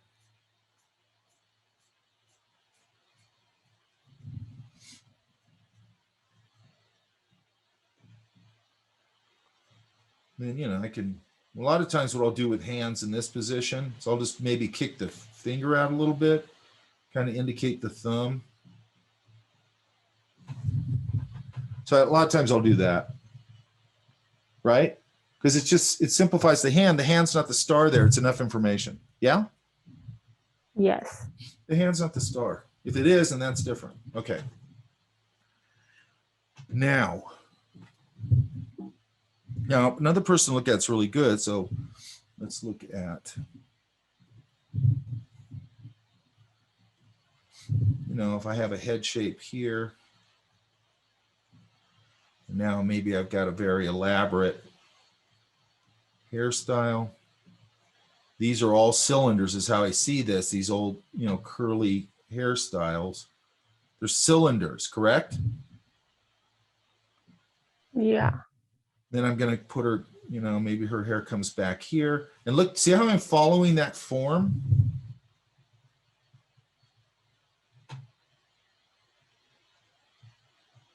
You guys see how I'm following the form there? Yes. Yes. Now, the next Yeah. thing I want to do that really kicks that, I'm going to shade her hair like this, is to put that core right there. That'll really turn it. All up here.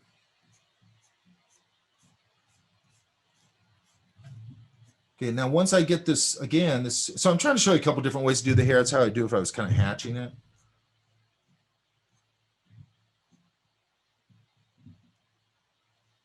Younger women, I'm going to do much more or much less. Her hair's a little too low. I might just put a little indication on the nose, very simply. You got to be careful with young kids or women or younger women or whatever, or kids, where they don't have a lot of the stuff that we have. You know, guys have much more angularity usually. You can kind of hit them a little harder with lines and things. With women, man, if you, or women or kids, you start hitting those lines too hard and they immediately age. Does that make sense? Yes. And one thing that's really weird is almost every time I just make up a woman, it's my ex-girlfriend.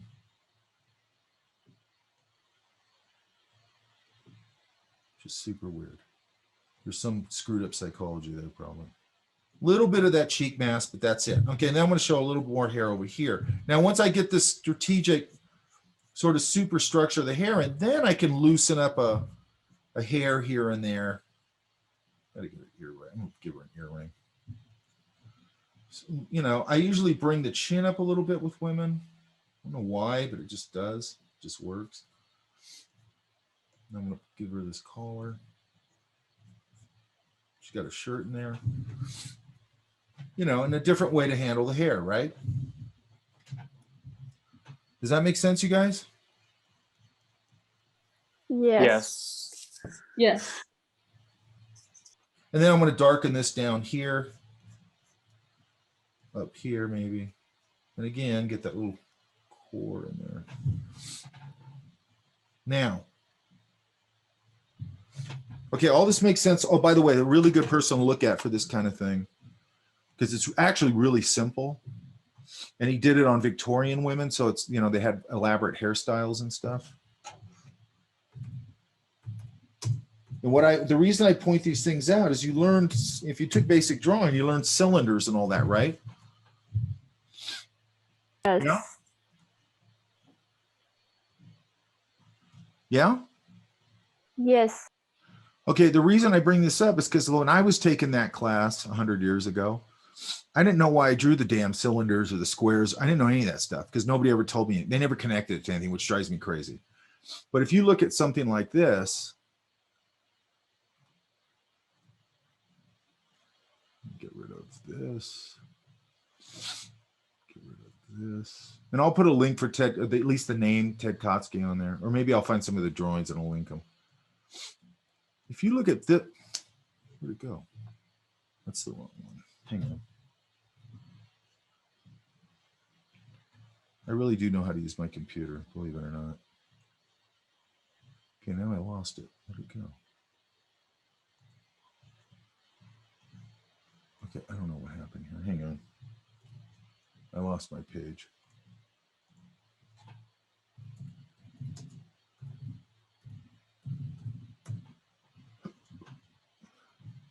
And I had a really good image too. Hopefully it comes back up.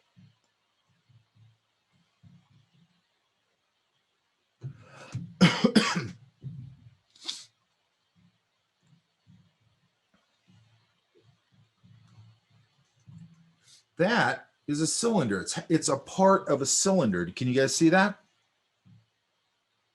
Yes. Yes. This right here is one big kind of cylinder. That's one, that's one. You're just seeing a part of it, like that much of it. Does that make sense? Yeah. And can you see how he lit it just like a cylinder?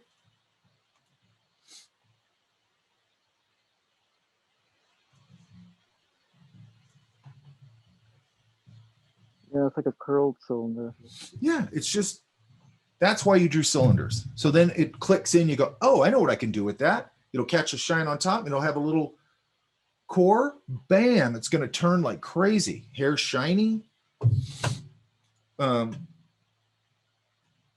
anyway, what I like about Gibson is you can very clearly see all this. Look at that one. You see that? See Yeah. that cylinder? Look at this one. That's a cylinder. See that up there? It's a cylinder. See that right there? It's a cylinder. See that right there? It's a cylinder. Simple, right? Now, I know everybody doesn't have all these kind of elaborate hairstyles, but it still helps. It could be a hairstyle that comes down and curves under right here. Well, that little part is the edge of a cylinder if you continue it, right? Yeah. Dana Gibson, by the way, he's a super badass anyway. So, okay, let's see. Okay, so let's do one more, I think one more thing. Okay, I'm being clear so far, correct? Yes. Yes. Yeah. So let's go back to this dude. Now, this is important for a bunch of reasons. And again, I'm not doing this to show this process. I'm doing this to show what I'm trying to get through to you now is cluing into graphic solutions and that sort of thing. Does that make sense? Yes. So this guy, he looks fairly young, 35-ish maybe. I want to kind of play around a little bit here. Hang on.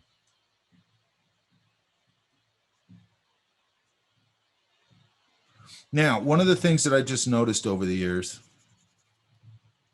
this ear is way too high. It should be down like that. It should be lining up more about there. So let's kind of.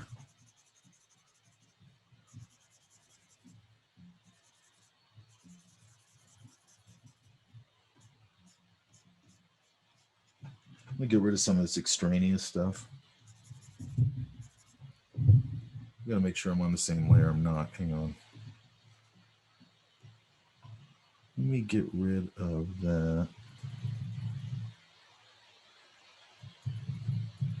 Okay, let's go back to this layer.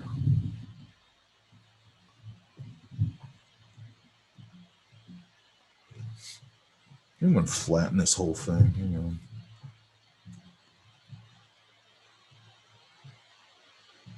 Yeah, maybe not. Okay. I'll just do it on this. Let's get a little more of this. Let's knock that ear back down. Give it a little more shape. Bring his hair down.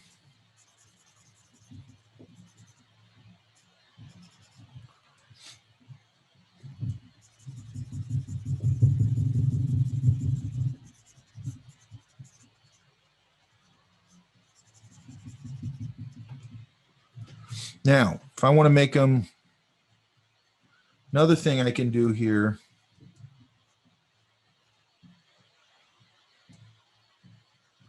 that nose will cast a shadow there. And I'm going to knock that down a little. Now, he's probably going to have this. And again, I'll do this with my light side of my pencil real light. I'll go with my finger to smudge it out a little bit. You got to be very careful how much smudging you use, you guys. And if you notice, if I leave it too dark,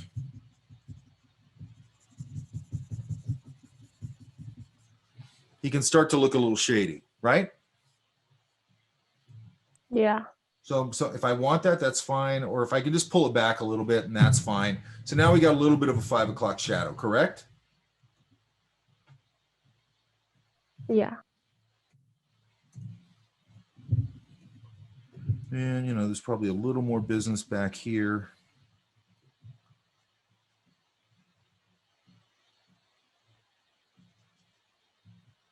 Underside of the nose will get a little darker. Back here, it might get a little darker. I want to give that, I want to give him a little more upper lip, you know, and maybe a little more of that little cheek indicator. Okay.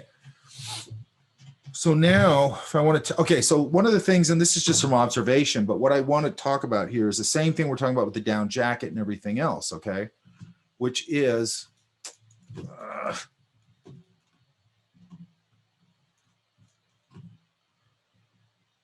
looking for graphic solutions to things. So if I want to age this guy and I tell people to age him, you know what everybody's going to do? Anybody? Wrinkles. Yeah, they're going to put wrinkles all over them. Okay. When really there's a couple of things that happen. Yeah, you get some more wrinkles and all that. Sure. Oops.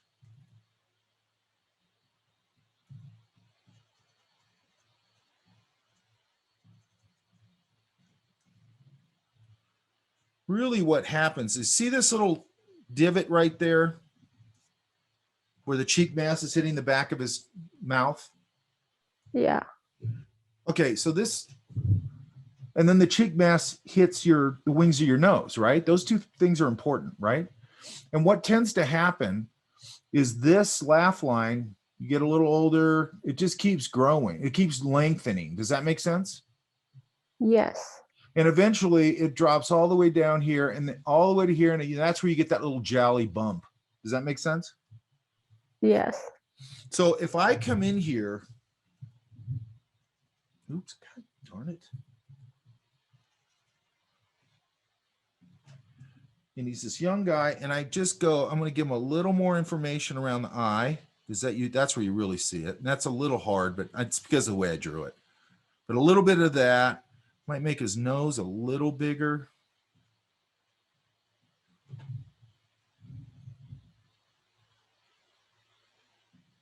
And then if I just drag this from here to here, see how he just aged up? Yeah? Yes. Yeah. And then if I keep this going and I go, okay, now it's going to come down to like maybe there and get that little jolly thing. And then another thing that happens is that nice taut neck you have that goes, see how this neck goes nice like that, flat, right? Yes. Yes. Then this stops happening. And what starts to happen is this chin tucks in a little bit, and then this starts to go like that. Now see how he's getting older? Yeah. I might make his ear a little bigger. Then the obvious one is his hair might start getting a little thinner.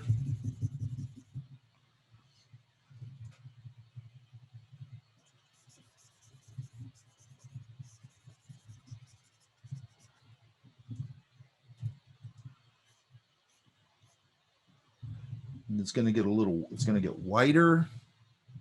So let's go to a gray. Now, you know, all these things don't happen, but I mean, you can see I could just use the jolly thing and the neck thing alone and ages and the eyes, and that's going to age them up a lot, right? Yes.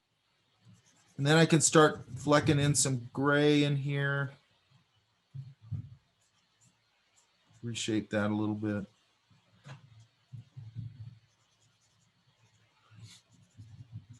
Now I've got a nice little gray value going on there. And I can come in here now and maybe hit a few spots with the flecks of white on here. Usually around there it starts.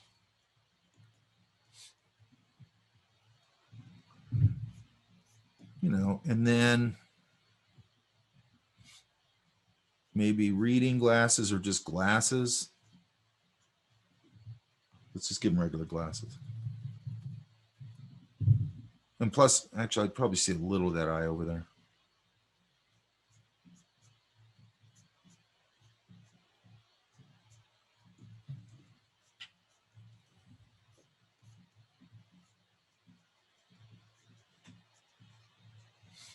A little more jowly here. Then you start seeing that zygomatic arch more for some reason. I never understand that. I guess you start losing body fat somehow.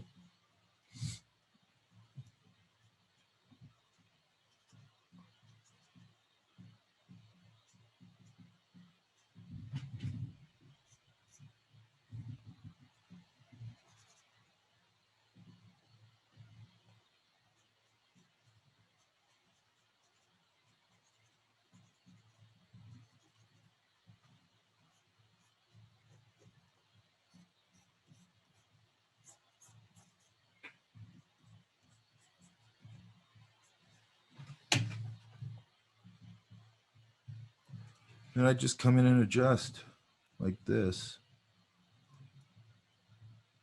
You know.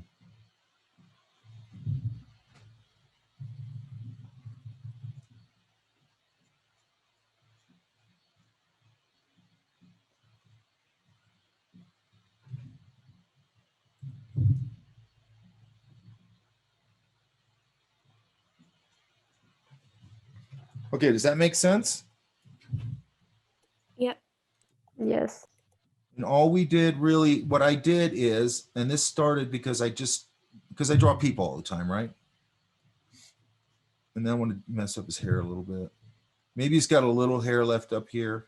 Or sometimes they'll do this. They have this wispy hair, but they kind of comb it back. Does that make sense? Yes. Yes. That's actually better. I like that.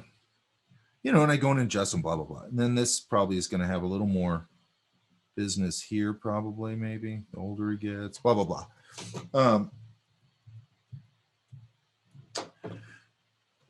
When I was drawing old guys, because I usually am out drawing people every day. Okay. Sometimes I don't know, sometimes for 50 minutes, sometimes for 6 hours, right? But when I was drawing old guys, it was fun drawing them. This is 2, this needs to be here. Actually more there. I started landing on these graphic things all the time and went, oh, that laugh line keeps going. So if I want to, and what's good about this, if I'm drawing a character that starts off as a 35-year-old dad, and then it's going to carry all the way through to him being a grandfather, this is how I would do it, right? Yes. And what's good about it is that I would do an overlay right over my drawing of him young and do this. And then and what I do is I drag that line down a little bit, little heavier, little more information on the lines. Okay, here he is about 55. Here he is 75. So I got a clear, you know, 35, 55, 75, and it's all the same character. It's not going to be where somebody goes, that looks like a different character. You know what I mean? And the reason that happens is people don't know this. They don't understand what they just go to right to wrinkles and all that kind of stuff. And it's like, that's not what happens. You know what I mean? I mean, yes, you get, and I'd argue nowadays, people don't age the same way they used to. Okay. Like they take better care of themselves now. When I meet people all the time who are like 70 and I'm like, you're 70? Like they don't even look close to that. And somebody who was 70 when I was growing up looked like they were 130. Okay. So it's changed a lot. And then I see people who look, you know, kind of classically older or whatever you want to call it. Does that make sense, you guys? Yes. Sure. I know it's a lot of stuff to throw at you all at once, but I'm not expecting you to remember all of this right now. What I want you to do this week, and let's look at, let's take this guy. I had one in here. It's a pretty simple.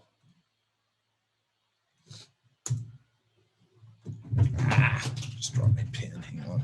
Hopefully I didn't bust it.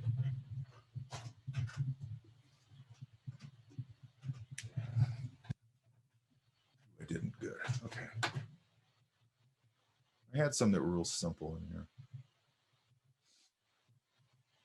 Okay, that's not it.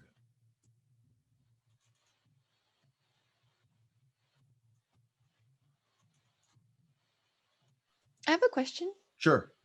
Since we're just starting out drawing people, is it best to look for people who kind of look like they're going to be in the same place for a while versus Okay, someone yeah, who's that's a good question. One of the changing? things I always say about that is, this is some guy we just made up in class. this guy here.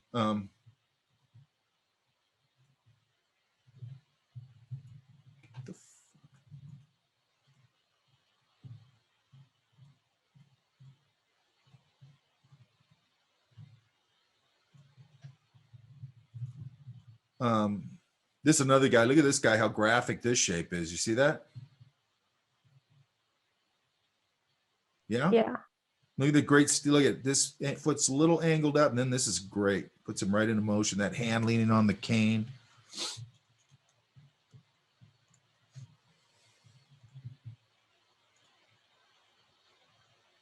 Okay. Okay, so let's take this. I picked this one because it's a very simple image. Let's take her now.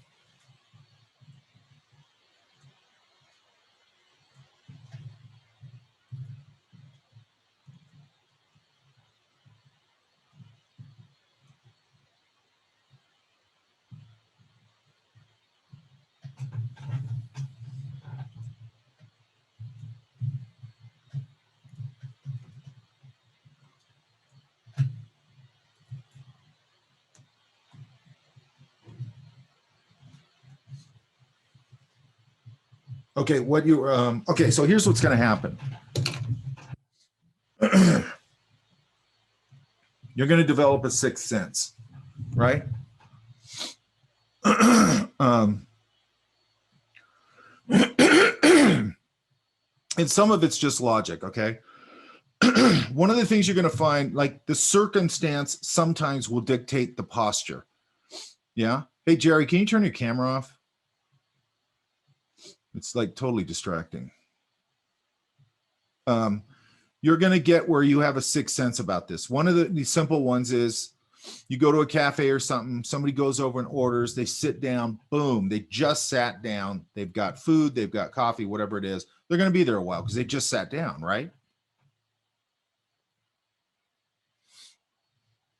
You there? Yes. Why does it always take everybody so long to answer? I never understand that. Because we have to press on mute. You know, I think you can just hit your space bar. Sometimes the space bar doesn't work. Oh, really? Yeah, and you have to hold it. Yeah, you have to press and hold it. Anyway. Okay, so that's an obvious one. Another one is fatigue. Okay, so you guys, you guys have all heard of contrapposto, right? Yeah. Yes. Okay. You know how you shift your weight. You never stand like this. You stand like, you know, you shift your weight around, okay? That's a fatigue thing. So the example I always use this, I don't even know where this, I know where it was. It was over at a big coffee house in Riverside. You know, I was talking to this guy and he was showing me, and this was a good example of, this is actually one of the reasons that another reason why I'm teach this class.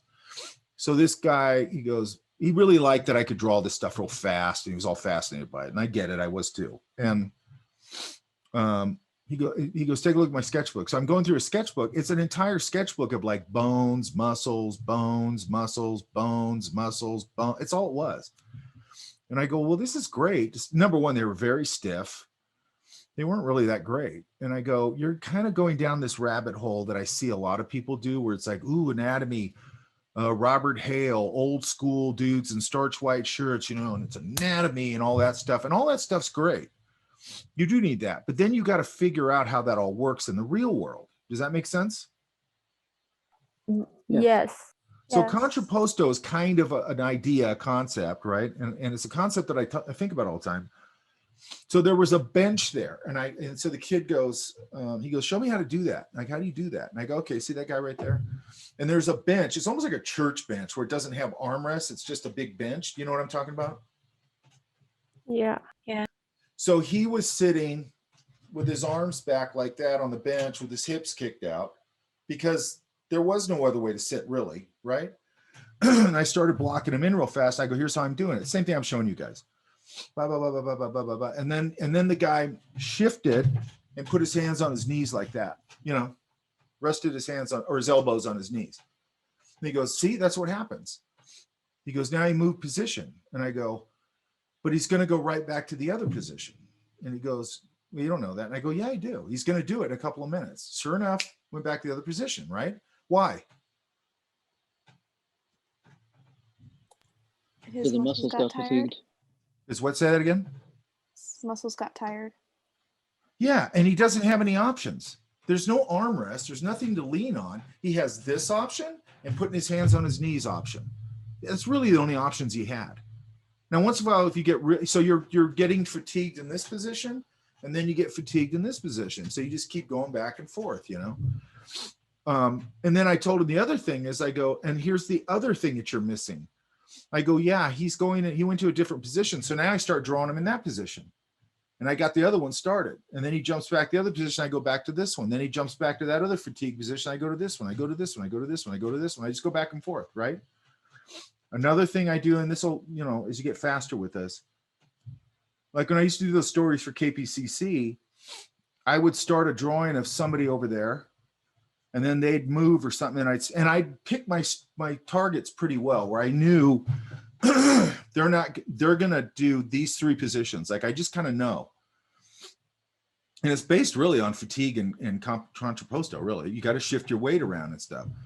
And so I'd start that drawing, and then they moved into the position I figured they would. Then I jump over here and I start drawing that person, and I'd have like 5 people going on a page, right? Because I didn't know what I was going to get there. I was looking for a story, so I just had to do a lot of stuff, right? Does that make sense? Yeah. Now, here's the other thing. If I'm doing a drawing of this guy that I've got on my screen right now in profile, and it's a cafe, and, you know, they're sitting there drinking coffee or something, right? If he gets up and leaves, or she or whoever I'm drawing gets up and leaves, that chair is probably not going anywhere. Somebody else is going to go down and sit in that chair, basically in the same position. I can finish my drawing just using that person. Does that make sense? Yeah. They're humans. They're humans. They all have the basic same proportions. Maybe one of them's heavier or whatever. Well, maybe I'll add that in. But it's really just going to come down to placement of hands and things like that, right? So really what I want you to do this week, does that all make sense? Yes. Yeah. I want these simple breakdowns. Like number one, first thing I want to catch is that his head is tilted a little bit.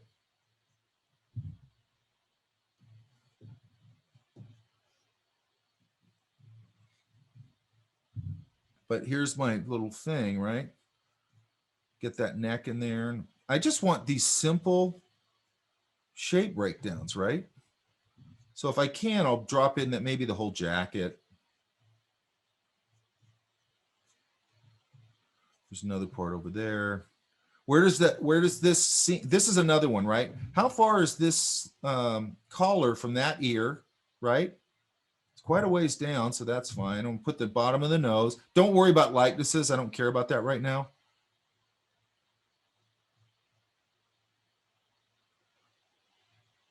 Got a little bit of a smile, and I can see a little of his neck. Boom. Okay, so I just want to kind of block that out real quick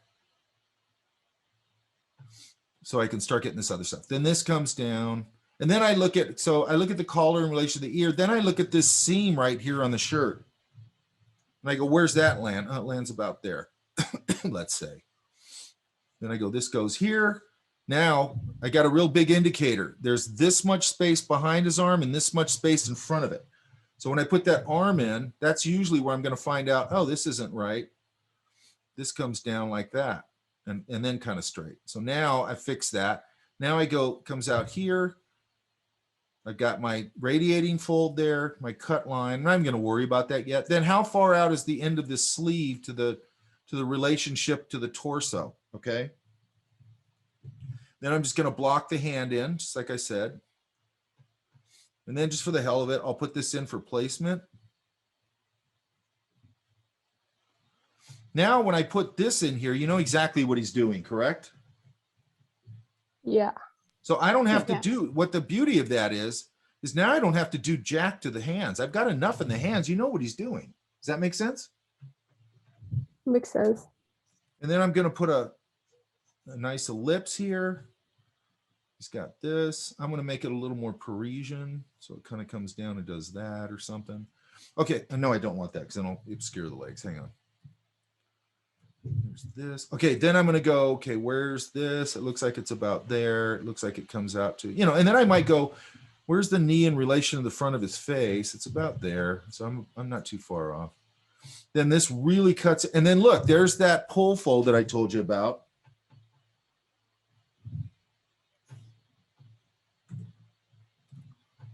Oops. Or just do.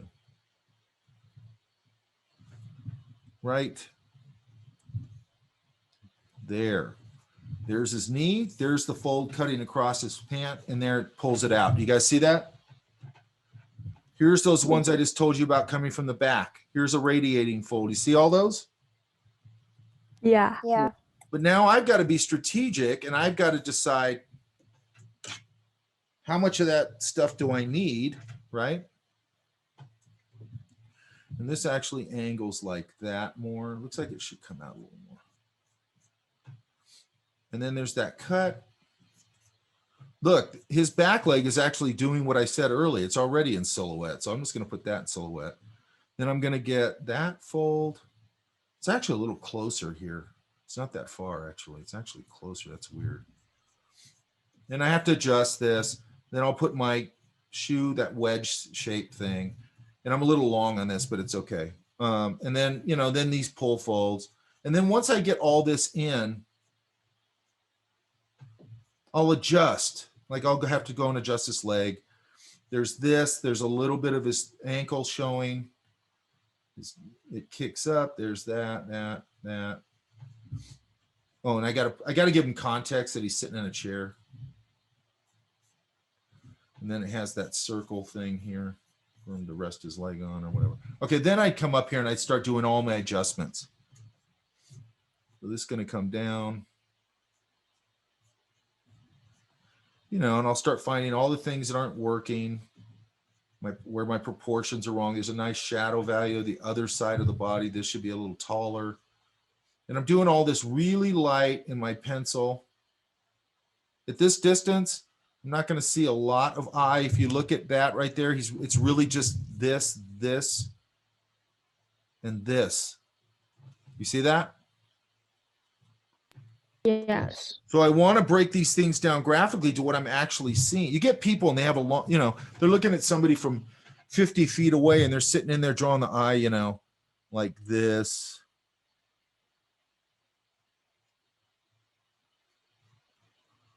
And I'm going, you can't even see that. What you're seeing from that far away is more of this eye socket value. Does that make sense? Yeah. And then maybe I'll just throw a little indicator in there if I can see anything. There's usually a darker patch right there, right in here. It gets a little darker right in there.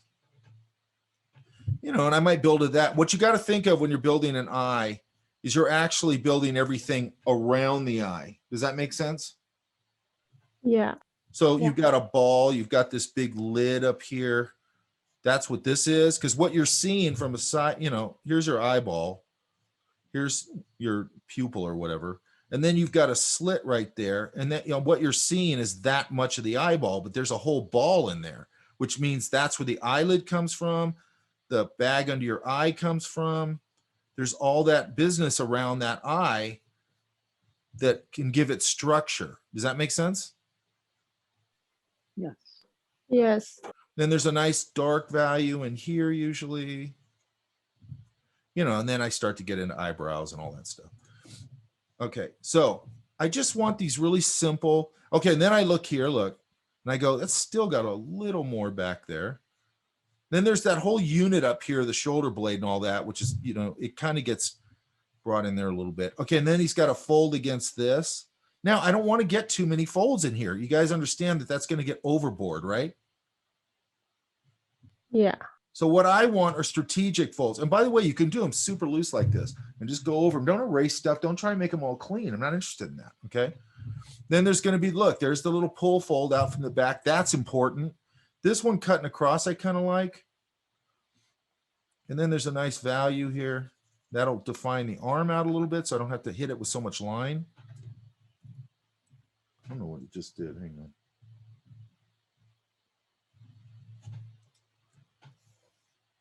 There you go. Okay, so I have to decide how much of this stuff do I need. This is a dark shape. That's good. It'll end it. I'll put that little core there so it looks like a little shiny thing or whatever. You know, this stuff. I don't know how this ends, but let's say it does that and it's got a wheel on it, whatever. I can add some of this. Not worried about anything other than, and then his isn't doing it. Pull this back. He's got that little cuff sticking out. I like that. And then, you know, I'm going to do the same drill we've been doing. I'm going to put a little more of a radiating fold there. I feel that actually comes more like that. And then this is a really key one. That one right there to me is a big key one. Comes right down there. A little bit of a black socks. And then that tie right there, that's nice. He's in a very formal position. Okay, does that make sense? Yes. Yeah. So all I'm looking for are these simple shape breakdowns. And you can do them small. I don't want them big, by the way. And one of the things you might want to think about, and I just say this, I'm not talking about stylization here. All I'm saying is how sometimes I see people and they got a real square head or a round head or a gourd shaped head or whatever. But this idea, I can, sometimes I do this too. It's just weird. I'll see the shape really clearly and just go, there's the person's ear, little brow line, especially if I'm stylizing a little bit. I don't really want a lot of stylization right now.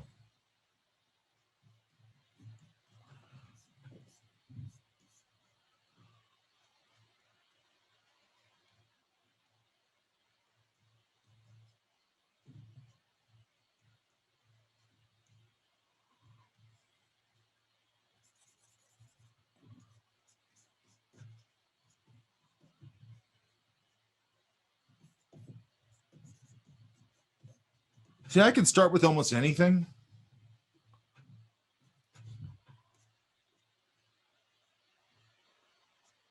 that make sense? Yes. Yes. So what I'm looking for, when you're looking at these people, man, you're just going, okay. And I'm going to show you how to draw crowds in a couple of weeks. I'm just looking for like, start to indicate that hand a little bit. Maybe try and capture a little bit of that posture. Maybe she's got a shopping bag.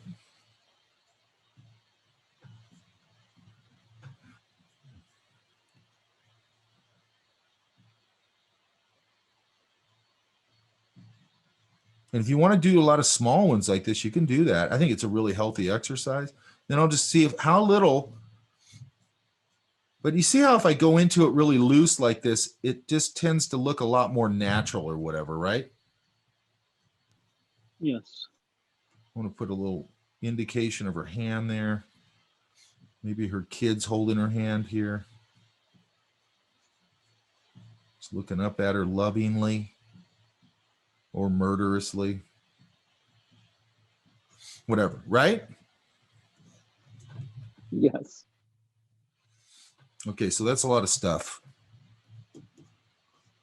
That's not overwhelming or anything, right? No. What I'm trying to show you is not just show you, okay, hey, we're basically doing these simple breakdowns like that. I want to show you where we're going, which is all this stuff. Yeah? Yes. And then, you know, bite off what you can chew right now. Okay, like just get a handle on this basic shape thing and seeing the big masses and starting to work into them.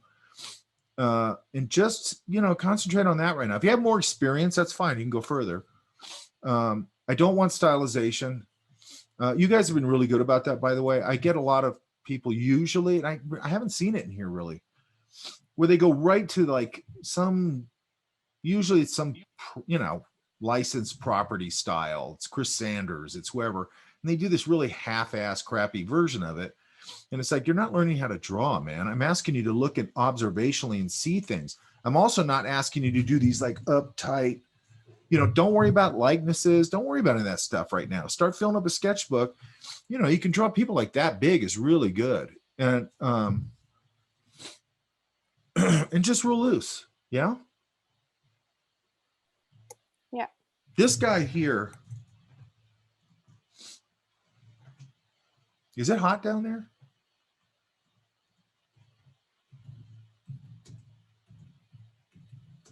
In Orange County? Yeah.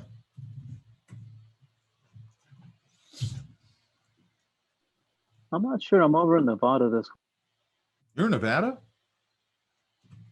Just visiting family. I'm usually in Placentia. It's a little warm. It's getting warmer. Because it's kind of nice up here. Usually if it's just nice up here, it's blazing down there. Here. It hasn't gotten too hot, but then again, I'm kind of used to it. I don't mind the heat. I like it. The weird thing is I'm starting to react to it, which is weird. Let's see.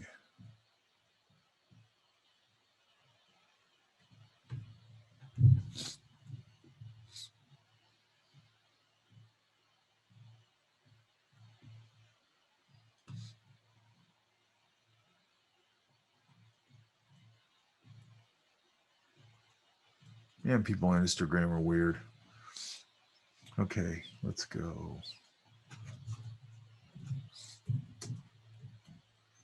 Just a little further along, but actually did I give you guys the PDF from Disney? I did, right? I don't think, I'm not sure. I remember you showing I it to don't us, think but so. I don't know if you ever posted Okay, it. I'm gonna post I that. today. looked for it and it wasn't there. Okay, I'm gonna post that today. Sorry, I meant to do that. It's basically a lot of those drawings in that PDF that I showed you. If you can remember, they were very simple like this. Does that make sense? Yes. That's really what we're going for. Okay. Nothing is going to push your drawing up more faster than that I know of. Okay. And it's still structural and it's still all the information you need. It's not a shortcut or anything. It's just, a shape breakdown basically. So this guy does really nice. I'm trying to find the simple ones.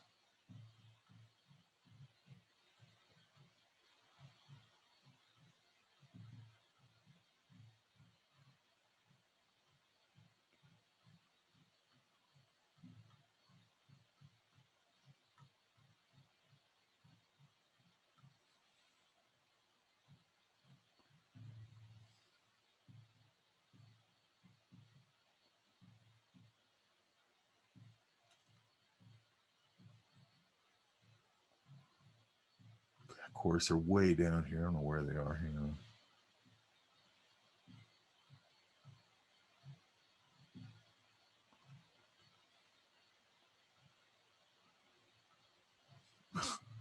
Usually used to post these things all the time. Must have been a long time ago.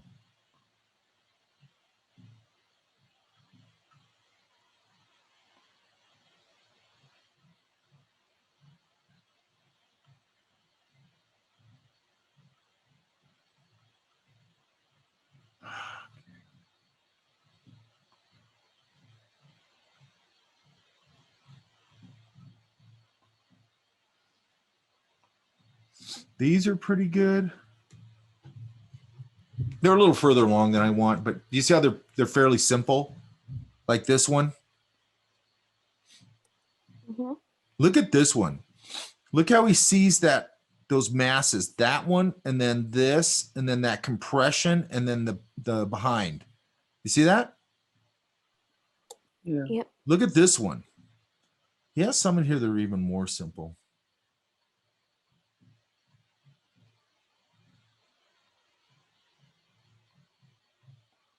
He has these lineups that are really simple. This guy does a lot of just homework mileage. These are nice rocks. I'll talk about rocks. I'll try and talk about rocks next week.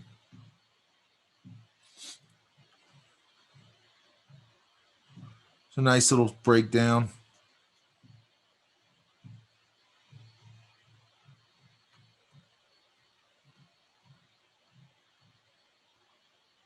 So, okay, so down here, I think is where they are.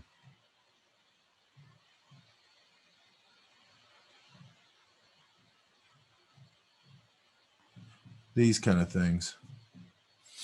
You see the simplicity of that? Yeah? Yeah. Here, look, he's talking about the basic shapes right there. So he does a lot of, he used to do a lot of those really simple ones like that. That's Earl right there. He used to be a model. He died. Anyway, I can't find them. I don't know where the hell they are. But you can see his stuff is all based on super simple shapes like this guy right here, right? Look at this one.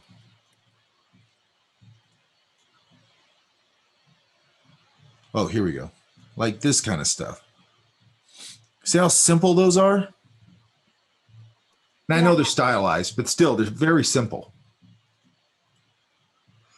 And what it's going to help you with too, if you guys are, you know, I mean, I don't care what you go into. You're probably going to have to draw people and stuff like that. And you're going to want them to feel natural and loose.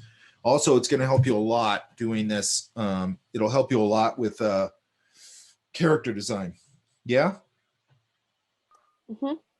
It'll help you a lot with that. And hopefully it'll also get you the freedom. What I really want you to do is start getting the freedom where when you're doing a character, you start thinking about, yeah, okay, I designed the character, but now I want to, you know, put some cool action poses in there. And, you know, instead of, you know, and I've said this before, but like you get people with, I see it all the time where I don't know what their poses are communicating. They're so stiff and they don't make any sense.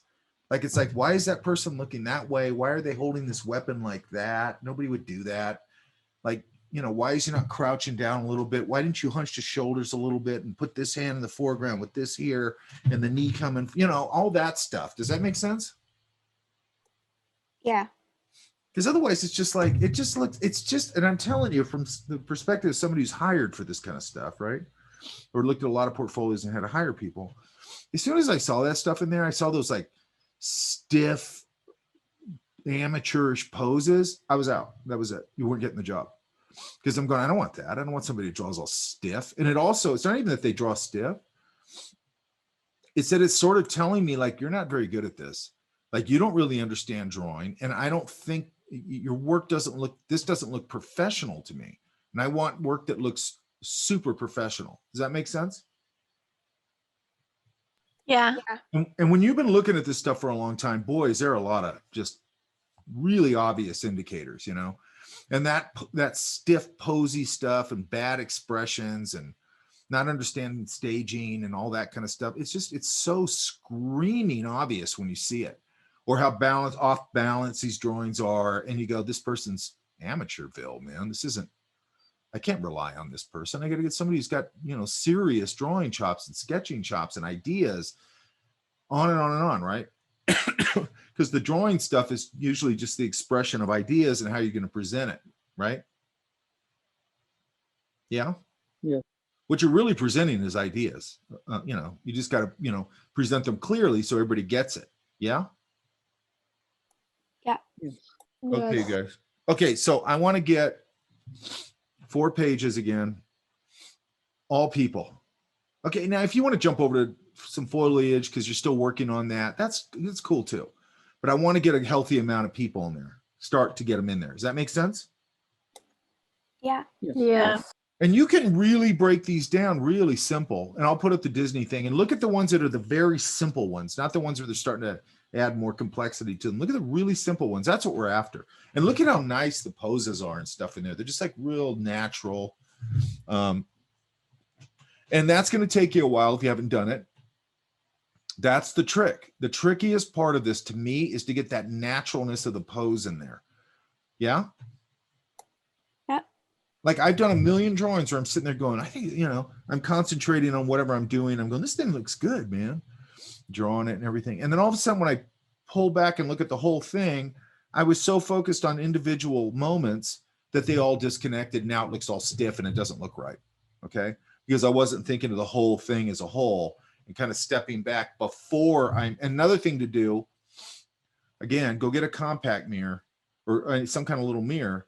Take it with you when you go out and sketch, and then just, you can put it right here and look down at your page. You'll see it backwards. Or, you know, if you're wherever you're at, go into the bathroom, look at them in the mirror. And before you go and start placing anything else in there. Like just go, is this all balanced and working? And if it is, man, you're golden then, because then it's like, okay, now I put my strategic folds in there.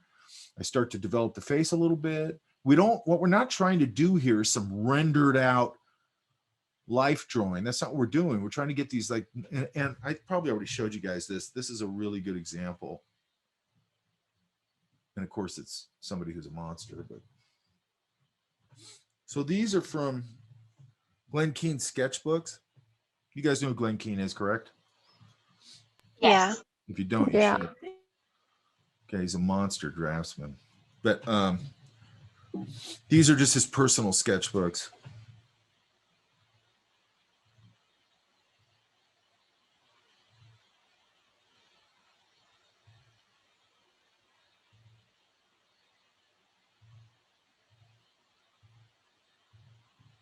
I love these interaction ones that he does. These are great. This is what I want you to do right there, right? You guys see that, right? Yes. Yeah. Look at the weight of that guy's weight on his right side on the bike. How he's like shifting his weight over there because that's where he's pushing down, right? Yeah. And then one of your key indicators when you look at people, one thing I do all the time before I go through these, before I forget, hang on. One thing I do all the time is I might block it in real quick, especially when I'm doing little studies. I might put that head in there. I want to get that shoulder's up like that. I want to get that. And then I'll look at the hips. A lot of times they oppose each other like that, but I'll look at the hips, you know, what's the hips doing in relation to the shoulders? But if I don't get that up there, maybe he's looking up. I'm going to see that little triangle under the nose. And then under that. And then there's going to get a little bump right there. But now I've established that action with that line right there. Does that make sense? Yeah. Yeah. Okay. This is what I want you to do right there.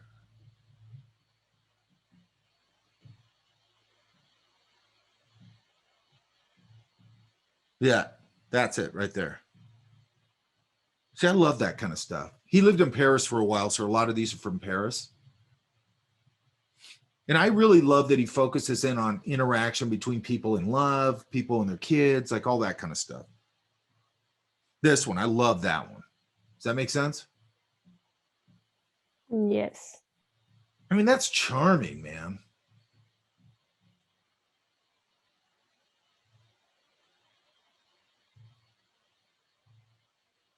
I'll link this too.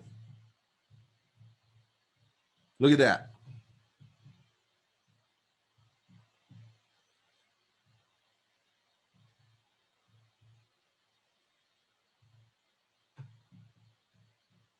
That's great.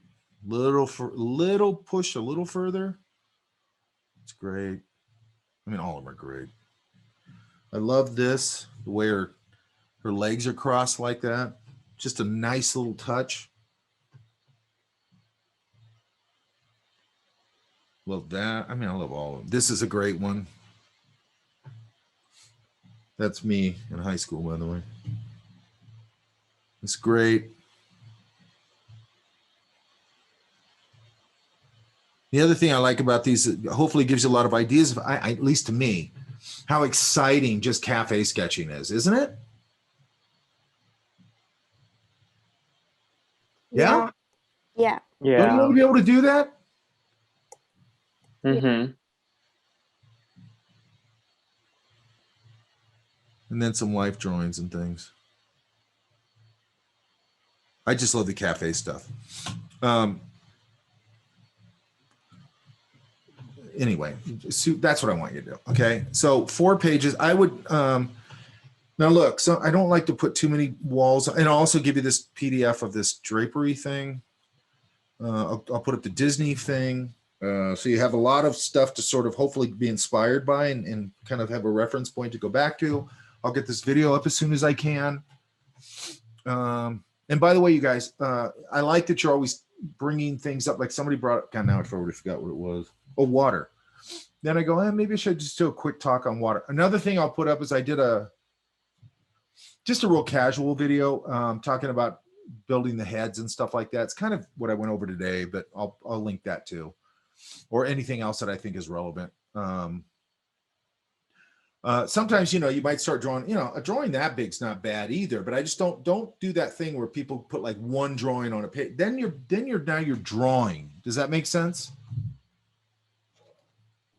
Yes. Yes. You're not sketching anymore. You're drawing. And then you're going to get all fussy and uptight about it.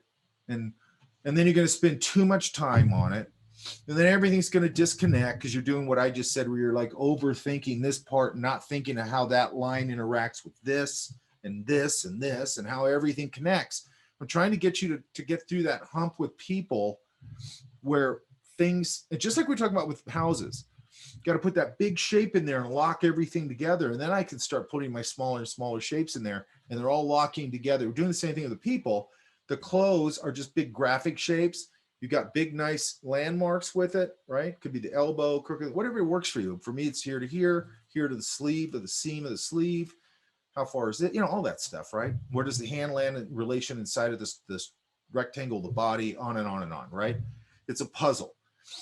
Just go for it and start doing it. Like make an effort at it, but just go. Don't delay, don't labor over every drawing. Does that make sense?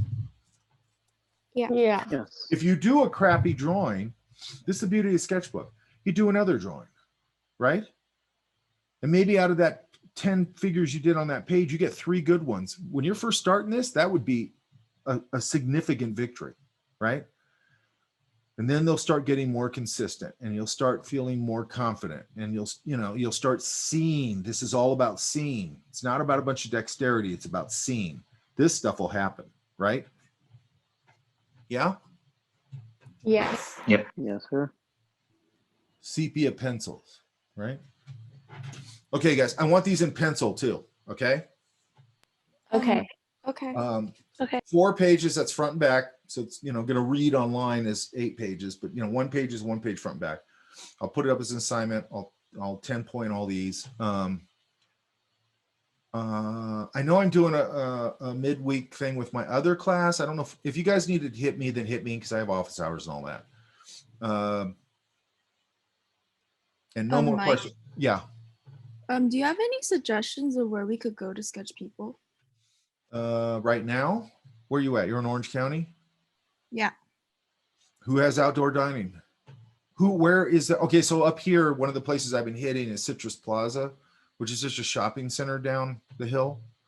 It's got a Target and all that kind of stuff, but it's got like a food court, but it's outside. So there's tons of people out there for me to draw. Orange County, I might go down by the beach. If you don't want to go that far, I live in Fountain Valley, and Miles Square Park is pretty huge and it's pretty spaced out, and there's quite a few people doing a lot of different things there. So that's probably where I'm going to go. Anywhere where they've got food in an outdoor setting. That's what I'm looking for. You know what I mean? For me, I like, I just went to Farmer's Market. That was a great, I love to sketch there, and there was plenty of people there because it's outside. Anywhere it has an outdoor food court for sure. So just look it up. Look up food court on GPS and see which ones are outdoors, right? And then there was something else I was going to say. Oh, downtown Disney. Oh yeah. When it's weird too. I'll draw anybody. I don't care. But it's really weird how you do get more interesting people in more interesting areas. It's weird. I guess that's why the area is interesting, right? Yeah. It's weird, but I'll draw anybody. I don't care. Now, you know what? And if I think about some places down there, and also the mall, anywhere people are shopping, they're still shopping, right? Yeah. And then, you get people who are sitting on those, some of the malls actually have pretty good, like they'll have little lounge areas. And you can just sit there and sketch people. A lot of times husbands or something are sitting out there. They're sitting there waiting for their wives to try on stuff or whatever. You just got to get, right now, you got to get a little creative with it, right? Okay. Yeah, but But this they're was out fun. there. You know, don't get near anybody. I'm not encouraging anybody to get near anybody. Okay. Be smart about it. Try and find places that are outside. The weather's getting nice. I know I don't know why my brain's blank on this right now, but every time I think of one, I'll pop it on the announcements. Yeah. Yeah. Okay. Thank you. I'll probably put up all those links and stuff right away. And then it takes a little while for this video to render, and then I have to edit it, and then I have to export that and render it, and then I have to upload it. So it takes a little while to get it actually up, right? Yeah, those But suggestions are really great. Huh? Those suggestions are great. So we have time. And just get out and just go for it. Okay. And especially right now, we're just breaking the ice on people. So I just need to get something in front of me so I can start speaking to what you guys are having problems with or excelling at. Okay. Cool. Okay, you guys. Yeah. I'm going to let you go. I did have a question. Yeah. So I wasn't able to submit my work this morning. Could No, I you were able. No, I mean like my computer was glitching out, and I mean it was on my part, but it's like, could I still like submit my stuff like next week to look at for Foliage? Or... Well, I'll look at it. Sure. Okay.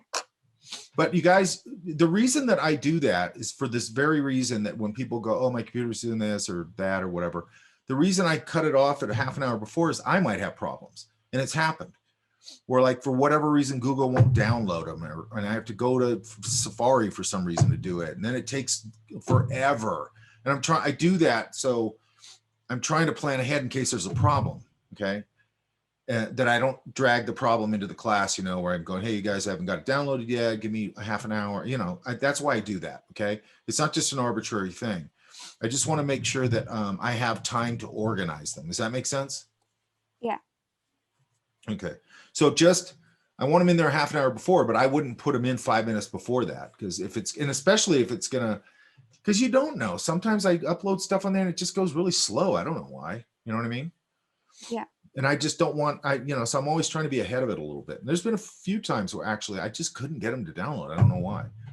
I think sometimes they're just when they're big files, Google has a problem for some reason, which kind of defeats the purpose of having a cloud system.